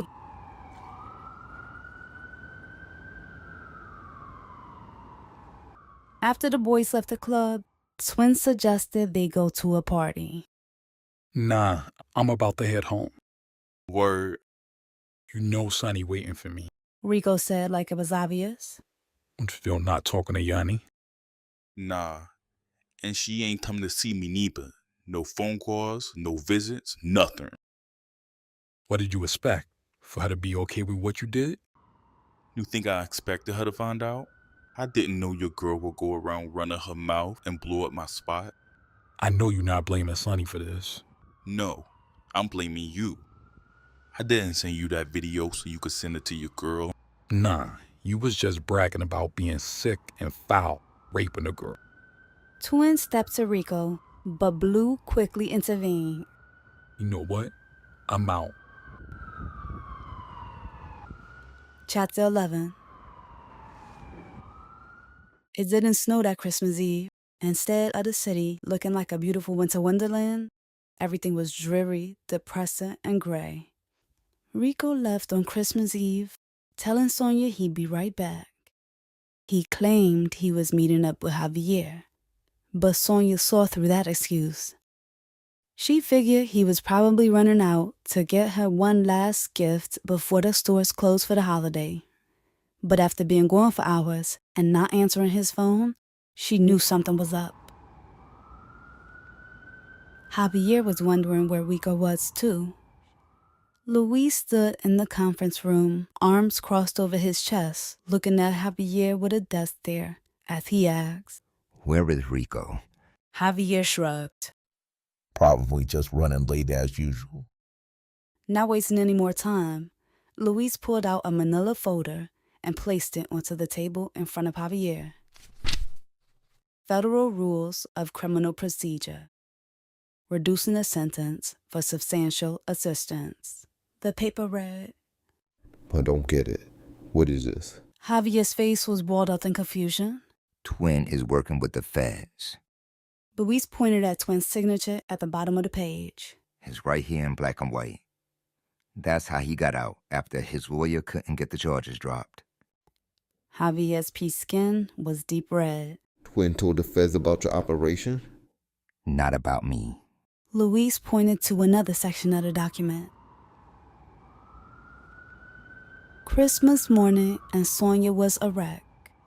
No word from Rico, and 2 hours of sleep had her shaky and on edge. When her phone finally rang, it was Lucky with the news. They found Rico.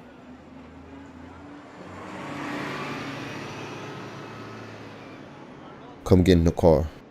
Javier instructed Sonia, opening the back door of his truck. Sonia wanted to go inside the precinct, but obliged and got in. Lucky, who was in the passenger seat, explained everything, telling her all about how Rico and Blue had been arrested in a drug raid. Drugs? Sonia asked. Her voice was high-pitched with surprise. Rico didn't have anything to do with drugs. Blue Twin and Rico was wholesaling to some dudes around the way. You knew about this? Lucky nodded. Why didn't you tell me? Sonia almost yelled. Because they told me not to. Javier shook his head. Like Sonia, he had been in the dark. He had his suspicions, though. After Rico and Twin stopped showing up for work regularly a few months ago, and they moved into those luxury apartments that even he couldn't afford, he knew something was up. Javier, can't your uncle get them out? Sonia asked with desperation. Not yet, but he's working on it. When Twin called Javier asking to meet up, Javier played it cool and agreed.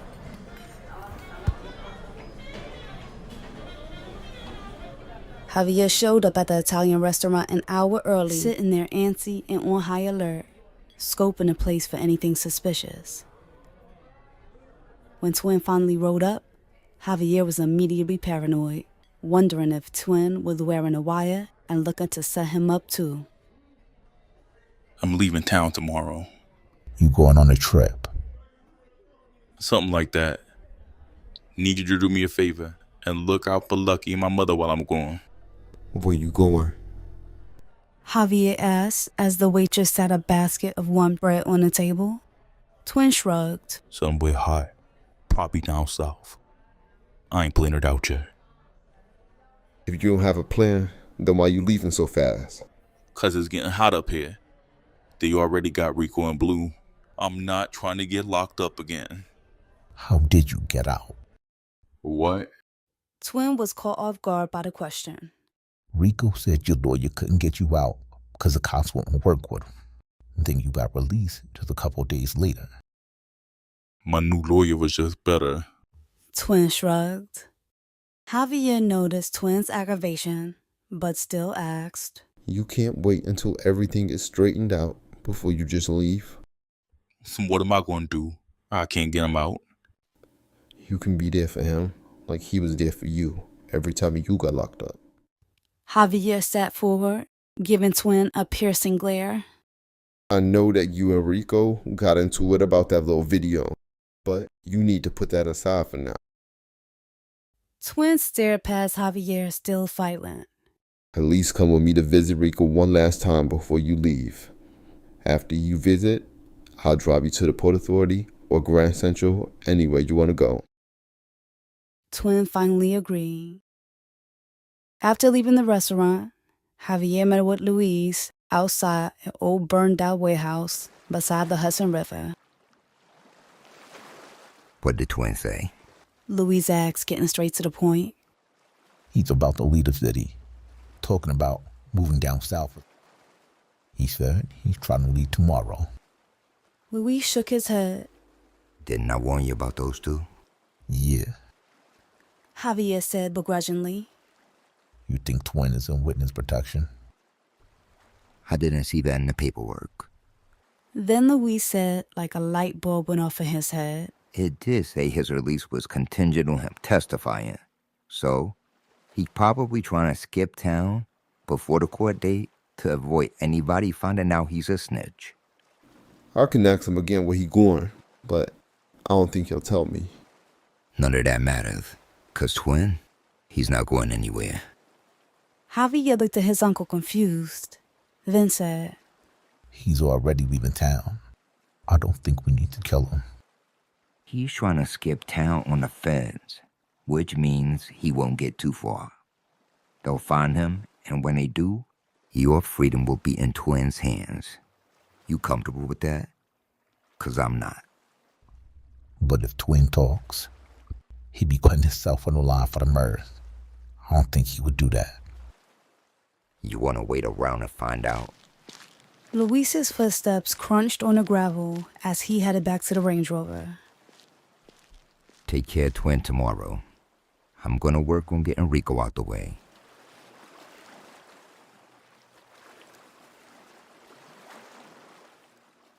During the visit with Rico, no one would have ever thought that the cousins had beef. Twin mentioned to Rico that he was leaving town until things died down, but promised he'd put money on his books. The phoniness was making Javier sick to his stomach. Don't worry about my books. I got more than I need. Plus, I won't be in here for too much longer. Javier's uncle is working on getting me out. Ain't that right? Rico asked Javier with a raised eyebrow. He is. It'll only be a matter of time. Javier said confidently. After their way too short visit, Twin and Javier left, but before they made it out, they run into Sonia in the waiting area. Hey, Jav, Sonia greeted, heading back to visit Rico. What's up? He responded, noticing that she didn't acknowledge Twin. You want me to give you a ride to the bus terminal or Penn Station? Javier asked Twin as they climbed into the truck. Neither. I'm leaving later on tonight. Got something to take care of before I go.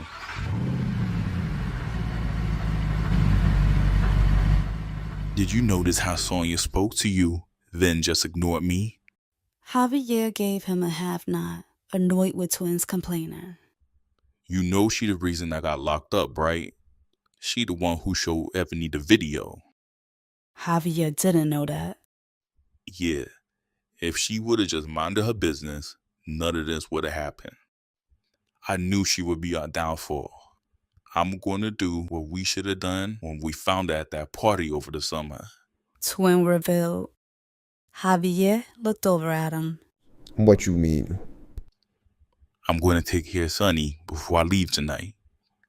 Finally, finish what we started. And how you think your cousin gonna feel about that? Twin shrugged. He'll get over it. This is for the best.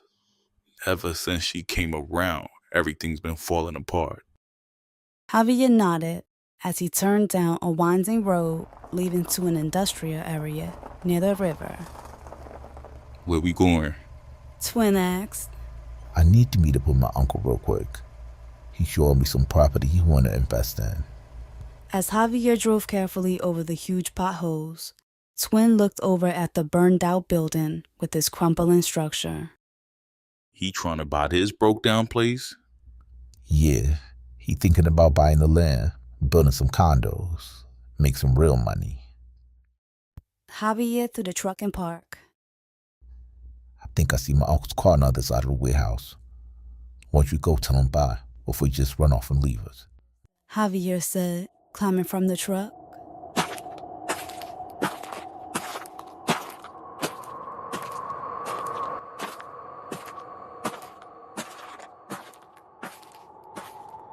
Inside the dilapidated warehouse, a gaping hole was in the roof, allowing a small block of sunlight to enter the crumbling building. Twin asked, Who would want to live down in this dirty hole? Rich white people will. If you say so. Twin said, too cold to care. Yo, where your uncle at? It's cold out here. Twin complained, walking ahead of Javier. As he rubbed his hands together and blew on them, Javier was slipping on a pair of black gloves. By the time Twin realized he was walking alone, Javier had the 9mm pointed at Twin's head. For the first time ever, Javier saw Twin shook. Ah, man, you gonna shoot me? Twin's voice was shaky. You talked to the feds. You thought we wasn't gonna find out? I swear I didn't. You snitched, and now you running away. I just gave them some information about some kids we were selling to. Rico wasn't even supposed to be there. Twin searched Javier's eyes, hoping for some sign of sympathy, but all he got was a cold glare. It was like Twin was looking at a complete stranger.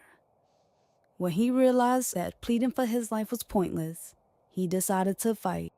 He charged at Javier, lunging for the gun, but before Twin could take one step, Javier pulled the trigger. For weeks, Sonia visited Rico daily at MCC, and every night they talked on his smuggled cell phone, dreaming of their future reunion. Rico promised that Javier's uncle would have him released soon. But as New Year's and Valentine's passed, hope dwindled fast. Their time together was a bittersweet mix of joy and despair. She loved seeing his face during the visit and hearing his voice each night on the calls, but none of that was enough. Like every other night, Sonia was up late on the phone with Rico. You said they released you by now. Yeah, I thought they would. How is Blue out already when y'all were arrested at the same time? I don't know. He sighed. Then, beneath the silence, Rico could hear the familiar sounds of Sonia crying. If I have to, I can do the 15 years, no problem. If you think you can't do them with me, I understand. And I'm not asking you to wait. Rico, you know I'm not going nowhere, she said through tears. All right, so stop all that crying. He said, trying to lighten the mood.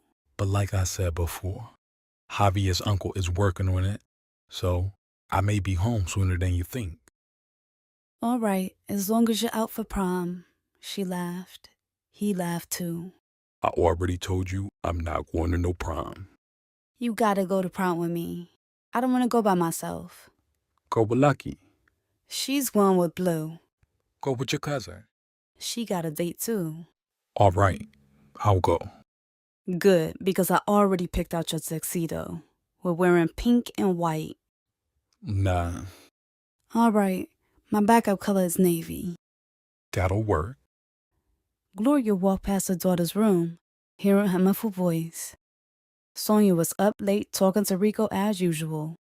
Gloria was so relieved when Rico was arrested, thinking he'd be out of their lives and Sonia could start focusing on school again and prepare for college. But the reality was the complete opposite. Rico's arrest had Sonia even more wrapped up in him. She was going down to visit him almost every day and on the phone with him all night until the crack of dawn. The next day, Gloria forced Sonia to come with her to what would be her very last open house. Sonia convinced Lucky to come along too, and the girls followed Gloria from class to class, bored out of their minds. As they reached the very last class, Sonia and Lucky mingled in the hallway, ready to go. There was no need for Sonia to stick around in the classroom. She knew this report would be just as bad as the rest. She wasn't doing well in class, but she was passing. I'm going to Yaya's tomorrow, Lucky announced. I'm going to see if she can help me find Twin. You want to come? I'm good. I can't believe you're still scared to go see her. I'm not scared. Those creepy shadow people still in your house? Sonia nodded. And I still have the nightmares. You know they won't go away if you don't tell Yaya what's going on. Sonia wasn't so sure about that. I'm going to see Rico tomorrow anyway. You can't go a day without seeing that boy? I mean, Rico's been gone for 3 months. You act like it's been years. You say that because Blue is already home. Sonia rolled her eyes. Sonia felt a tap on her shoulder. She turned and behind her stood Donovan. Can I talk to you for a minute? He asked with a kind smile. They walked halfway up the hall, his posture relaxed yet guarded. Did your mother drag you here too? Sonia asked, making small talk. Yeah. He let out a low chuckle. I just got my acceptance letter from Howard. Congratulations. She smiled. You heard back yet? I'm not going to Howard. You serious? You've been talking about Howard for years now. I know, but I changed my mind. Where you going? Sonia shrugged. Maybe Fordham or NYU. You hear back from them yet? Sonia shook her head no, too embarrassed to tell him she hadn't even applied yet. I heard Rico got arrested. He looked over at her with a hopeful look in his eyes. Yeah, but he'll be out any day now. His eyes lingered on Sonia's for a second. Then, as he was about to speak, Gloria and Lucky stepped up. Long time no see. Gloria said with a huge smile. I know. It's been a while. Donovan bent down, hugging her. We've missed having you around. Gloria said as she smiled warmly. Donovan. Miss Brown called from up the hall, glaring at them. Gloria waved, but Miss Brown just turned around and walked away. I think I should head out. Donovan said apologetically. I'll see you all around. I wonder what that was about. Gloria shook her head as Sonia lowered her eyes to the floor. As spring rolled around, Rico was still locked up. Every court date pushed back, one after another. He missed Sonia's prom, and unless a miracle happened, he'd miss her graduation too.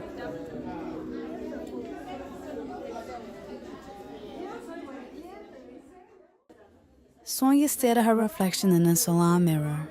Her hair seemed to get shorter with each visit. Who cared if her hair was fried to a crisp and breaking off? Once Hilda sold in those tracks, Sonia would be back to looking fly. Walking to the train station, she called Rico, only to get his voicemail again. It had been 2 days without a word from him. When she went to visit him later that day, the lady at the sign-in desk said he was gone. She said he wasn't transferred, but he wasn't there.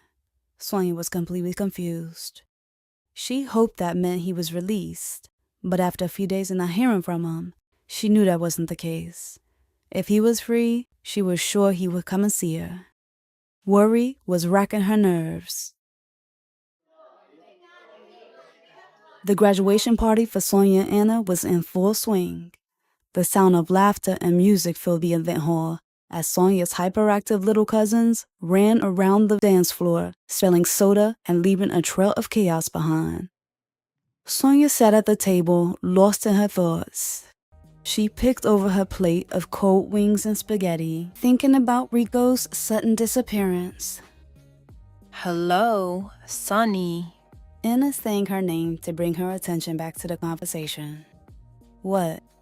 I asked, have you heard from Yanni? Sonia shook her head. I didn't see her at the graduation ceremony. Lucky laughed. I told Anna, Yanni did not graduate. She was hardly even there all year.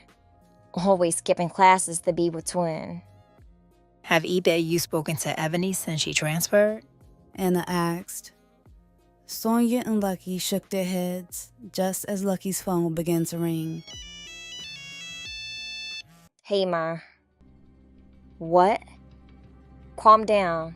I can't understand you. Lucky pressed the phone to her ear. Dad. Sonia and Anna looked on in shock as Lucky began sobbing uncontrollably. What? Sonia stammered, her heart pounding at the thought of something happening to Rico. Lucky, still sobbing, grabbed her purse and rushed out the door as Sonia followed close behind. On the short walk to Lucky's house, Sonia learned the news. Twin was dead. Found in the Hudson River, it was like the icy water had thawed for spring and released Twin's body like a cruel graduation gift to Lucky and her family. A strange mix of relief and guilt washed over Sonia. Relief because, as far as she knew, Rico wasn't dead. But guilt because even though her heart broke for Lucky, Sonia couldn't seem to conjure up 1 ounce of grief for Twin. Later that night, Sonia finally got the call she was waiting for. She was in the kitchen stuffing leftover party food into the fridge when suddenly her phone started going off in her pocket. She flipped open her cell phone, reading some weird-looking number scroll across the screen. She answered it quickly, hoping it was the call she had been waiting for. Then, like magic, Rico's smooth voice spilled through the phone and into her ear. Baby, can you hear me? Yeah, where are you? Colombia. They deported me. He laughed. Her stomach dropped. Deported? Like you've been kicked out of the country? Yeah, but I'll be back. His voice was all cheerful, with the kind of lightness that only freedom can bring.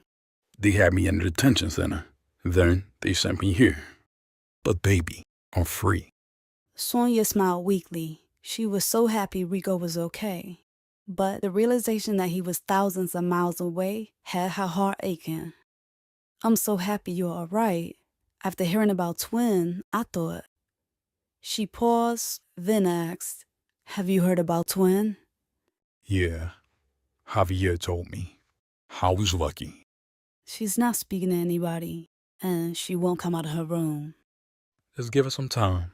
The news is still fresh.